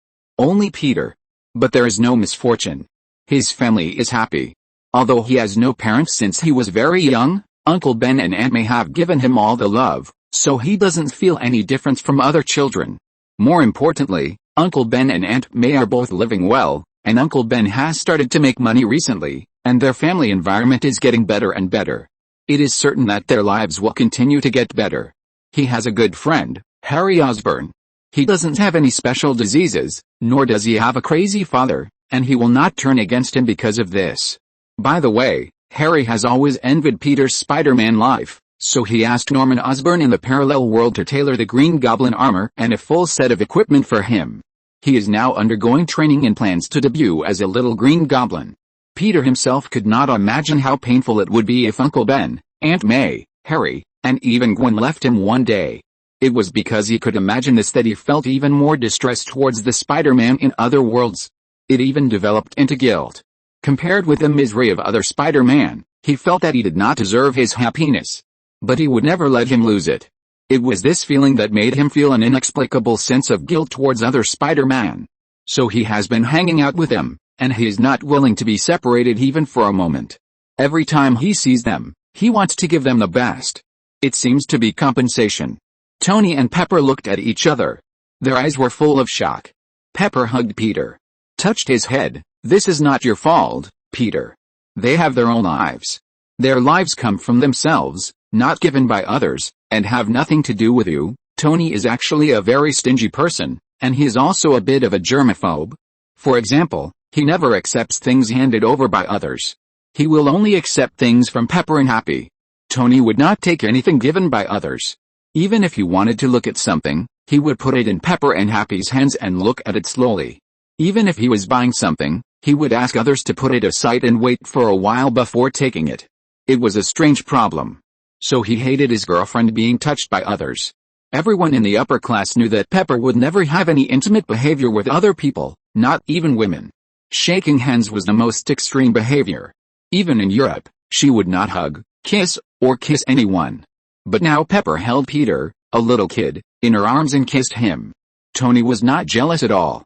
Instead, he felt a little pity and looked at Peter with love. Tony liked Peter very much. Everyone knew this, but before, he just thought that this kid had talent. For example, his Iron Man armor, other people would only be confused even if they saw the design drawings, but Peter could see most of it. You know, Peter made all his equipment himself. Apart from anything else, Peter's spider silk technology alone is definitely a very promising invention. Unlike Benjamin Maguire's Spider-Man shoots spider silk from the glands on his wrist. Just like a real spider, but the glands are located on the wrist. When Benjamin shot spider silk with his bare hands, he scared the other Spider-Men. You know, Spider-Gwen has to rely on a web launcher to shoot spider silk, that was invented by Peter in their world. Peter's web launcher was DIY, and even the spider silk mucus was mixed by himself. It is a polymer material that is not afraid of fire or corrosion and has extremely high strength. Once it comes into contact with air, it will immediately turn into spider silk, and once it is exposed to the air for more than an hour, it will naturally degrade. It is definitely a new material. You know, this is something Peter invented when he was just in high school. From this, we can see how talented Peter is. He is not Tony, who has been influenced by his family since he was a child and has many resources to mobilize. Uncle Ben and Aunt May, one is just a construction worker, and Aunt May is a nurse. It's ridiculous to say that they have any scientific background. Peter learned all this by himself, little by little, from the internet and the library. He is a genius. Although his shortcoming is also obvious, that is, lack of self-confidence. That's right, the chatterbox superhero Spider-Man lacks self-confidence. But it is true. And now, Tony has discovered another advantage of Peter. He has empathy that ordinary people can hardly achieve. Everyone has empathy, and those who lack it are basically perverts and antisocial elements. A child actually feels guilty because his life is better than others. This is the first time Tony has encountered it. But Tony also feels that this won't work. Although he doesn't know any psychology. But he has learned a lot from Kai. He used to think that Kai was a little pessimistic, but now it seems that his idea is right. If it continues to develop, Tony really doesn't know what Peter will become. You know, such a personality is very easy to develop into self-destruction. Excessive anything is not a good thing. The same goes for sympathy. Chapter 1519 Trouble Girl. The iconic residence of Clinton, Wayne Mansion. Yes, it is Kai's house, a 6-story building built in the 1960s. Kai arranged for Alfu to buy the mansion after being hired by the New York Police Department. This was originally an old apartment building. After being bought by Kai, it was transformed into a luxury house. Although there is no change on the surface, it is still a mottled red wall. But the interior has been transformed very well. As Kai became famous, this place became more and more famous. Everyone knows that the change in Clinton started with this house. Clinton was called Hell's Kitchen in the past. It is the most garbage community in New York. Only the most brutal gang members and hopeless poor people live here. Once, there was such a legend that whoever controls Hell's Kitchen controls the underground world of New York. There is no way, there is really no order here. The police station that manages this community, the 15th Precinct, was once the most famous gathering place for black police in New York. It can even be said that from the lowest level police to the top of the precinct, they all accepted bribes. There were even gangs inside the police station. The white police gangs and the black police gangs fought endlessly inside the police station. At night, the police didn't even dare to patrol the streets. Therefore, this place became the starting point of the criminal business in New York. There are docks in Clinton District, and there are quite a few of them. These docks have been controlled by gangs for a long time. During the day, these docks are no different from ordinary docks. After all, Clinton District is located in Manhattan, where every inch of land is valuable. Even at the docks in Hell's Kitchen, there will be ships unloading during the day. But the docks in Hell's Kitchen are really lively at night. The workers working in the port during the day and at night are basically two groups of people. At least more than 50% of the various contraband in New York are landed at the docks in Hell's Kitchen, because the Port Authority and the police department have no control over this place at night. This is why this place has become a must-fight place for gangs. Occupying this place has too much advantage. Any gangster with a little ambition wants to get a piece of the pie in Hell's Kitchen. The benefits are too great. This is Manhattan. For example, it is very cheap to bring drugs from outside to Hell's Kitchen. But as long as they leave Hell's Kitchen, the value of all drugs will increase several times. Those rich guys in Manhattan will spend hundreds or even thousands of dollars just to buy something that makes them happy for a night. Which gangster will let go of this profitable business? The New York Police Department has never been able to deal with Hell's Kitchen and the 15th Precinct until a rookie mayor appeared in New York City. This mayor, strictly speaking, is actually a political novice. By mistake, he was pushed up by his own party as a candidate. Because his party did not think their candidate would win the election at all. After all, the candidate opposite them had been re-elected as the mayor of New York for 3 consecutive terms, and it was deeply rooted. So any candidate from the opposing party who comes up is just a role of accompanying the prince to study. Those promising and powerful bigwigs in the party are unwilling to be a foil like this. So the party can only launch a political rookie to deal with it. To put it bluntly, it is cannon fodder. It turns out that this mayor is really a fool. During the election campaign, he boasted that he would solve Hell's Kitchen. You have to know that the formation of the ecology of a region never originates from the bottom. Or it is not just because of the bottom. If there is no umbrella, how can a cancer like Hell's Kitchen stand safely for decades? There are too many interests involved. Everyone is waiting to see this guy's joke. But New Yorkers are tired of those politicians who can only talk nonsense, but are very interested in this amateur mayor who dares to think and speak. So a magical and shocking reversal appeared. An amateur defeated a veteran in the political arena. Of course, many people speculated that this guy was just trying to get attention and talk big. What should happen after taking office is what should happen. But it turned out not to be. This guy is really daring. He flew directly to Los Angeles and invited Kai to come. And Kai really agreed to him. Then the magical thing happened again. Kai really reversed the notoriety of Hell's Kitchen. As soon as Kai took office in the 15th Precinct, he directly fired nearly all the serious corrupt police officers in the 15th Precinct. If it were someone else, he would be blackmailed the next day. But the problem is that Kai is not afraid. What follows is a series of bloody suppression of gangs. Any gang that dares to resist the police will be visited by Kai and his team that night. If you dare to resist, you will be killed. In those days, there were gun battles every day in Hell's Kitchen. It even caused a large-scale gang connection, intending to give the police a hard time. As a result, Kai was even more ruthless. If you dare to connect, I will dare to beat all of you. During that time, the New York media even gave Kai the title of Butcher, and many black equal rights organizations also targeted Kai. This group of people just wanted to make trouble. As a result, they ignored Kai's other identity, that is, he is a big capitalist. In this country, you may be fine if you offend the President of the United States, but if you offend a capitalist, you will definitely be worse off than dead.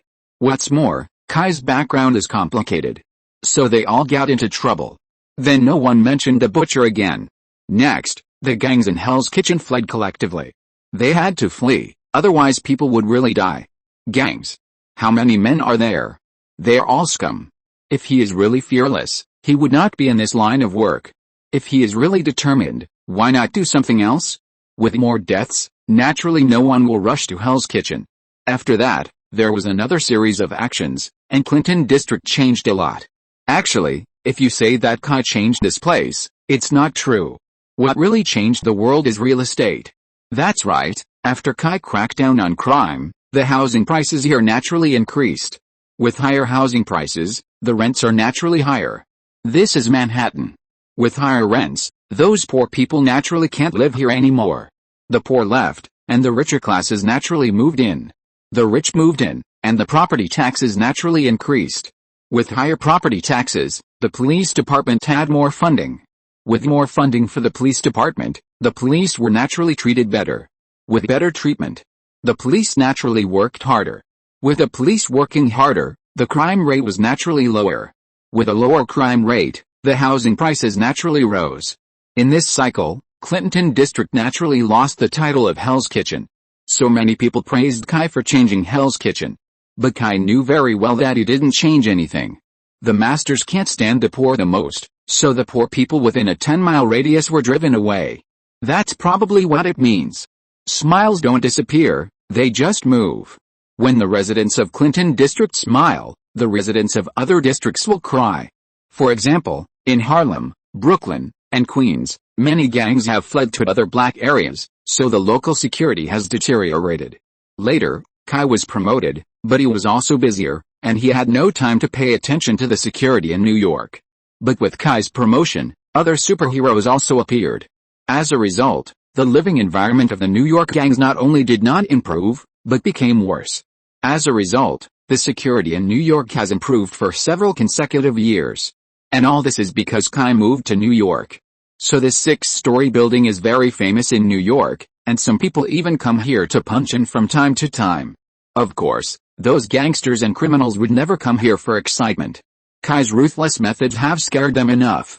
However, today, someone was so bold that he sneaked in through the window in the middle of the night. "Be quiet," a female voice said very quietly. "I know, and since you knew Kai was at home, why did you ask us to bring these things back?" "They're so heavy," another clear female voice whispered. "Stop arguing. Let's go back to the room quickly, otherwise Kai will scold us again if he finds out." "I understand the reason, but why did I come here with you?" "My mother is waiting for me at home. It's agreed that today is girls' night. Of course we have to be together." Several shadows climbed in through the window, bickering with each other. Click. A clear switch sound. The room suddenly lit up. Then a group of little girls saw Kai sitting on the sofa, and on the other side of the sofa there was a little girl sleeping. The little girl was wrapped in a blanket, like a big caterpillar. The 4 little girls froze in place, and 3 of them were holding a bunch of guns in their hands. Kai rubbed his forehead and watched the scene. 1:30 in the morning, you violated the curfew. Kai looked at the 4 little girls with a sullen face. Teresa and Emma turned pale, while Keith and Liz looked embarrassed. "Also, what are you holding in your arms?" Kai's face turned black. Which father would behave like this when he saw his daughter holding a bunch of guns? What kind of girl would not sleep in the middle of the night and run out to hold a bunch of guns? Teresa was startled and dropped the guns in her arms on the ground with a bang. The caterpillar on the sofa woke up suddenly and sat up. Kai hurried forward and hugged her, then hummed a lullaby. "Sleep, sleep, my baby. Little Bernard is really cute, silly and cute." He actually slowly closed his eyes during the lullaby, and muttered in his mouth, "Are the sisters back? They left me and ran out to play again. Yeah, I will teach them a lesson when they come back. Who told them not to play with our cute little Bernard? Go to sleep, wake up, and they will be back." Kai hurriedly comforted him softly. Although little Bernard is silly and cute, he has a stubborn temper. These guys sneaked out without taking little Bernard with them. As a result, the little girl was angry and refused to sleep well. There was no choice but Kai held her in the living room and waited for her. As a result, she couldn't wait for a while, and she couldn't sleep. But even so, she still didn't want to go back to the room, so there was no choice but to let her sleep on the sofa in the living room. Fortunately, there was heating at home, otherwise she would have caught a cold. The nights in New York this month are still quite cold. Soon, little Bernard fell asleep. Kai carefully picked up Bernard. At this time, Afu came behind Kai without knowing when. His clothes were neatly arranged, as if he had not slept all the time. "Afu, put Bernard back to the room, and you go to bed early too. You are old, don't stay up late." "Yes, master." Afu didn't argue. A good housekeeper would not argue with a master. After saying that, he picked up the little girl and disappeared into the living room. "Tell me, where did you go again?" Kai asked. Teresa moved her lips. She didn't dare to speak. After all, she could see that Kai was really angry. So was Emma. Keith was a little unconvinced. After all, she had never believed that Kai was her father. Only Liz lowered her head and said carefully, "Let's go after the Rogues." The Rogues are a super-powered criminal group from Los Angeles. Compared with other villain organizations, the Rogues do not have the so-called strong ambition to control or destroy the world. They prefer to make small profits through crime. The Rogues attach great importance to their partners and their own reputation, so they rarely attack ordinary people. They are more willing to rob banks and rob other gangs. Generally speaking, they are considered to be a criminal group with less harm. They are the rivals of Flash Barry. They have been entangled with Barry in Los Angeles for several years. Recently, I don't know why they are crazy and ran to New York. You know, New York is not suitable for these super-powered criminals. After all, there are many superheroes. And they are all very cruel. If they meet Daredevil or Spider-Man, it's okay. At most, they will be beaten up and handed over to the police. But if they meet the Punisher or those people from the Special Division, they may die directly. Kai knew this group of people, but they were all minor characters, so Kai never paid much attention to them. The Rogue Gang? How did you get into trouble with them? At this point, Teresa's eyes lit up, and she wanted to divert Kai's attention away. It's not us who got into trouble with them, it's them who found Liz, and they also wanted to kidnap Liz's mother. Kai looked at Liz. Kai had a good impression of Liz. She was a good girl. She was very obedient and sensible, and she never caused trouble for others, but unfortunately, she met her unlucky daughters, so she made mistakes again and again. Liz, don't be nervous, come and sit down. I know you are different from the three of them, you are a good kid. They are the ones who instigated you again, right? Liz waved her hands quickly. No. This time it was me. Don't make excuses for them, Kai said seriously. Kai turned his head and looked at the other three people seriously. Although Teresa is naughty, she has never been a cause for concern. Unless someone is behind it, it's either Keith or Emma. Emma opened her mouth and wanted to refute, but after thinking about it, she closed her mouth. But Keith was not convinced. Huh? Whatever you say, it's true. I'm a bad kid, I shouldn't have led them astray. As she spoke, she felt wronged again. She wanted to say angrily that she would just stop playing with them in the future, but after thinking about it, she didn't say it out loud. It was Kai who wronged her, so why should she fall out with her friends? Liz saw that Keith and Kai were about to quarrel, and immediately stood between them. Uncle Wayne. It's really not Keith's fault. It's me. They threatened my mother, so It's really not Keith's fault, it's all my fault. In fact, when Kai saw Keith was so wronged, he knew in his heart that he seemed to be a little subjective. Liz, you've always been a good kid. You wouldn't be so impulsive when you encounter something. You should call the police. After hearing this, Keith became even more indignant. Liz called the police. But the police didn't care. Kai frowned immediately after hearing this. How is this possible? Which police station is this police from? American police. To be honest, sometimes it's no wonder that people hate the police. Police in many places do have this problem. They will deliberately shirk responsibility and not file many cases, because in this way, they don't have to do anything and it won't affect the crime-solving rate. But New York police? It must be said here that under Kai's leadership, the reputation of New York police has turned around very quickly in recent years. There are very few such inaction behaviors. Chapter 1521st Update. Kai has reason to be angry. His understanding of the police is different from that of most police officers in the United States. Most police officers think that the police is just a profession, just like cleaners, nothing special, just a living. Generally speaking, there is a lack of sense of honor. Kai knows it very well, but he can't accept it. Kai grew up in another world, China. He started working as a policeman from the military profession and has been working for more than 10 years. Whether in the army or the police force, they are all disciplined forces that emphasize collective honor and sense of mission. This concept is almost engraved in his bones. He can't change it at all, and he has never thought about changing it. And this concept has also been brought to this world. He even changed the ecology of the New York police by himself, putting people first and doing everything possible to ensure the safety of people's lives and property. Although in the United States, this statement is wrong. The Constitution stipulates that the police are not responsible for the safety of people's lives and property. But Kai has indeed changed a lot of people.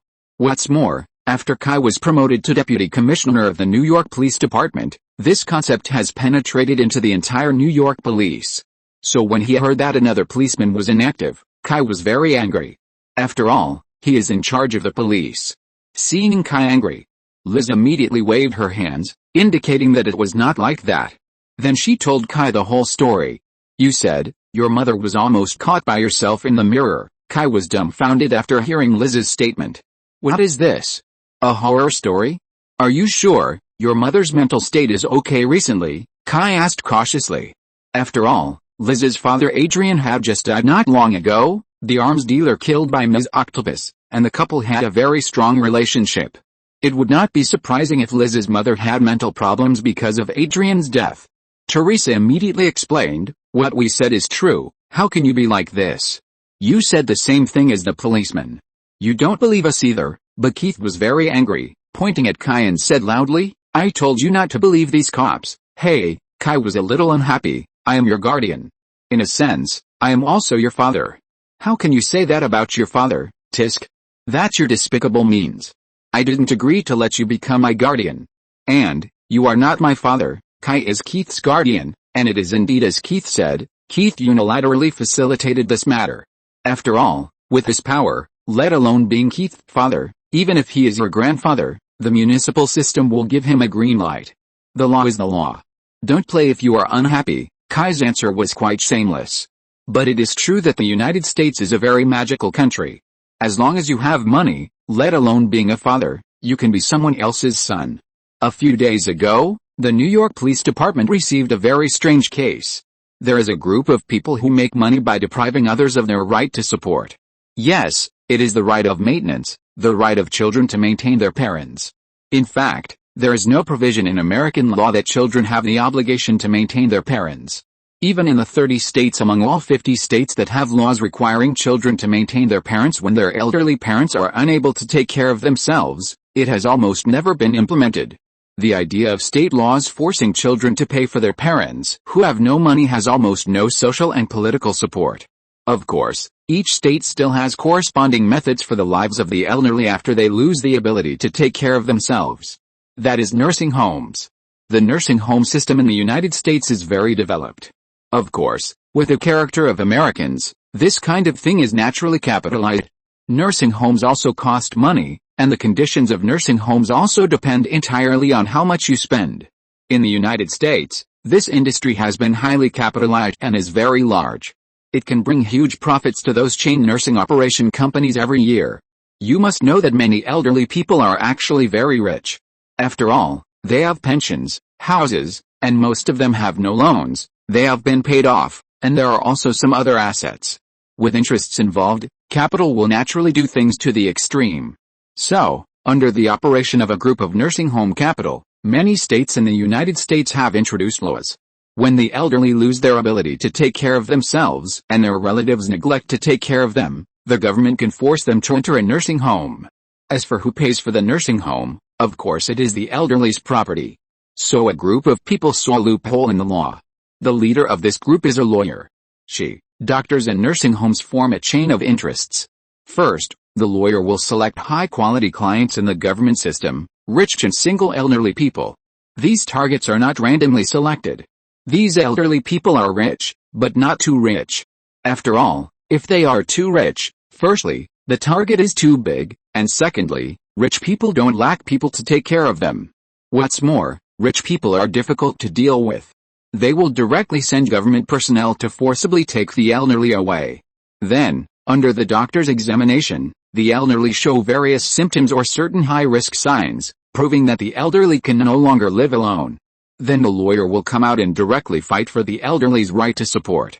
Prove that the elderly's relatives neglect to take care of the elderly, or are unable to take care of the elderly, or even abuse the elderly. Thus, the elderly relatives are deprived of their right to support, and the elderly are directly sent to nursing homes, which are very expensive and have very good conditions. The price is all the assets of the elderly. In this way, lawyers can make huge profits from the auction and disposal of the elderly's property, and nursing homes can also increase their occupancy rate and make huge profits. Doctors can also get large sums of funding. This gang has been going very smoothly. But if you walk too much at night, you will always encounter ghosts. This time they targeted an elderly person who lives alone, and the elderly seem to have no relatives. The elderly not only has a large deposit, but also a very good property. This business can make at least millions of dollars. However, they obviously did not conduct a thorough investigation of the elderly's background, or the elderly hid it very well. Well, the elderly did not hide anything. But the elderly's son hid it. His son is a gang boss, and he is also the boss of the Albanian gang. The Albanian gang doesn't sound famous. After all, the popularity of Albania in the world is basically equal to nothing. If you want to know about this country, it is recommended to read the explanation of Uphost Littlejohn. But the Albanian gang is very famous in the underground world. There are not many of these guys, but they are notoriously ruthless and their business is unscrupulous. Of course, there are few gangsters who are not bad, but there are few who are as bad as the Albanian gang. This group of people is extremely cruel. Killing people is too common. They prefer to do some artistic creation after killing people. In short, they are very difficult to deal with. So this group of scum who specifically targeted the elderly was unlucky. They were killed and dismembered by the Albanian gang. Only the female lawyer ran to the police station for help. However, this woman still could not escape the punishment. She just came out of the police station and was shot in the head by an honest man who was deprived of the right of support. Afterwards, the police learned that this person had no relationship with the gang. I have said so much, just to explain one thing: in the United States, anything that seems normal can be distorted beyond recognition. So it is too easy for Kai to be Keith's father. What a second-rate lawyer can do is not difficult for Kai. Dad Wayne, what Liz said is true, it was Emma. Then Kai nodded. Now Keith and Teresa were both dissatisfied. Why do you believe what Emma said? Teresa was a seasoned man. She had lied to Kai so many times that she couldn't even remember it herself. But she still didn't accept it. Emma lied too. Kai glanced at her. What do you think? Unfair. Teresa didn't care about that and immediately complained. Kai ignored her. She just wanted to increase her pocket money. But big sister, you are almost 18 years old. It's too much to ask your parents for pocket money. The main thing is that this guy doesn't count his money. A skull necklace costs $1,000. Fuck. That's stainless steel. At least you can get a silver one, you spendthrift woman. But she enjoys it. Although Kai is rich and doesn't care about money, but being a sucker, his family doesn't have this gene. Tell me, what's going on? Kai asked Emma. It's not that Kai doesn't believe other people. Well, he just doesn't believe it. It's not that Emma can't lie. On the contrary, none of these people combined can lie as well as Emma. But Emma is organized and knows what she can lie about and what she can't. Kai has always felt that Emma will be very successful. If Kai himself didn't know how long he could live, he would have made a will to make Emma his heir. After all, with his current state, it's no problem for him to live for 1,000 years. After all, he has awakened his divinity. So there's really no need for a will. After all, it's really hard to say whether Emma can live longer than him. Here's the thing, it turned out that Liz, like Kai, thought that something was wrong with her mother at first. After all, the self in the mirror catching itself. It sounds like a story made up by a third-rate Hollywood screenwriter. Ghosts do exist. Emma and the others heard from Kai that there are also fierce ghosts. But they are basically not very powerful. After all, when people are alive, they are just like that. How powerful can they be after death? I've never heard that they can increase their fighting power after death. As for the ghost in the mirror, that's even more ridiculous. It doesn't conform to scientific basis at all. That's right, it's unscientific. Anyway, in the demon hunter's side, the existence of ghosts has been studied for many years, and there is a whole set of scientific explanations. But they have never heard of ghosts that can move in the mirror. So at first they thought that Liz's mother was under too much mental pressure. But Liz's mother swore that it was true. Although it was ridiculous, out of trust in her mother, Liz still begged the sisters to help her. There was no way. Although she didn't believe it, her mother's words were so true that she was a little scared. So a group of sisters gathered at Liz's house catch ghosts. Then they really saw the figure in the mirror move. The other party saw a few little girls and probably didn't care, so they thought about catching the little girls and threatening Liz's mother. Then he was tragic. The little girls were really scared when they saw ghosts, but if the ghost stood in front of you, and you could see and touch it, what would you be afraid of? They are not ordinary little girls. So the mirror ghost was beaten up. Then, with Emma's ability, he smoothly told the purpose. The mirror ghost is Sam Scudder, nicknamed Mirror Master, a member of an inconspicuous gang in Los Angeles.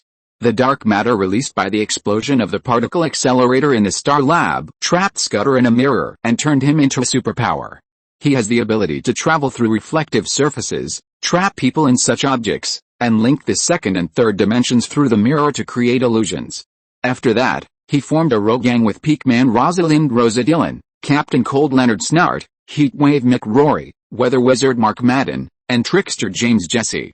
A group of people in Los Angeles love and hate the Flash, but unfortunately, they have never been Barry's opponent. After being captured again, they learned from their mistakes and decided to improve themselves. Come to seek revenge on Barry again. But how to improve yourself? This group of people are all criminals, and being lazy is their hallmark. Let them work hard to train their abilities. That's too much to think about. If they really have this intention, why do they commit crimes when they can't do anything else? So they wanted to use crooked tactics. Barry was so powerful, on the one hand because the Flash was indeed very capable, and on the other hand because Barry had the Star Labs behind him to provide him with strong logistical support. Whether it was providing advisors or all kinds of high-tech. So, we also need high-tech. So they asked where they could buy high-tech. These idiots didn't understand one thing. That is, high-tech is for the rich. They have no money and no power, so where can they play with high-tech? They did make a lot of money. But the problem is that once they were caught, the stolen money was confiscated, and the money they got from robbery and crime was all cheap for the Los Angeles Police Department. The Los Angeles Police Department was so fat. They all worked for the Los Angeles Police Department. As for power, although it is called the Rogue Gang, there are only a few of them. Other gangs are not willing to mix with them at all. After all, these guys have registered with the Flash. Are they worried that the Flash will not come to them if they are related to them? The rogue gangs are vagrants, they don't even have a territory, so they can be targeted. But these gangs are not like that. They have territories and industries. If they are really targeted by the Flash, they will lose a lot. So they have no power. Even if they conquer the territory, they will be wiped out by the Flash. Rob? Fuck, if they rob, will they use it? What are they? Gangsters. Again, if they really understand those heavenly books that even ghosts can't understand, they won't do this business. If they really have that ability, why don't they do something else? In short, this group of guys, miserable. But these guys still don't forget their original intentions. They just don't want to take the right path and have to fight the Flash. Maybe their persistence moved God. God really doesn't care about human affairs. They really found a way. They learned that someone was selling alien weapons in New York. Very high tech. So they came to New York. But when they came, they found out. Damn, the guys who sold weapons had already gone to see God. But unexpectedly, they found that Adrian and his gang actually had a warehouse in secret that was not discovered by the police. So in order to get those alien weapons, the gang approached Adrian's widow. Then a ghost thing happened. The Mirror Master originally planned to dress up as a ghost to scare Adrian's wife, but he never expected that he would really see a ghost. Chapter 1521 First Update. However, just when they were discussing how to deal with the Mirror Master, they suddenly felt dizzy, and then Mirror Master was rescued. This made the beautiful girl agent team, who claimed to be the best hero team of the new era, very unhappy. Well, mainly Teresa and Keith were unhappy. Liz chose to keep things quiet, and Emma didn't care. The other party didn't take advantage of their dizziness to do anything to them, which was already a blessing. But since the good sisters wanted to get back at them, Emma naturally had no reason to refuse. By the way, she was also very unconvinced. Although Emma looked the calmest, in fact, she was the most arrogant one. She asked herself that as long as she was prepared, that kind of dizzy trick would definitely not work on her. So they started to collect intelligence. After all, it is not troublesome to find someone if you know who the opponent is. Of course, relying on a few girls to collect intelligence is purely funny. Emma is still too young, and Raven can't teach her how to collect intelligence. But they have helpers. Tinker Phineas Mason, Adrian's subordinate, and the only surviving subordinate, a super technology geek. Because he really hadn't done anything wrong, Kai didn't touch him. He was also very smart. He knew that without the protection of Adrian and others, he, a fat Otako and a tech geek, would probably be eaten up without leaving any residue. So he stayed in Keith's secret base in the sewer. While raising mice, he continued to work on technology. Phineas Mason's computer technology is first class, and he also has a place in the dark web. When Adrian and his gang sold alien weapons, they started on the dark web. At the beginning, it was Phineas Mason who contacted the business. It wasn't until they got on the right track that Phineas Mason focused on technology. But Phineas Mason has a lot of connections in the dark web. He is good at collecting intelligence. So after the rogues left Barry the Flash, they started to fight with the girls. The business that was developed secretly in New York was wiped out again. It was really miserable. However, after all, they were just a few girls. It was still a bit impossible to completely deal with the rogues. So the two sides were deadlocked in New York at night. One side desperately wants to make trouble for Liz's family, and the other side also makes trouble for the other side in return. It's quite fulfilling. You didn't suffer any loss, did you? Kai didn't care about the rogue gang. They were just a group of small characters, not worth his trouble. If he got angry, he would just find them and kill them. Other police officers talked about evidence, but he didn't. Or, the reason why he maintained such a large power was because he didn't follow the rules. Speaking of it, it was another story of a brave man fighting a dragon and becoming a dragon again. Kai also began to forget what he had always insisted on. Well, in fact, Kai never insisted on doing things according to the law. But the problem is, there is a saying that order is better than no order. He abides by the rules, not to stick to the rules, but to protect more ordinary people. When society does not abide by the rules, the ones who are hurt are definitely not those rich and powerful people, but the vast number of ordinary people. This is why Kai has always insisted on result justice, but he is doing the work of procedural justice. But now it's different. This is America, and it's not even his original world. How about the order of Americans? He really doesn't need to be responsible. Naturally, he does whatever he wants. Emma shook her head. It's okay. They are very weak. The rogues are not necessarily weak. It's just that they really don't dare to make too much noise in New York. You know, they can't even beat the Flash. If they attract the attention of those big guys in New York, they will really be in trouble. They are still determined to do big things in Los Angeles. New York, the center of the universe, is not suitable for them. The internal circulation is too serious. So they have never killed these little girls. However, it is hard to say how long this situation can last. After all, they are super criminals. If they are really forced, they can do anything. Then Kai thought about it, and still felt that it was a bit too risky to let a few little girls face a few adult criminals, so he planned to take action. No, Emma said firmly. I haven't said anything yet. I know what you are going to say. No, Teresa and Keith heard what Kai was going to do. No, Kai was speechless. He recognized Emma's cleverness, but these two. Do you know what I'm going to say? No. Teresa and Keith really didn't guess what he was going to do, but so what? It's just not possible. No. No matter what you say, it's just not possible, Teresa said firmly. Okay, forget it, Kai pouted. I see you're working so hard. I was planning to give you a little more pocket money. Since you refuse, then okay. Teresa really believed it. Huh? Then he rushed over, grabbed Kai's arm, and shook it hard. Okay. Whatever you say is fine. Although Keith instinctively felt that something was wrong, he thought that increasing pocket money was also good. She was almost penniless, otherwise she wouldn't have so many ammunition back. She was running out of materials for weapon modification. She had no money to make a fuss. He lied to you. Stupid, Emma said coldly.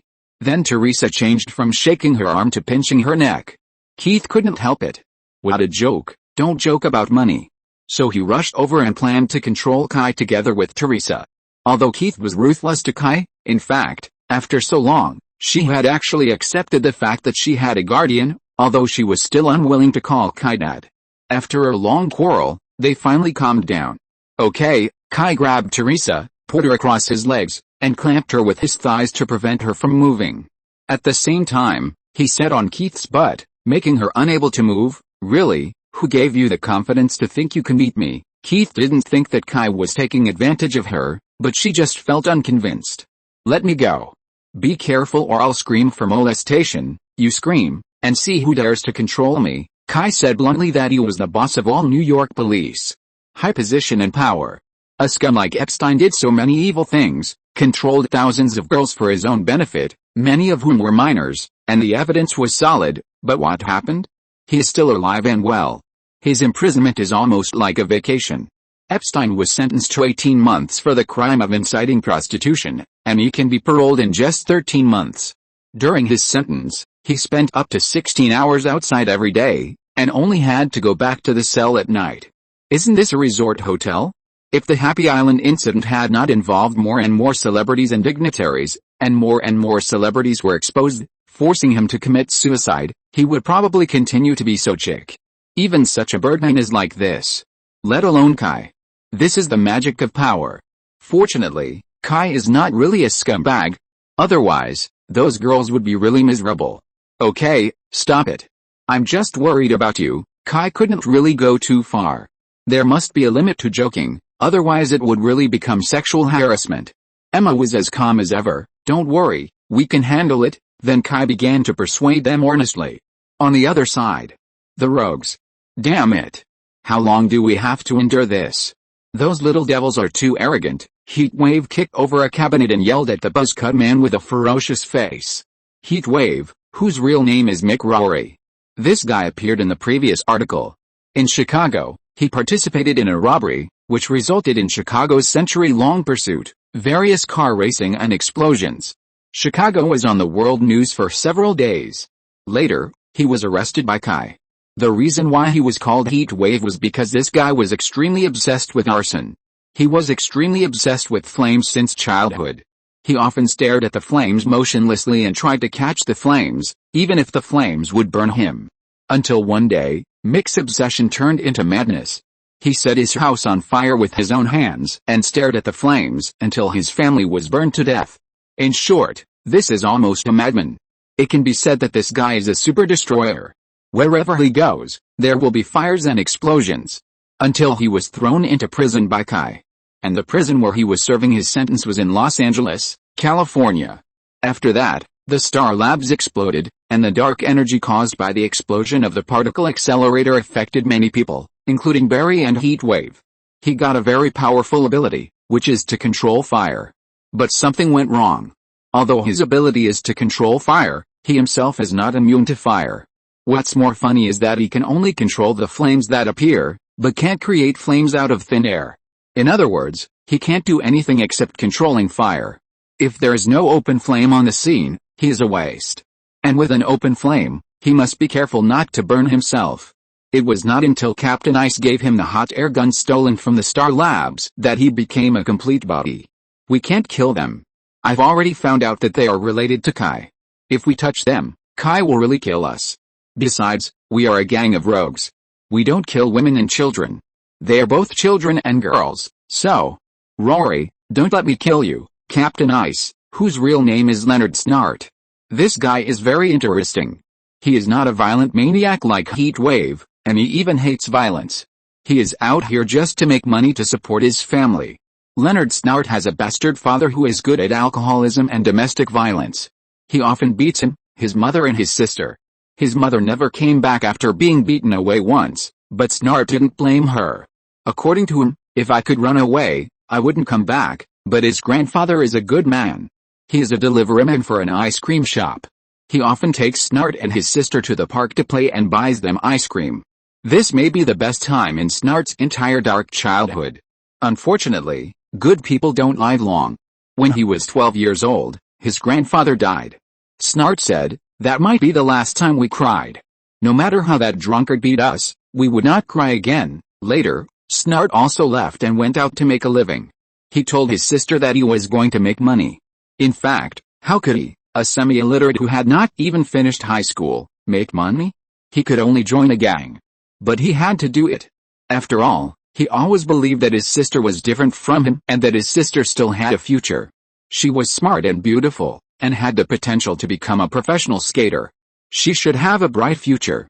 Although Snart was forced to commit a crime, this guy is definitely the best among criminals. You know, he is the boss of the rogue gang, but he doesn't have any superpowers. Yes, although Snart is called Captain Ice, he is actually just an ordinary man who looks very handsome. He committed crimes with his brain. The reason why he was called Captain Ice was because he stole a freezing gun from Star Labs. This gun was prepared by the scientists at Star Labs who were bored to death in case Barry the Flash deteriorated one day. This gun can produce absolute zero. This freezing gun can affect the speed force and make it hit the Flash. This is very annoying. These people imitated Batman, but ended up like Batman. Their defense methods were stolen. It seems to be a cartoon plot. I forgot what it was called. The villain used Batman's record to deal with the entire Justice League. In a laboratory with a protection level of 4, the universal rule is that the protection level of laboratories is divided into 1 to 4 levels, with 1 being the lowest and 4 being the highest. It was stolen so easily. What was lost was not only the freezing gun, but also a batch of equipment such as the heat gun. By the way, Kai never knew about this. Harrison Wells did not dare to tell Kai. If Kai knew, he would definitely be transferred to Africa for scientific research. They originally thought that the Flash could catch Captain Ice and take back the equipment, but Captain Ice was never caught. This is Snart. This guy is brave, smart, and very, very calm. He is bold and careful. Most of his crimes are committed with his brain. In addition, Snart is the boss and founder of the Scoundrels. This guy became depressed after fighting with the Flash a few times. He thought, why can't he beat the Flash when he is so awesome? Looking at the scumbags in the prison who were also sent by the Flash, he figured out that this can't be done alone, it needs to be organized. So there was the Scoundrels. He thought that a team without discipline is not a good team, so he set a few rules for others to let them remember that they are thieves, criminals, but not scumbags. 1. Don't hurt women and children, this is the bottom line. 2. Don't take drugs, drug addicts are garbage, scumbags. Waste materials with no value. 3. Our goal is not to rule the world, we are for money and to kill the Flash. Only a fool would want to rule the world, he's crazy. He's mainly here to make money, the Flash is a personal vendetta. Chapter 1522 will be continued tomorrow. How should I describe the relationship between Heatwave and Captain Ice? On the positive side, Heatwave's favorite thing to do is to go against Captain Ice, and Heatwave will fight back against whatever Captain Ice says. On the negative side, they trust each other very much. Heatwave is a psychopath, and many of his accomplices have been made into barbecues by him. Captain Ice is even more famous for his arrogance, and he looks down on those criminals and thinks they are all garbage. Logically, they shouldn't get along with each other. But on the contrary, the only thing these two people trust is each other. Heatwave glared at Snart fiercely, and the murderous intent in his eyes was simply not concealed, while Snart sat quietly on the sofa, holding a glass of iced whiskey. He drank it sip by sip. In the end, Heatwave gave in. Okay. Your bullshit rules. Then what should we do? Those little devils have been obstructing us. With them around, we can't get those weapons. Did we come to New York in vain? Wait, I'll let the Peak Man and the Trickster investigate the background of those people. Everything that exists must leave traces. We will find those alien weapons. Captain Ice didn't care about Heatwave's impatience at all, because this guy is just like that. He makes himself like fire. Whether it's himself or others, he will want to ignite. Only Ice can stand still by the flames, and can even extinguish the flames. Heatwave doesn't like Ice, but it is true that when this guy is around, he will be calmer. He is just impatient, not a simple fool. He knows his strengths and weaknesses. The advantage is that he is strong in action. If you give him a lighter, he can blow up the whole city. The disadvantage is also obvious. That is, he is too impatient and lacks patience for everything. He often forgets the plans he made as soon as he turns his head. It's not that he forgets, but when things come to the point, he basically gets carried away. This led to various problems with a plan. To describe it in a 9-square grid, this guy is a chaotic evil idiot. Often, he has no idea what he will do in the next second. Only Snart can calm him down temporarily. Why do we have to have those alien weapons? Maybe you can prepare some materials for me, and we can burn down the whole Los Angeles. Even if the Flash is so powerful, he can't be our opponent. Heatwave mentioned his plan again. Snart glanced at him. What kind of bullshit plan is this? Our purpose is to make money. How can we make money if you burn down Los Angeles? Sell scraps. Heatwave actually knew that this plan was unreliable. But he was impatient to wait like this. In Los Angeles, they hid. In New York, they still hid. Did they come to New York in vain? The flames in his heart burned more and more, and he became more and more angry, and he wanted to burn something. He just couldn't control himself. If someone else talked to Heatwave like this, he would have been barbecued long ago. But Snart was different. He and Heatwave had known each other for a long time. They met in a prison when they were both just starting out and were so pink and tender that you could pinch water out of them. They were both minor characters, and naturally they were bullied when they entered the cell. Heatwave was a bit of a jerk, so he was often beaten. And Snart, he had a good personality. But the problem was that he was handsome. So after a while, his situation was no better than that of the reckless Heatwave. He was beaten badly. At this time, he met Heatwave, who had the same fate. So Snart found Heatwave. The two hit it off. One was responsible for being a thug, and the other was responsible for making plans. In just half a month, the two sent the idiot who bullied them out for medical treatment. Really medical treatment, the injuries were very serious. The most serious one had severe burns on 70% of his body and died in pain in the ICU. But under Snart's plan, the prison authorities didn't find any evidence. In this way, the two formed a small gang in the prison and dominated until the end of the week. Since then, they have formed a deep friendship. So don't think that Heatwave is always unhappy with Snart, but in fact, this is their unique way of getting along. Of course, Heatwave always does some tricks to make Snart bleed. For example, last time, they clearly surrounded the Flash, but Heatwave, the bastard, believed the Flash's provocation and insisted on trying to see which one was better, the freezing gun or the heat gun, so he fired at Snart. Snart, who is so calm, was almost irritated by Heatwave. So he fired back. As a result, the collision of freezing and fire caused a huge explosion, which almost killed the two of them. The Flash also won a great victory. We are back. At this time, a female voice came, and then a woman in a skirt walked in. Her name is Rosalind Dillon, codenamed Peak Man. The only female member of the Rogues. She is also the girlfriend of Mirror Master, a little gangster. Her ability is to make people dizzy through eye contact, and if she looks directly into their eyes for a period of time, she will hypnotize and control them. Behind her, a man with a crazy smile on his face also walked in. He was James Jesse, the trickster. This guy needs a detailed introduction. He is another ordinary person in the Rogues. Well, that's not the case. He is not an ordinary person. He does not have any superpowers. But he is a super lunatic. He debuted very early. Jesse carried out a terrorist attack on Los Angeles 20 years ago and was imprisoned. But later, the police found that this guy's brain circuit was different from that of ordinary people, so they gave him a mental evaluation and found that this guy was really mentally ill. So he was transferred to a mental hospital. As a result, his mental illness did not improve, and the doctor went crazy instead. The psychiatrist who talked to him committed suicide. So he was considered a dangerous person and was held in solitary confinement for nearly 20 years. This made him more mental. This guy's an inventor and very, very smart. He likes to use a series of prank-themed props to commit crimes. They look harmless, but they are actually very dangerous. Such as itching powder, exploding rubber chickens and T-bombs. It's a bit like the clown in this world, but this guy is not as crazy as the clown.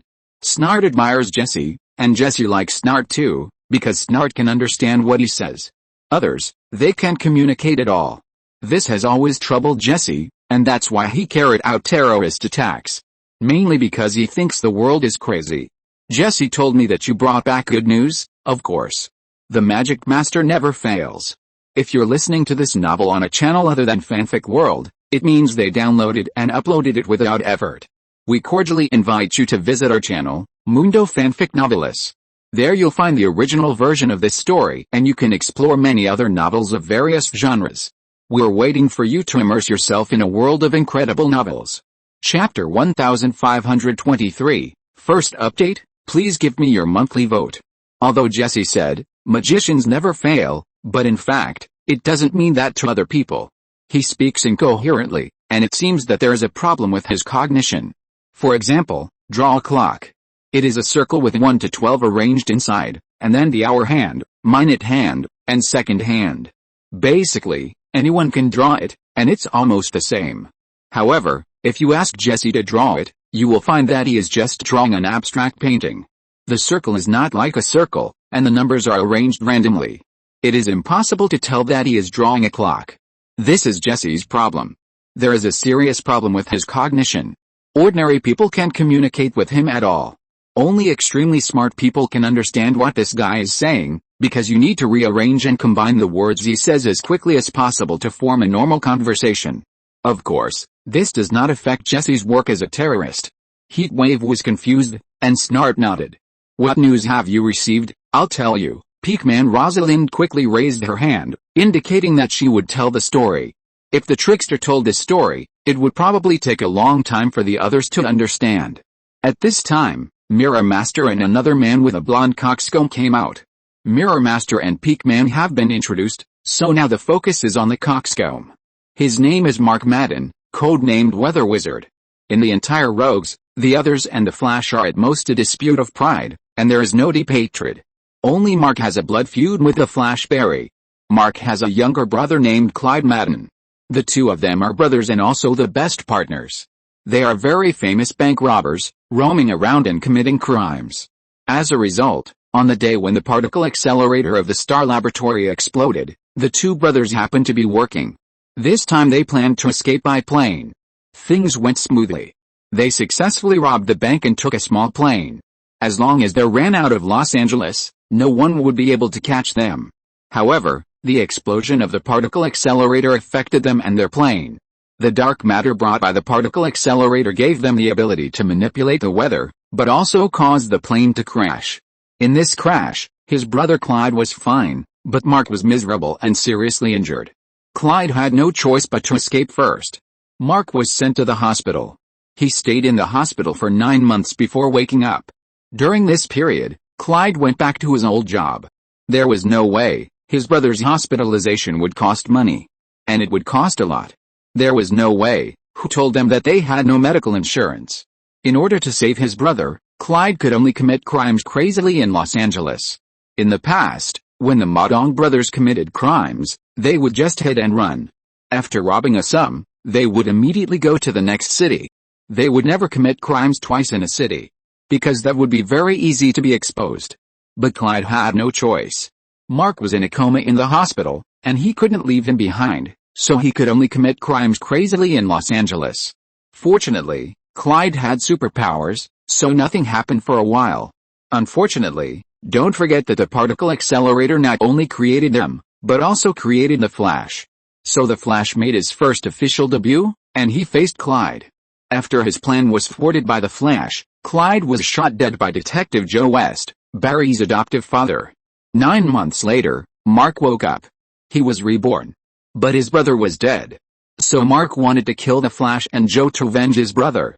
As a result, he has now run to New York. But Mark has never given up his obsession with revenge.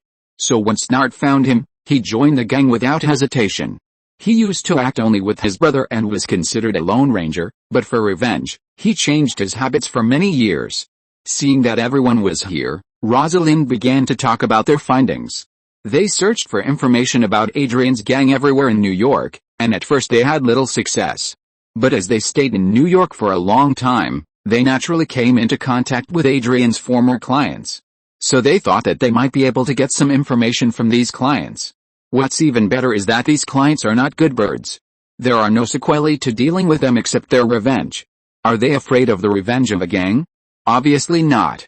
They are afraid of superheroes, but not these scums. Moreover, superheroes cannot avenge these things. So during this period, Peakman and Trickster visited those customers one by one. The reason why they chose them is because they are good at obtaining intelligence. We found a leader of a Colombian gang, and he did business with Adrian's gang a long time ago. This is the Trickster. Jesse took out something like a boxing glove. Magnetic manipulator, a very early product of Adrian's gang. Jesse pointed the boxing glove at Mirror Master. Then a blue light wave suddenly shot out of the boxing glove, and then Mirror Master found himself flying uncontrollably. Jesse laughed and waved the boxing glove, and Mirror Master also swung in the air following Jesse's movements. Enough, Peakman immediately grabbed Jesse's hand, snatched the boxing glove from him, and hurriedly put Mirror Master down. Rosalind the Peakman and Sam Scudder the Mirror Master are a pair of thieves, and they are lovers. They used to be small characters, and could only do some cheating and fraud, until they got superpowers and became famous. Snart looked at Jesse coldly as he went crazy. In fact, these were all small scenes. This guy almost blew them up several times, just for fun. Snart has always been very tolerant of this. After all, just as Jesse likes Snart very much, Snart also admires Jesse and thinks he is the real criminal because he uses his brain. Even if he is crazy, he is smarter than the rest of the gang. Okay. Come up with a conclusion. Snart doesn't like this mess.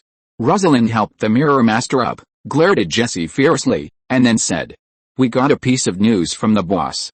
Adrian's gang was indeed wiped out, but one person seemed to have escaped murder, who, Tinker Phineas Mason, a technician, was the earliest member of Adrian's gang. There's no news of his death, and the police haven't found any record of his death, let alone a body.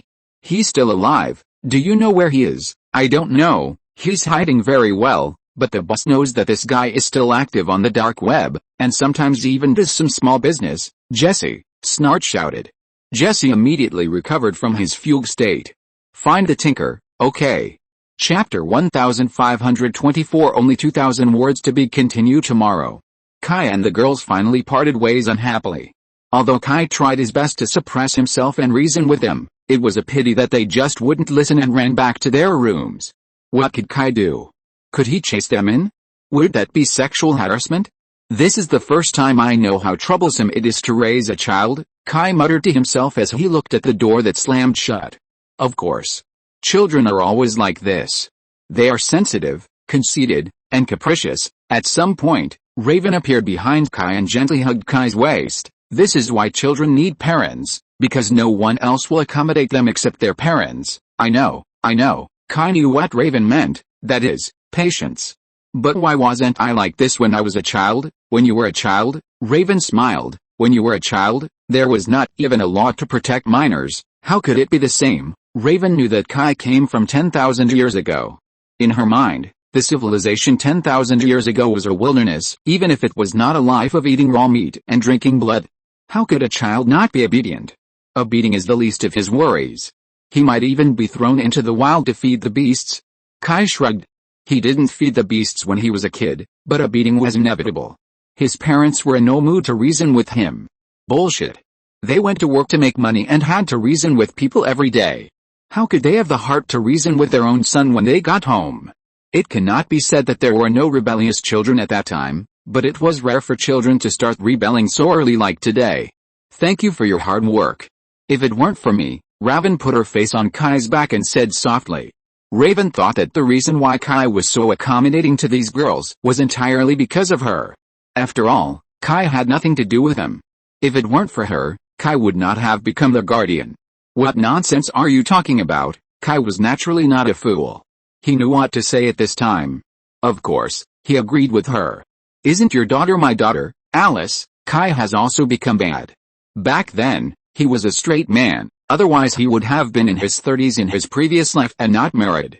Don't talk about career reasons. Damn, there are so many married people in their police force. I haven't heard of any policeman who can't find a wife. On the contrary, it's rare for someone like him to be in his 30s and still not married. His parents don't urge him to get married, but every time he meets the political commissar or instructor, they will come to care. Actually, they are urging him to get married. Doesn't he want to get married? Of course not. It's just, he really can't pick up girls. Even the blind dates that the leaders and seniors found for him were all driven away by him. The reason is that this guy doesn't understand romance at all. He can make other girls angry to death. However, the facts have proved that it is not easy to learn good things, but it is easy to learn bad things. After he came to this world, he had many peach blossoms, and even trained them to be a steel straight man. If Raven thought so, would it make sense? Of course it makes sense. If it weren't for Raven, Kai probably would never have adopted any children in his life. It's not that he doesn't have love, but he doesn't have this concept. But later. The reason why Kai was willing to be so patient and handle the relationship with several girls was not entirely because of Raven. After all, people are emotional animals. After spending a long time together, feelings will naturally emerge. Especially little Bernard, who is simply an angel. Kai likes her the most. It can even be said that he spends more time on her than on his girlfriends. Of course, his girlfriends don't need him to spend any time on them. Others have their own careers, and Kai doesn't need to worry about them at all. The three female warriors had so much fun in Chicago that they rarely bothered Kai except for satisfying their physical needs. Sometimes, Kai even doubted what he was. Self-heating massage stick?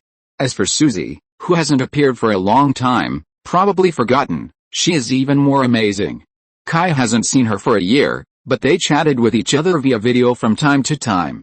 This beautiful girl with outstanding personality has been running around the world in pursuit of fragments of the gods for a long time. As for Natasha, to be honest, Kai doesn't know if they are boyfriend and girlfriend. Natasha's private life is better left unsaid. She has at least one reinforcement group of ex-boyfriends, and as for the men she has had relationships with, or women, it is estimated that the number is more than 10 times that. It is hard to imagine that she will really fall in love with someone. Kai doesn't have such extravagant hopes. This woman is just like everyone else, only coming to Kai when she needs something. Sometimes, Kai really doubts what he is. But to be honest, Kai actually enjoys it. These women, one by one, are all beauties picked from thousands. They are good at life and not clingy, they won't pester you, and they won't stop you from fooling around with other people, and they are also clean. Just tell me, where can you find such a woman except in online novels? So after this and that, Kai put all his thoughts on raising children. Then what are you going to do? Raven and Kai were affectionate for a while before asking about the real business. What else can I do? I can only protect them in secret. Anyway, I'm very free now. Kai is a policeman. If he wants to be busy, he can be busy all day long. But he is also a senior member of the police station. In this position, if you don't want to be busy, you can be idle. The police station is also willing to let Kai be idle. First, he won't compete for power with those masters, and second, Kai is a superhero after all. Asking him to catch gangsters. It's a bit too much respect for those scum. Moreover, whenever Kai went out in recent years, it was a major crisis. This led to the fact that whenever he appeared, the public would naturally think that a major incident had occurred. This was very detrimental to social stability. So when there was nothing to do, the police station was very happy to let Kai take a long vacation, and he didn't even have to punch into work. He had 30 days a month and played every day. They would also transfer bonuses and wages to his account. Anyway, no one would think that Kai was a salary thief. Is there nothing going on recently? I see it's very chaotic outside. Raven was very surprised. Kai had been resting for several months. These days, he was like a retired old man, watering flowers and drinking tea in the garden every day. I thought he was manipulating things in secret. But now it seems that he is really resting. Chaotic. Kai also returned a surprised look. What's the chaos, don't you know? Recently, there have been a lot of messy superpower groups. These people are making trouble everywhere, which has caused a lot of headaches for the government. Kai curled his lips and looked down on it. A bunch of rabble. What kind of trouble can he make? It's really not that Kai is arrogant and looks down on others. Kai knew those shitty groups that Raven was talking about. For example, the recently appeared groups like the Fearful Four and the Sinister Six. Like the Scoundrels, they all had people with superpowers joining them. But they were not particularly sinister groups. Their purpose was simple, to make money. At best, they were just a group of robbers and thieves. Chapter 1525 First Update. The reason why Kai didn't pay attention to those newly emerged superpowered criminals was not because he was arrogant and didn't care about the casualties of ordinary people. It was because the special department under the police station could handle such small characters. You know, in recent years, it's not just superpowered crimes and superheroes that have emerged, the government and the police station are also recruiting. For example, although Kai didn't manage the special department, Sage was very attentive. With a lot of money and Kai as a stable backer, he really did a lot of things. Recently, the special department has recruited several superpowered people. The most famous one among them is probably Night Owl. Night Owl is known as a Batman superfan and a poor imitator. Night Owl's real name is Dan Dreiberg. You may not believe it, but this guy is actually an ornithologist and his family is very well off. This is also the reason why he can freely study the subjects he is really interested in. At the age of 22, he officially obtained a double-degree certificate in aeronautics and zoology from Harvard University. At the age of 16, he left home to take photos of birds and met an old policeman named Hollis Mason. Although Hollis Mason was 63 years old at the time, he still dared to fight and stop the criminal activities after seeing them. Dan watched the old Hollis Mason face more than a dozen gangsters and still stubbornly knock them all down. He was deeply moved. So when the last gangster was knocked down and was unwilling to take out a gun to attack Hollis Mason, Dan stepped forward to knock down the gangster and saved Hollis Mason. Then the two became friends regardless of age. Dan also learned guns and fighting under the influence of Hollis Mason. Until the year he graduated from college, Mason was attacked by a group of criminals in his residence and died at the age of 69. From that moment on, Dan decided to inherit Mason's legacy. He became a vigilante. At that time, Batman appeared and made him determined to emulate him. So he used his knowledge to build a set of equipment for himself. Birdman Battle Suit. Although the suit is not as exaggerated as Iron Man, it also has bulletproof, corrosion-resistant, underwater operation, high-temperature resistance, cold resistance and other functions. It is definitely enough to deal with ordinary crimes. After a period of chivalry, he was noticed by the Special Department, SHIELD, the Shadow Bureau and the government. Finally, Sage personally found Dan to persuade him and finally let him join the hometown police station. Codename, Night Owl. Although Dan does not have superpowers, Dan is an ornithologist, an inventor and a fighter, and has extraordinary observation and meticulous logical ability, which makes the police very satisfied with him. There are also 3 other outstanding superheroes. They are Rorschach, Misty Knight and Black Knight. Among them, Misty Knight is an old acquaintance of Kai, and Misty Knight, the former partner and subordinate of George Stacy. It is the black policewoman who lost her arm during the mission. Originally, she was about to retire because of her disability. Later, after Kai's introduction, Tony helped her build a mechanical prosthesis, which allowed her to return to work. Originally, this mechanical arm was a simple mechanical bionic arm, which was stronger than the flesh and blood body, but it was also limited, and only reflected in grasping and catching. After all, only her arm was mechanical, and the other parts were flesh and blood, and had not been modified. But after several missions, she was very satisfied with her mechanical arm, so she was like a cyber disease, always pestering Stark Group, wanting to make more modifications. This is of course impossible. After all, prosthetic limbs are easy to say, they were broken, so they had to do it this way. But if it involves other modifications, you have to pay attention to many things, such as rejection reactions. There are also ethical issues that need to be solved. Unexpectedly, she suffered another explosion afterwards, causing multiple injuries that could cause disability. There was no way George could only find Kay again. He didn't want an excellent detective to retire so sadly and have to sit in a wheelchair for the rest of his life. So under Kay's interference, Stark Group started a new project called the RoboCop Project. It was said to the outside world that it was committed to creating mechanical prosthetic limbs for disabled veterans and disabled police officers to ensure their normal lives. In fact, the clues can be seen from the name of the plan. Misty became the first experimenter. Kai had no opinion on this. After all, the Earth has been facing crises, and it would not be a bad thing if the police could be strengthened. Misty got what she wanted, and her body was transformed in many places, finally turning her into half-human, half-machine existence. She herself had no opinion, but was very happy. She really had a cyber neurosis. She would definitely have all kinds of troubles if she stayed with ordinary people like this. So she was recommended to the Special Department by Jessica. After all, Jessica and her relationship was quite good. Then there was the Black Knight. His original name was Dane Whitman, and he himself had no superpowers, but he had a family heirloom artifact, the ebony sword. It is said that this artifact was handed down from the time of King Arthur. Of course, Kai can tell you responsibly that this is not the case. The ebony sword is very strange. It is not only extremely sharp, it can cut the hardest metal, and it is also indestructible. At the same time, it can also give the user super strength and a strong physique. The ebony sword will amplify the user's negative emotions in exchange for great power. The greater your negative emotions, the greater the power you will get. When it is at its strongest, it will drain people's blood and suck the soul, making the sword holder its puppet.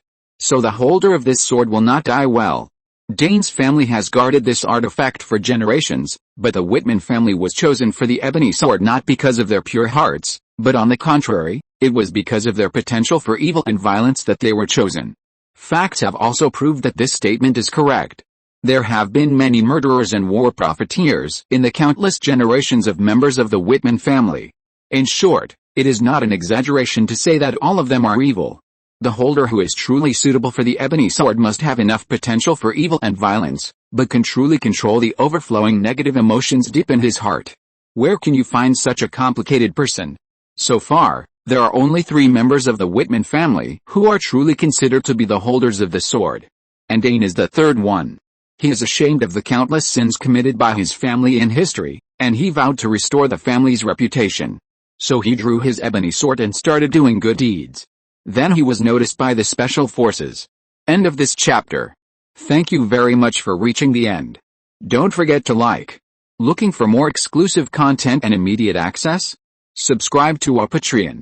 Remember, every like, subscription, or donation encourages us to continue. Thanks to everyone. See you in the next video.